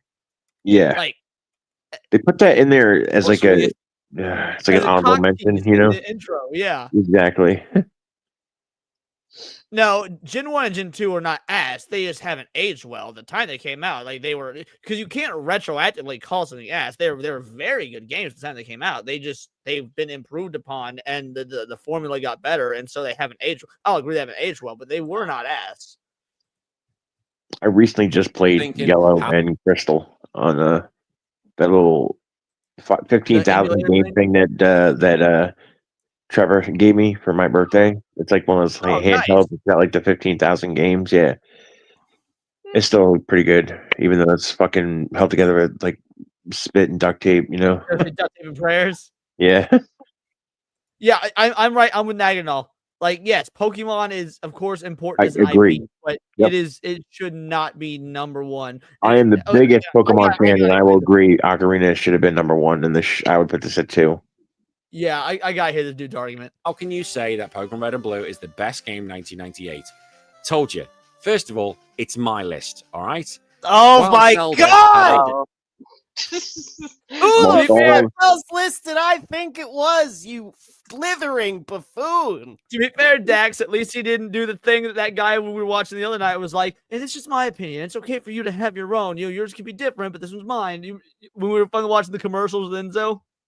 At least I understand the fucking mental gymnastics there. It's like there, yeah, he was being a pussy. Here, he's just fucking saying nothing.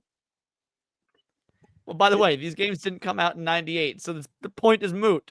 A huge One of the guys in chat said we got Pokemon super late in the UK. Lisa's Game said that, so maybe they didn't get Red and Blue till 98. I don't know. Gotcha. Huh. Weird. You should have said that at the beginning. This your thing gave me fucking butterflies first before I even got it in justification my is, hands. "It's my I'd list, seen bro, the shut adverts. up." I had a magazine talking about it. All right, I can't wait to saw rip it this in thread. an old book that was like how to catch fire, how to catch blizzard, how to catch thunder, like a cheap book, and it was called Pocket Monsters, obviously referring to Moltres, Zapdos, and Articuno. I was excited for this game before my mother even bought it. W.H. Smith, rest in peace, W.H. Smith. And I got it in my Game Boy. I'm sorry for your loss, man, but your video sucks. Hold on, wait. W.H. Smith. What the fuck is W.H. Smith? That's is it saying Doriath or Dor? I don't know. It's he's just saying, I think he's it's literally giving us his mother's like initials. Like that's the most impersonal weird shit ever. What the fuck? Oh, I want to hear that. Zapdos and Articuno. I was excited for this game before my mother even bought it. W.H. Smith, rest in peace, W.H. Smith. What the? He's not saying WH. He's saying Yeah, I Doriath think you're or right. something. He's saying Dorian or Doris or something. Yeah. No, I am legit convinced it's my idea that he's just so fucking weird that he's gonna call his mother W.H. Smith. Rest in peace, W.H. Smith. I Just thought heard I'd throw that W.H. in there for all you other people with the. And Why I got it in my Game Boy, and me and Squirtle went on a journey that has never been matched since. The whole idea of Wow, I'm sorry, gotta dude. leave my hometown with Pallet Town, gotta defeat the 8 gym leaders, gotta beat Team Rocket, and then become the league champions was something else. I loved fell it. in love with. Wait. Squirtle was my first starter, to be honest. So He's not using a original. You can't get Mew in red and blue. you could in Japan. Right, but does this shit look all Japanesey to you? This looks awful English to me. Like, Pretty sure there was like a. I'm trying to think. There was like a. I don't know if they had like one of those.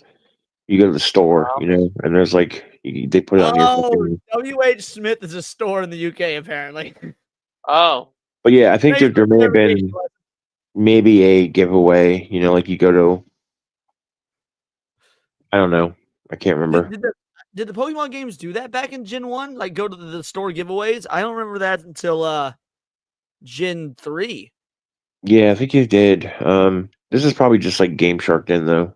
Right. Of course. All I'm saying is, like, if you're going to talk about how great your experience was, like, I've never had an adventure like this in my entire life, then maybe use, like, footage of the actual game proper and not, like, a ROM hack or something.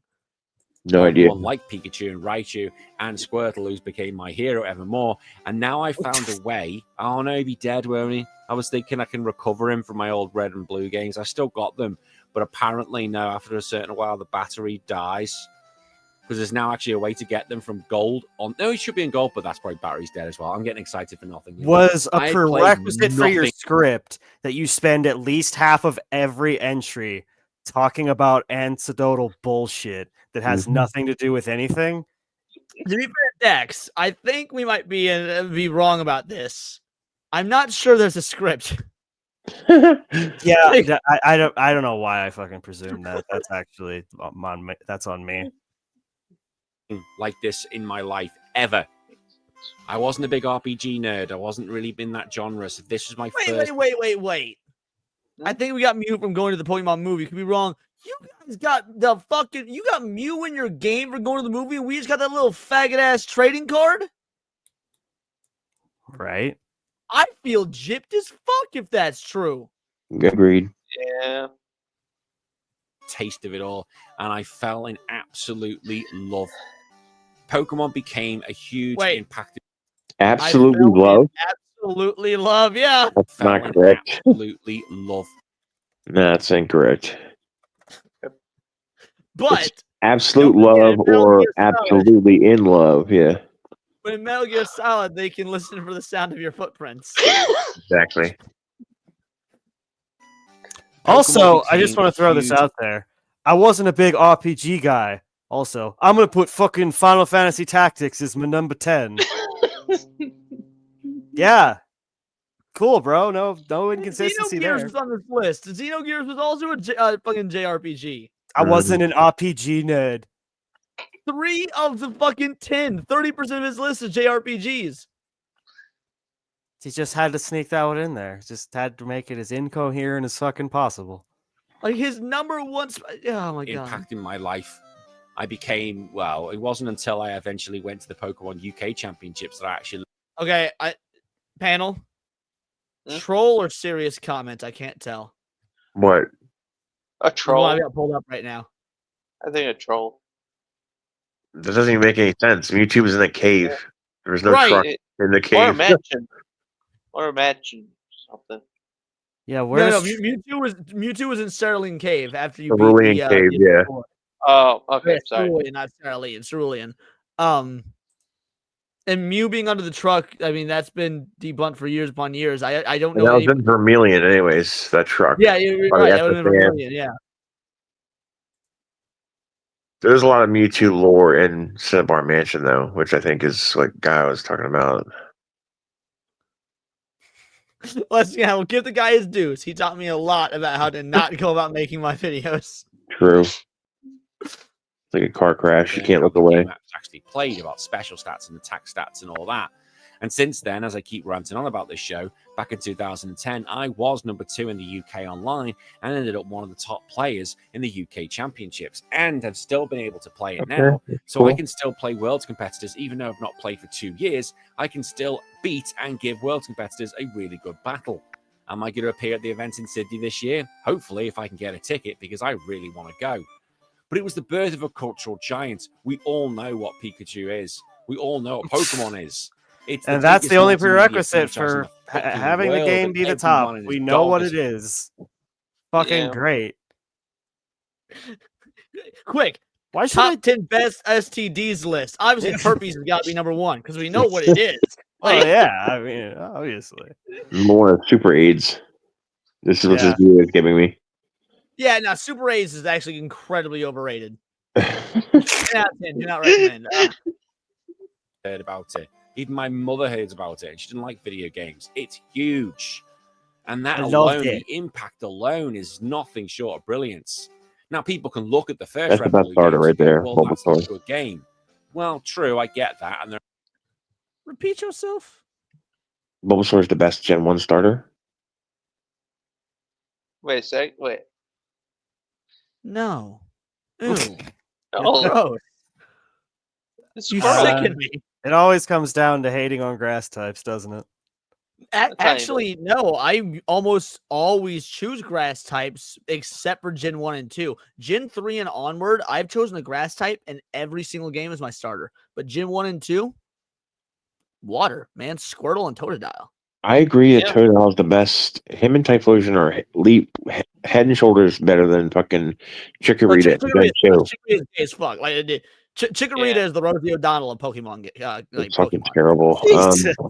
But Bulbasaur is objectively the best starter in Gen 1. It's got way more. It's way better in way more battles. Even though Blastoise is cool, and you always need a water type.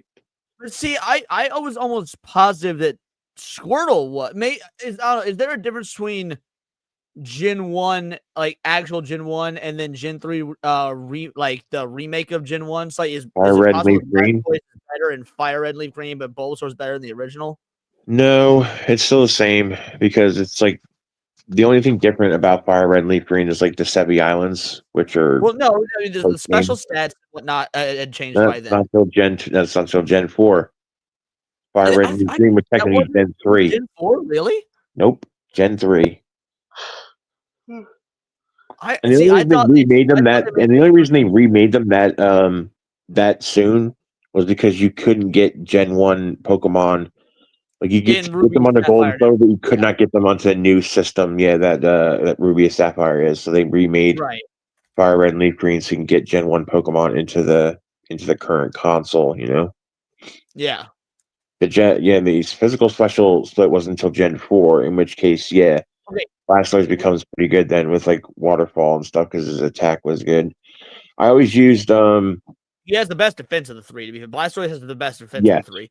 I always preferred it's the cliche Vaporeon is like one of the best water types in Gen 1. Yeah, Jolteon all the way. Jolteon's my boy. Because you only get one EV. Yeah, but like I'm just gonna, I didn't even use I had Pikachu and the yellow I just played, but like obviously. Yeah, you don't evolve it. Yeah, you can't evolve it. So we might disagree on Squirtle and Bulbasaur, but can we agree that Charmander fucking sucks? Yes. In Gen 1, yeah, he's pretty shitty. Right. Especially red and blue. He couldn't even learn fly until yellow. Yeah, that's fucking stupid. flying dragon that's not a dragon, and he couldn't even learn fucking fly in Gen 1 before yellow, I've never been a Charmander fan. Like games or I get the episode where Ash finds him, or actually Brock, by the way. Brock's the one. Ash should never have gotten that fucking Charmander, by the way. Brock's the one that did all the hard work. Anyway, aside from that all sad ass episode, like, I don't give a fuck about Charmander. I don't give a fuck about Charizard. Never have. Always been a Squirtle dude. Charmander overrated as fuck. And Jigglypuff's gay, but I like it anyway. Squirtle was my favorite Gen 1 starter in the anime for sure. The Squirtle Squad. That shit was Squirtle Squad. That was the sickest squad. Dude, so funny story. I went to a con. This is years ago. This is probably 2014, maybe, so like 11 years ago. And so the voice actor that plays, Brock and James is the same actor, but he also voiced a bunch of Pokemon, including Squirtle. And he fucking hates Pikachu. Like he can't. I don't know why. I don't know what beef this voice actor got with Pikachu, but he fucking hates him. And my wallet at the time was the 3 starters plus Pikachu. Like that was the design on the wallet. And I was like, oh shit, the guy that plays Brock is here, but he's also Squirtle. I'd love for him to just sign the Squirtle part of my wallet. So I go up and I ask him. He's like, nah, watch this. He signed his name all over Pikachu's face because fuck Pikachu. That was Jesus. It was funny as hell. It really was. There are many things that are broken with it. I still love the first game. Like I could play that probably blind. Maybe that's a challenge. Did you write your script blind? You might just actually be blind. From the day. Most I've blind played guys it are probably many smarter times. than I this. absolutely love it, and I genuinely don't sit there and find fault with it. I know it sounds I put my goggles on, and I am, but I love it. I love the first generation that much. I loved it. I will play that and never get bored of it ever. The first 2 generations. Yeah, I mean, how can you not get bored of Gen 1? You can't fucking run, dude. You can't run, and it takes fucking forever to get the bike. The quality of life changes in the later games. I mean, come on. Yeah, bro. I played it on this. The only reason I got through it like sane, playing on this little new handhold is like it's gonna zoom up a zoom, like a 2 times speed thing. You can run real fast. I could not. I don't know that I could ever go back and play Gen 1 Pokemon unless it was like some sort of like cool ROM hack. But like Gen 1 vanilla Pokemon, I can't do it. I probably can't even do Gen 2 as much as I think that it's an improvement and whatnot. Like I have to start at Gen 3, which is my favorite gen. So I'm trying to think of what I had. I have like my team from Yellow that I just played with. It was Pikachu, Kadabra, because I couldn't trade because it's on a fucking, an emulator type dealio, Oh, that's gay as fuck. Snorlax, obviously. That's my boy. Always. Checks out. Nido King. And then I had Venusaur, and I believe I actually had Dragonite, maybe? I can't quite remember, but it was something that learned Fly, obviously. So it may have been Charizard, it may have been Dragonite. I can't quite remember. Well, it wouldn't have been Charizard if you had Venusaur. No, Yellow, you get all 3 starters. Yellow, right, Yellow, you get all 3. I forgot you got all 3 starters in Yellow. I'm retarded. Yep. I'm in love with Pokemon Gold, Silver, Crystal, Pokemon Red, Yellow, and Blue. I'm in love with all of, and they are such good games, and they mean so much to me. Like I brought them all the way to Australia, and I framed them. I've still got them, and I'll never get rid of them. The blue's a bit faded, the red's a bit faded. Wait, he's in Australia. And I framed them. I've still. Oh my God, he's Australian this whole time. Oh my God! No, this guy is clearly. Yo, Demon Chaos in the chat. What's up, dude? Speak for your man. You got to defend this guy now. No way. God damn it. There's no way. Oh yeah. Netflix one says nah. He went to Australia because even Lessis, who's fucking British in the chat, was like he was mentioning all that British shit. Yeah. Brit who? Oh, he's a criminal. Got them, and I'll never get rid of them. The blue's a bit faded, the red's a bit faded, yellow's okay, gold and silver are okay, but they'll always remain in my collection, and they're never going to go. I don't care. My top 10 games from 1998. What did you think of my list? Do you agree with me? Do you think, buddy? Do you really want to know? Do you think there's one? No. I don't even know what this means, but most you can have over on Kick. Shout out says, how many syllables does he use for no? What does that mean? Noah? I don't know. No way. No. I don't understand. Oh, because Australian people don't say like nor or something. They like add more. Extra syllable, maybe. Yeah. Noah. Nouh. Yeah. It means does he say GH. nar or no? I won't lie, man. I lost track of what he even said throughout that fucking video. This video was not good. Like it was nice to go down memory lane of 1999, but this video was not very good. Hey, Enzo's in chat. What's up? Who's in chat? Oh, what up, Yeah, Enzo? How you yeah, doing, brother? Yeah, no, I saw him Nar. chatting earlier. I can't believe I forgot to say hi. Alrighty, guys. I've been awake for about 29 hours now. Yeah, Really? my nighttime meds are kicking in. What? My nighttime meds are kicking in. I took them Yeah. like at 1:30, so I needs to go to fuck to sleep before Saturday Yeah, night you do. hypnosis tomorrow. So it's time to end the stream. So let's do some oh, you outros. gotta roll the wheel. Roll the wheel. Oh yeah, We we're need gonna do to do it. We wheel, fucking forgot. We forgot to do it. wheel torture. Good call. We hit tier 2. We have to do wheel torture. Hopefully you got some. Put them in chat, people. Yep, let me bring it up. Suggestions for movies. Alrighty, so yep, chat. Here's what we're gonna do. We've got. Let me just share the screen. It's gotta be something he's not seen or hasn't seen in a long time. They can be shitty. Yep, They can be I know. great. In movies, try to keep it to one pick per person. All right. I know Enzo's gonna ask for Rockula again. Yep, there it is, Rockula.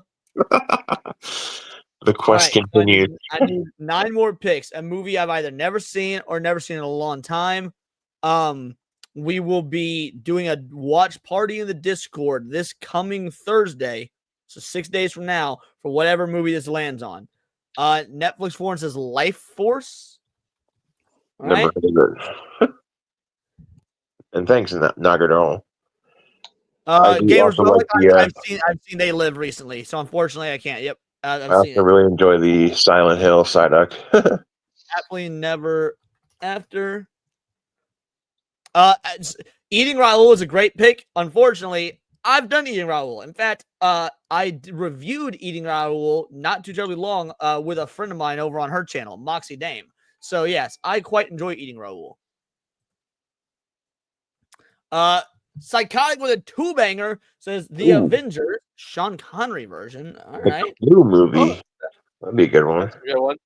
Yeah, that's a good one. Legend Games says, yeah, the Clue movie. Sorceress.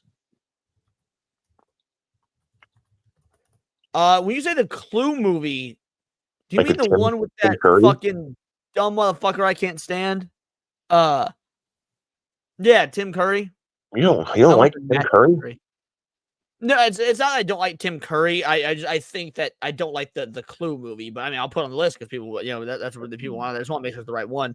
I do think Tim Curry is overrated though. I like him fine, but I do think he's overrated. I think people give him way more props than they should, but I like him. Well, I know what movie I'm going to add. Muppet Treasure Island, motherfucker. I'll give you more Tim Curry than you can fucking handle. Excellent. I've never seen that. Someone said I Jason do X. love- yeah. So yeah, I'll put Clue on there. I assume because he didn't really answer, but I'll assume Clue, Jason X, which I have not seen in years. I remember loving it for all the wrong reasons. I agree. I didn't say I didn't like Tim Curry. I never. I think he's overrated. Overrated doesn't mean dislike. I like him. I think he's overrated. Like let's say you go to a restaurant.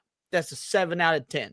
7 out of 10 is still good, but if everyone goes around saying it's a 10 out of 10 and really it's 7 out of 10, it's overrated. It doesn't mean it's bad. It's still good. 7 out of 10 is good. I don't know how you. Not happening. I Not you know what? Based UFO Omega. I fucking love that movie so much, dude. On the list. Another Tim Curry. This is fucking the wheels loaded for anti-Leon. It's great. Fucking hate this movie, dude. I hate Rocky Horror so goddamn much. I'm pulling for it so hard. 9. Oh, we get to sing along in Discord chat. It'll be great.